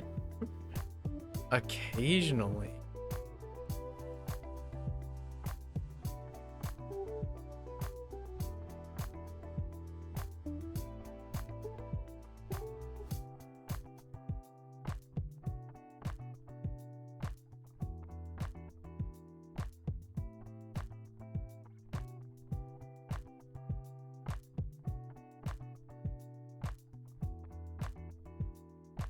Maybe like yukuri. Today we got yukuri, right? And that could be like occasionally. Basically like leisurely. No? Oh no. I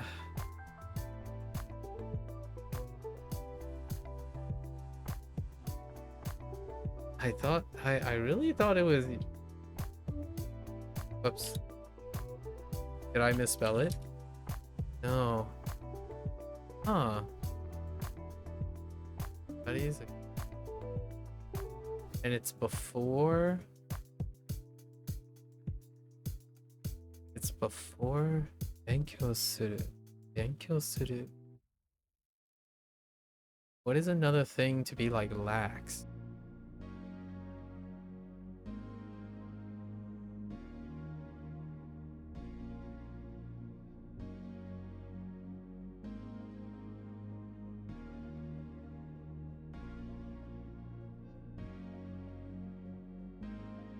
No. Oh, I think we got. Oh, there's gotta be Tokidoki, probably. 彼は時々勉強する。じょうろで花に水をあ今から大学に行きます。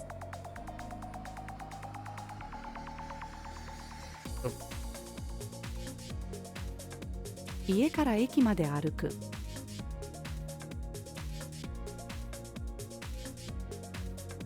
It?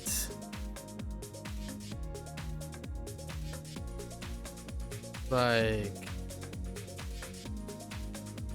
it.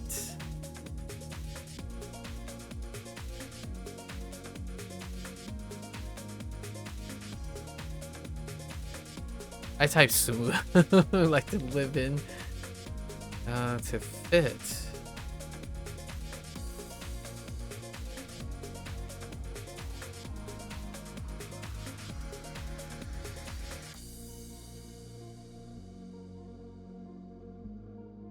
Deals with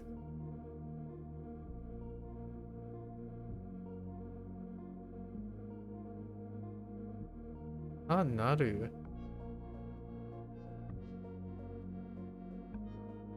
Hairu? No. Oh.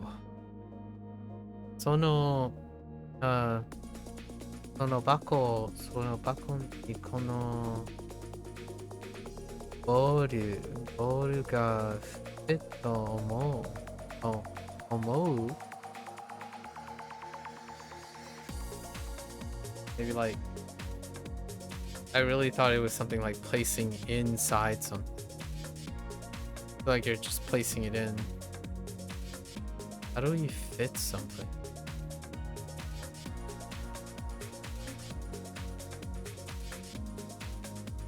Be inside the box.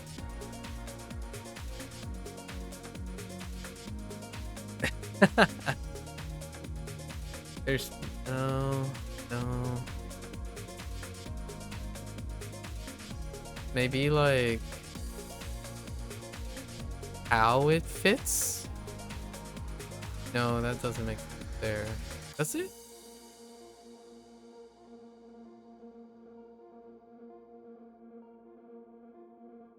It's gotta be height, right? Oh, see what it's height. その箱にこのボールが入ると思う？ Yeah, just putting it in there.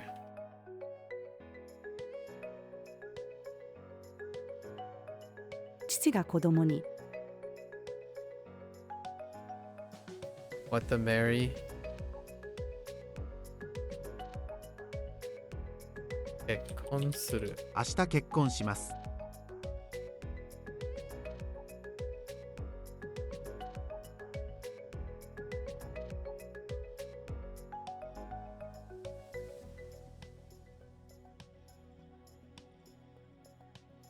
あなたはいつお風呂に入りたいの？この鶏肉 Counter for cylindrical objects. Okay.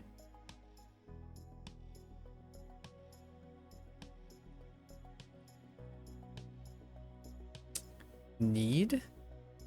And janai. So it can be a noun or an adjective.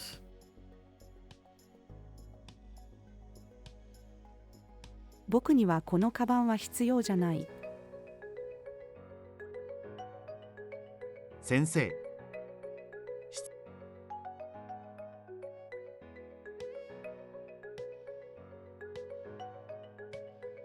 私は喫茶店にいます。Okay, so they're distinguishing a coffee shop from a cafe. Right. I just noticed that. I didn't notice that the first couple times. Meeting. What? Oh. 今日の会議は長いです。晩ご飯はラーメンです。That sounds lovely. 僕は明日クリ Oh, just kidding. テストの結果が今より広い言 Gotta go. Gotta go. Don't need a desk for Abunai, so I'm gonna default to and この人は危険です。because of the desk. Oops, this is okashi. 母が娘にあなたの誕生 But it's a noun. Oh, wait. What other type of work we can do that focuses on the place as well? Oh, they're using 明日 kaisha. は会社だ。子供が親に何を持っていますか？自分の部屋が汚いの。Oh man, we gotta go faster. 私は豚肉より私は野菜の中でと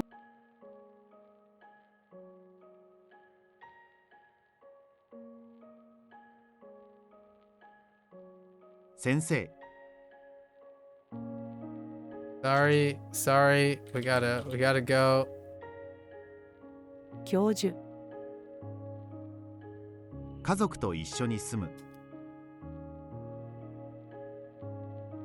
こちらが私の弟です。日光不足になく。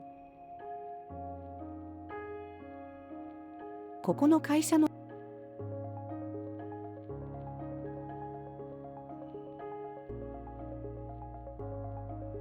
Stronger word? Oh. あなたには大嫌い。今日は暑いので Uh, It's not on the way.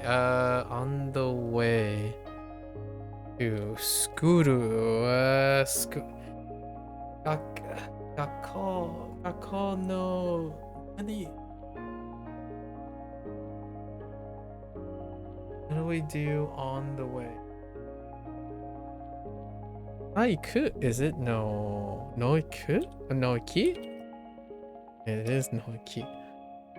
Okay. Have a talk. Just hanashiを上司と話をする。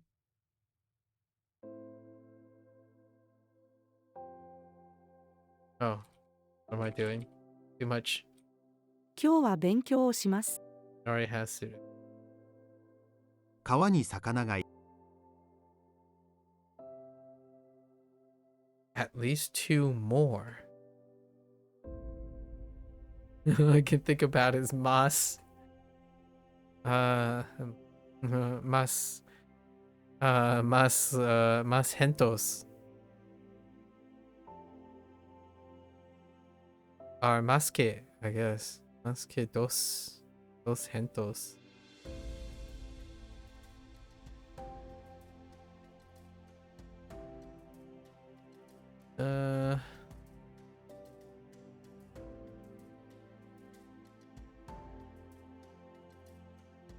I guess we could use mae, right? No? Oh, wait. No? Mae ni? No.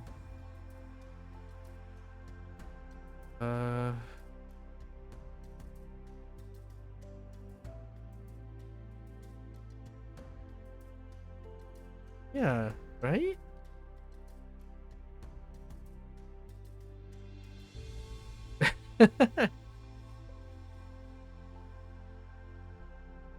What else can we say more? What part of speech are we looking at? At least 2 more. あともう2人必要です。Like up to the extent of or already. Oh, actually, yeah. That's the only thing I could think of.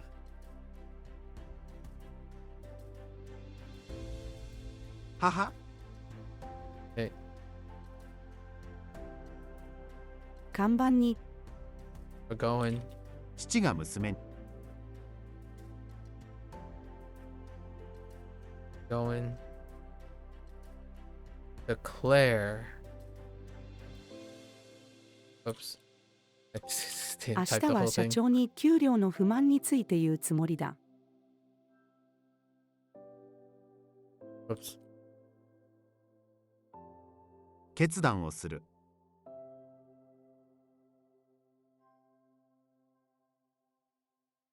あなたはどの国に住んでいる？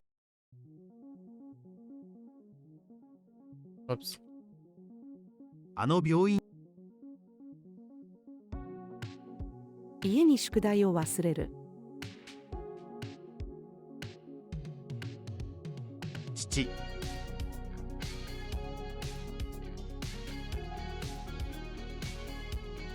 親が子供に。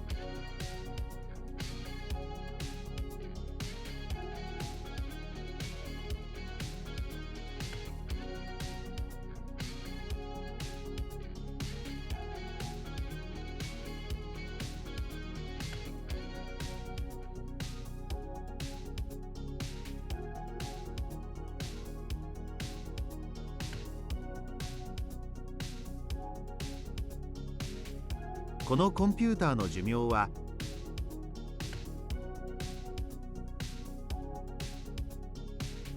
Can we add something? Oh. Really? 僕の親は男の人から女の人に変わりました。 Fair enough. Oops. 歌手に質問をする。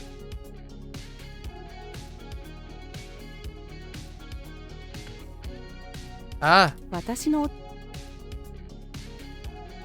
Up here. Oops.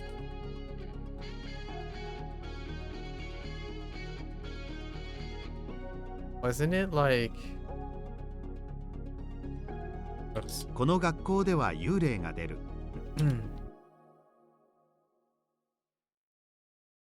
Heck. 彼女は私の娘だ。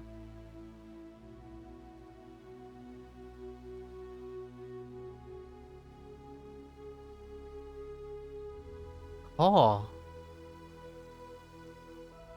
Ooh. Maybe...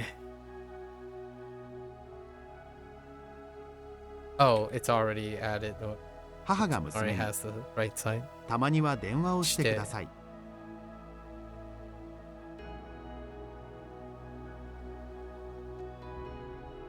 I don't know how this worked. It looked dead. Was it like...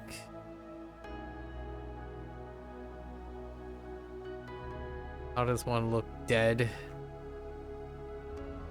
It might have been something like cold eyes. What else is like... Oh, it's probably just like Shinu. Does this at the end? 彼の目は死んでいる。 Oh, Shindeiru. Shindeiru. Dang it. この髪は薄いです。映画を見に両親と一緒に映画館へ行く。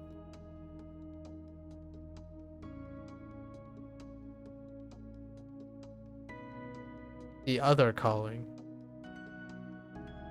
新しい時計を買いたい。私はすべての季節の中で冬が一番好きです。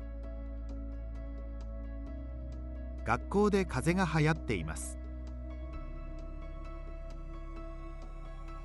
私は毎週ジムに行きます。彼は私の仕事のパートナーです。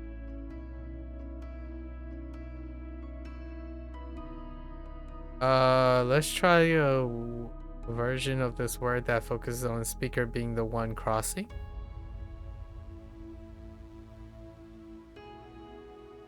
What? Oh. Okay, so how does that differ from watasu?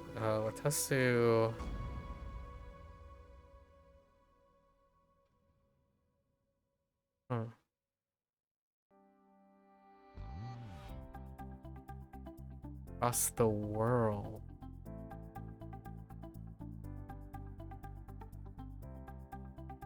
Oh. Oh, I need... I thought that was the transitive, or I guess maybe this was the... I guess this is the transitive. うまく世の中を渡る。 Oh, no, wait. No. This is the intransitive.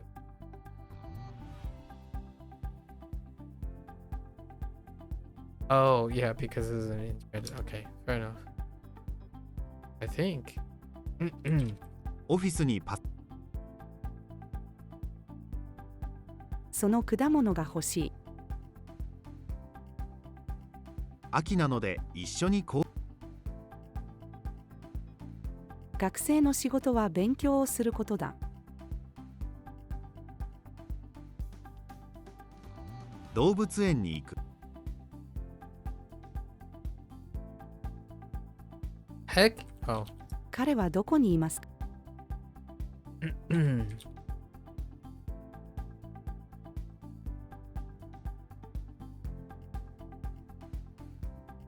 あなたの国はどこですか？1時間は60分で。トイレを使う。Oh, yearly pace? Oh. 問題についてゆっくり考える。Oops. あの家は小さいで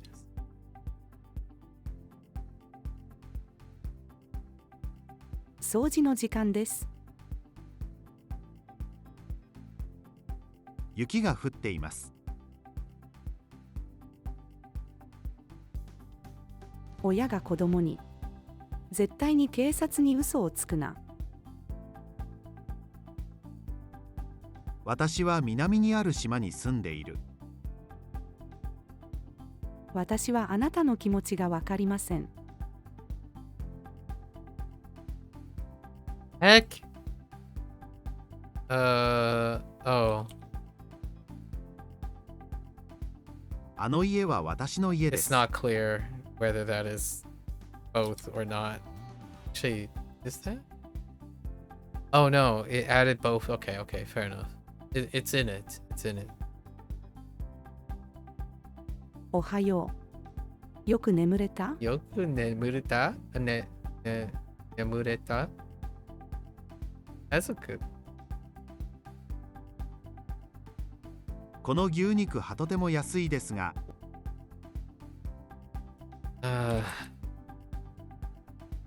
What? What?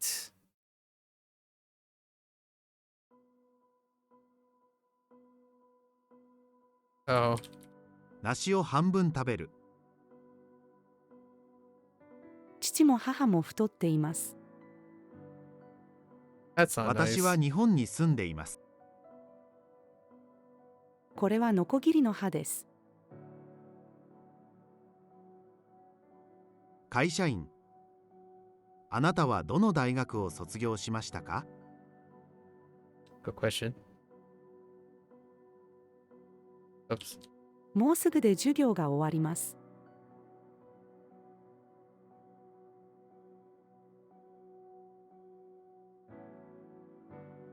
Throw? What type of throw are we talking about?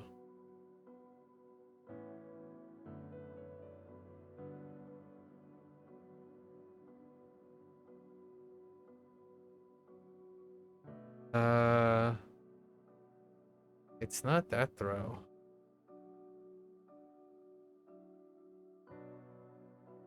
Stay. Good night. この本は絶対に捨てない。私は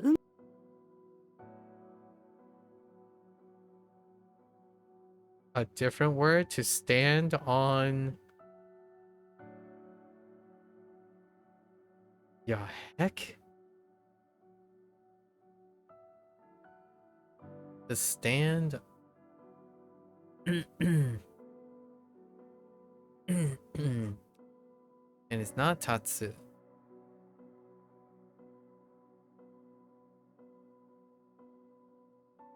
Oh, no, wait. Tatsu would end up being. No, it still end up being tate.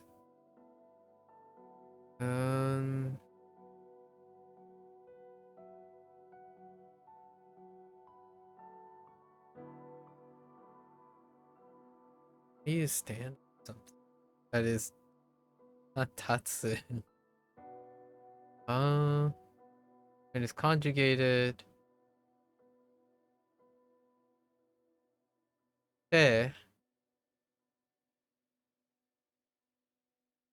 So it can be a do verb. What other do verbs do we have? Like no? 台に乗って上にあるものを取る。Noru. この海の水はきれいじゃない。Heck. 父親。もうそのニュースについて聞いた？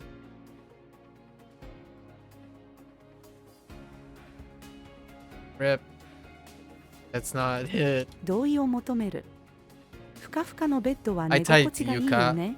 for bed. Oops. 私の一番大好きな食べ物はピザだ。勉強をしすぎたので勉強が嫌いになりました。Okay. 明日プールに行こあなたは飛行機に乗ったことがある？ We're getting う。 close. この橋は長いです。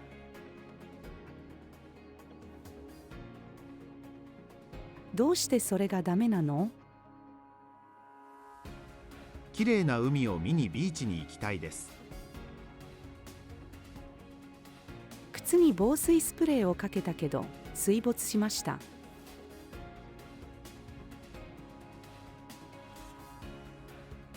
机の上にリンゴが3個ある。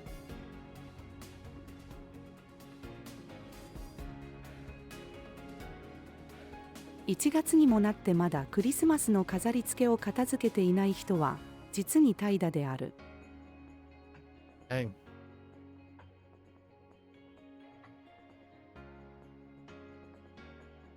妻が夫に、このドレスとても綺麗でしょう。スーパーへ買い物をしに行く。佐藤さんに乾杯。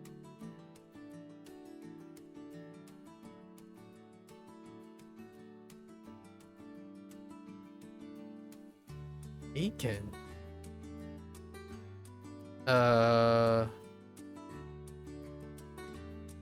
Bacon. Doo-doo? Oops.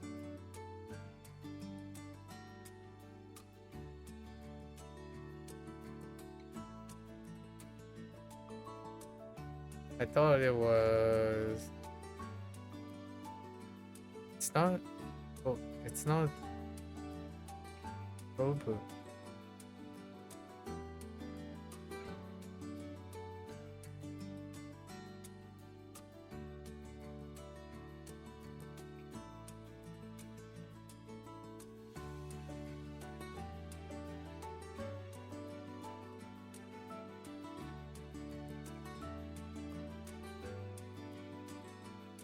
The verb.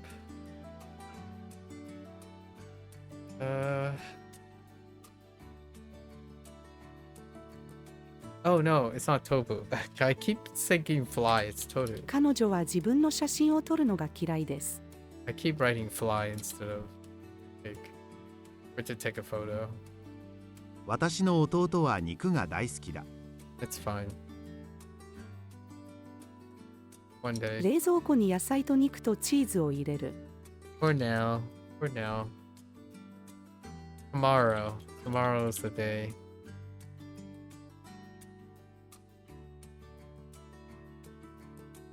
東はどっちですか？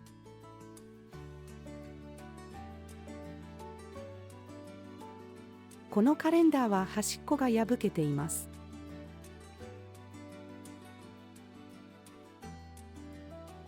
Nighttime to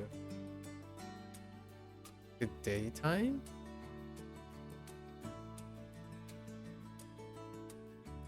You do? 僕は昼より夜の方が好きだ。That's interesting. あなたは誰？ Okie dokie. I'm sure we have more reviews, but that's just the clock rolling over. It's okay. We're gonna get close to our cram sessions soon. We're gonna do our cram session for the month of February, right? Or whenever this is done, and then we'll try to start the new month. March is when we're gonna start the N4, right? And it's spread it across 2 months with 3 lessons each, as opposed to 5. Vocabulary. How's the vocabulary workload? I think this will complete, and then if we have 2 months, we'll definitely cover the vocabulary.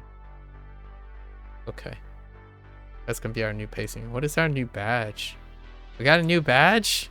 20K. Nice. We just set our new badges. Whenever we get a new badge, we set it.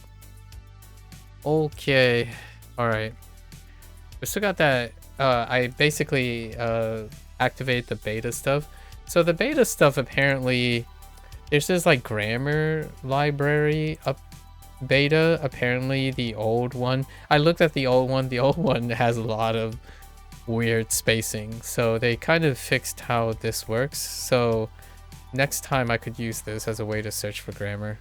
It must have been yesterday. I had this issue with 2 days ago, I think, had this issue with like searching up negatives and stuff. Let's see if it works here. Actually, if I type in negative, it does. So they have technically solved, quote unquote, the problem. It's a beta. This is currently on the beta. Yesterday when I was using the regular search engine, like up here, like this way, and we do both grammar and vocabulary, right? Or if we just switch to grammar and I type in negative, it comes up with, oh, it comes up with some things, but it's not quite right. Let me see what happens if I go to grammar library and type in, like, let's say that reverb. Oh no, maybe it won't solve things. It's probably still the same. Hold up.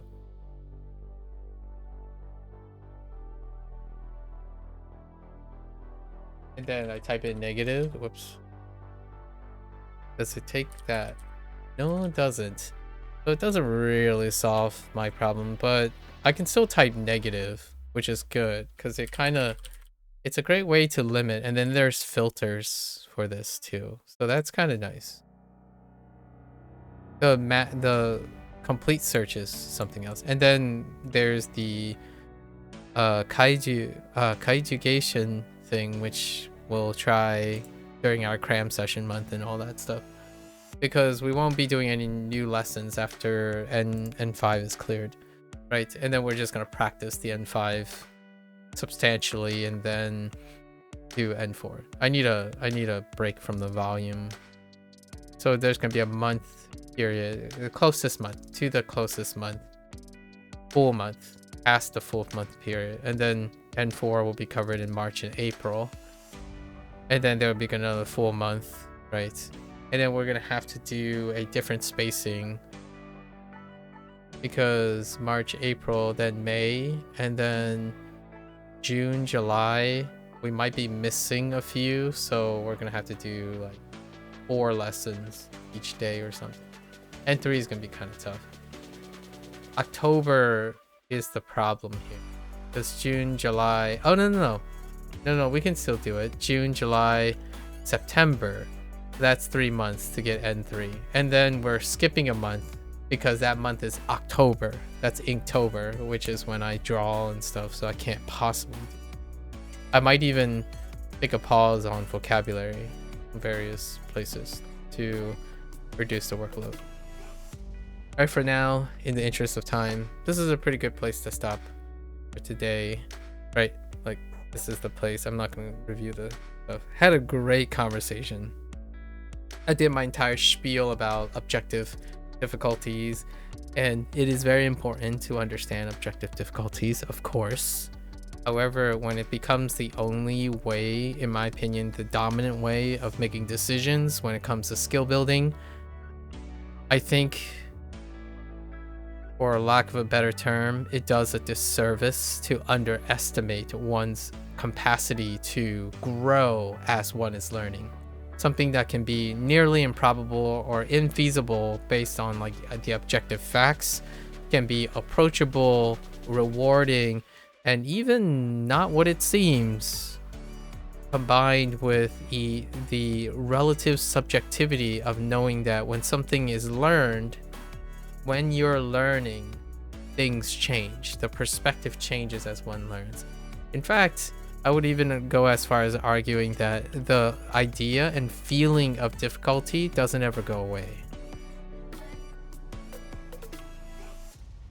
What I was pushing back avidly against someone who keeps talking about more information makes things feel worse. It doesn't get worse, in my opinion. It gets better.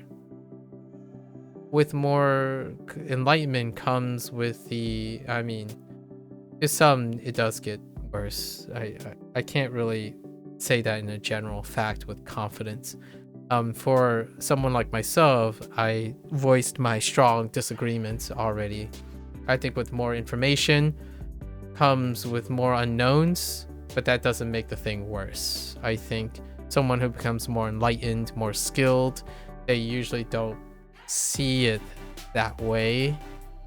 In my opinion, they're less likely to see it that way. I think those who are very short-sighted and like to compartmentalize in their focus tend to see it that way.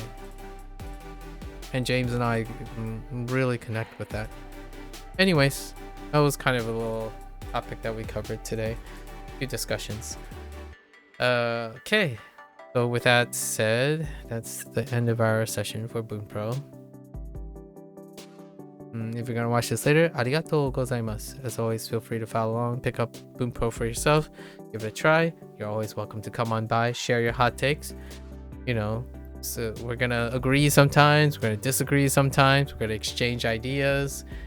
Strongly welcome the exchange, right?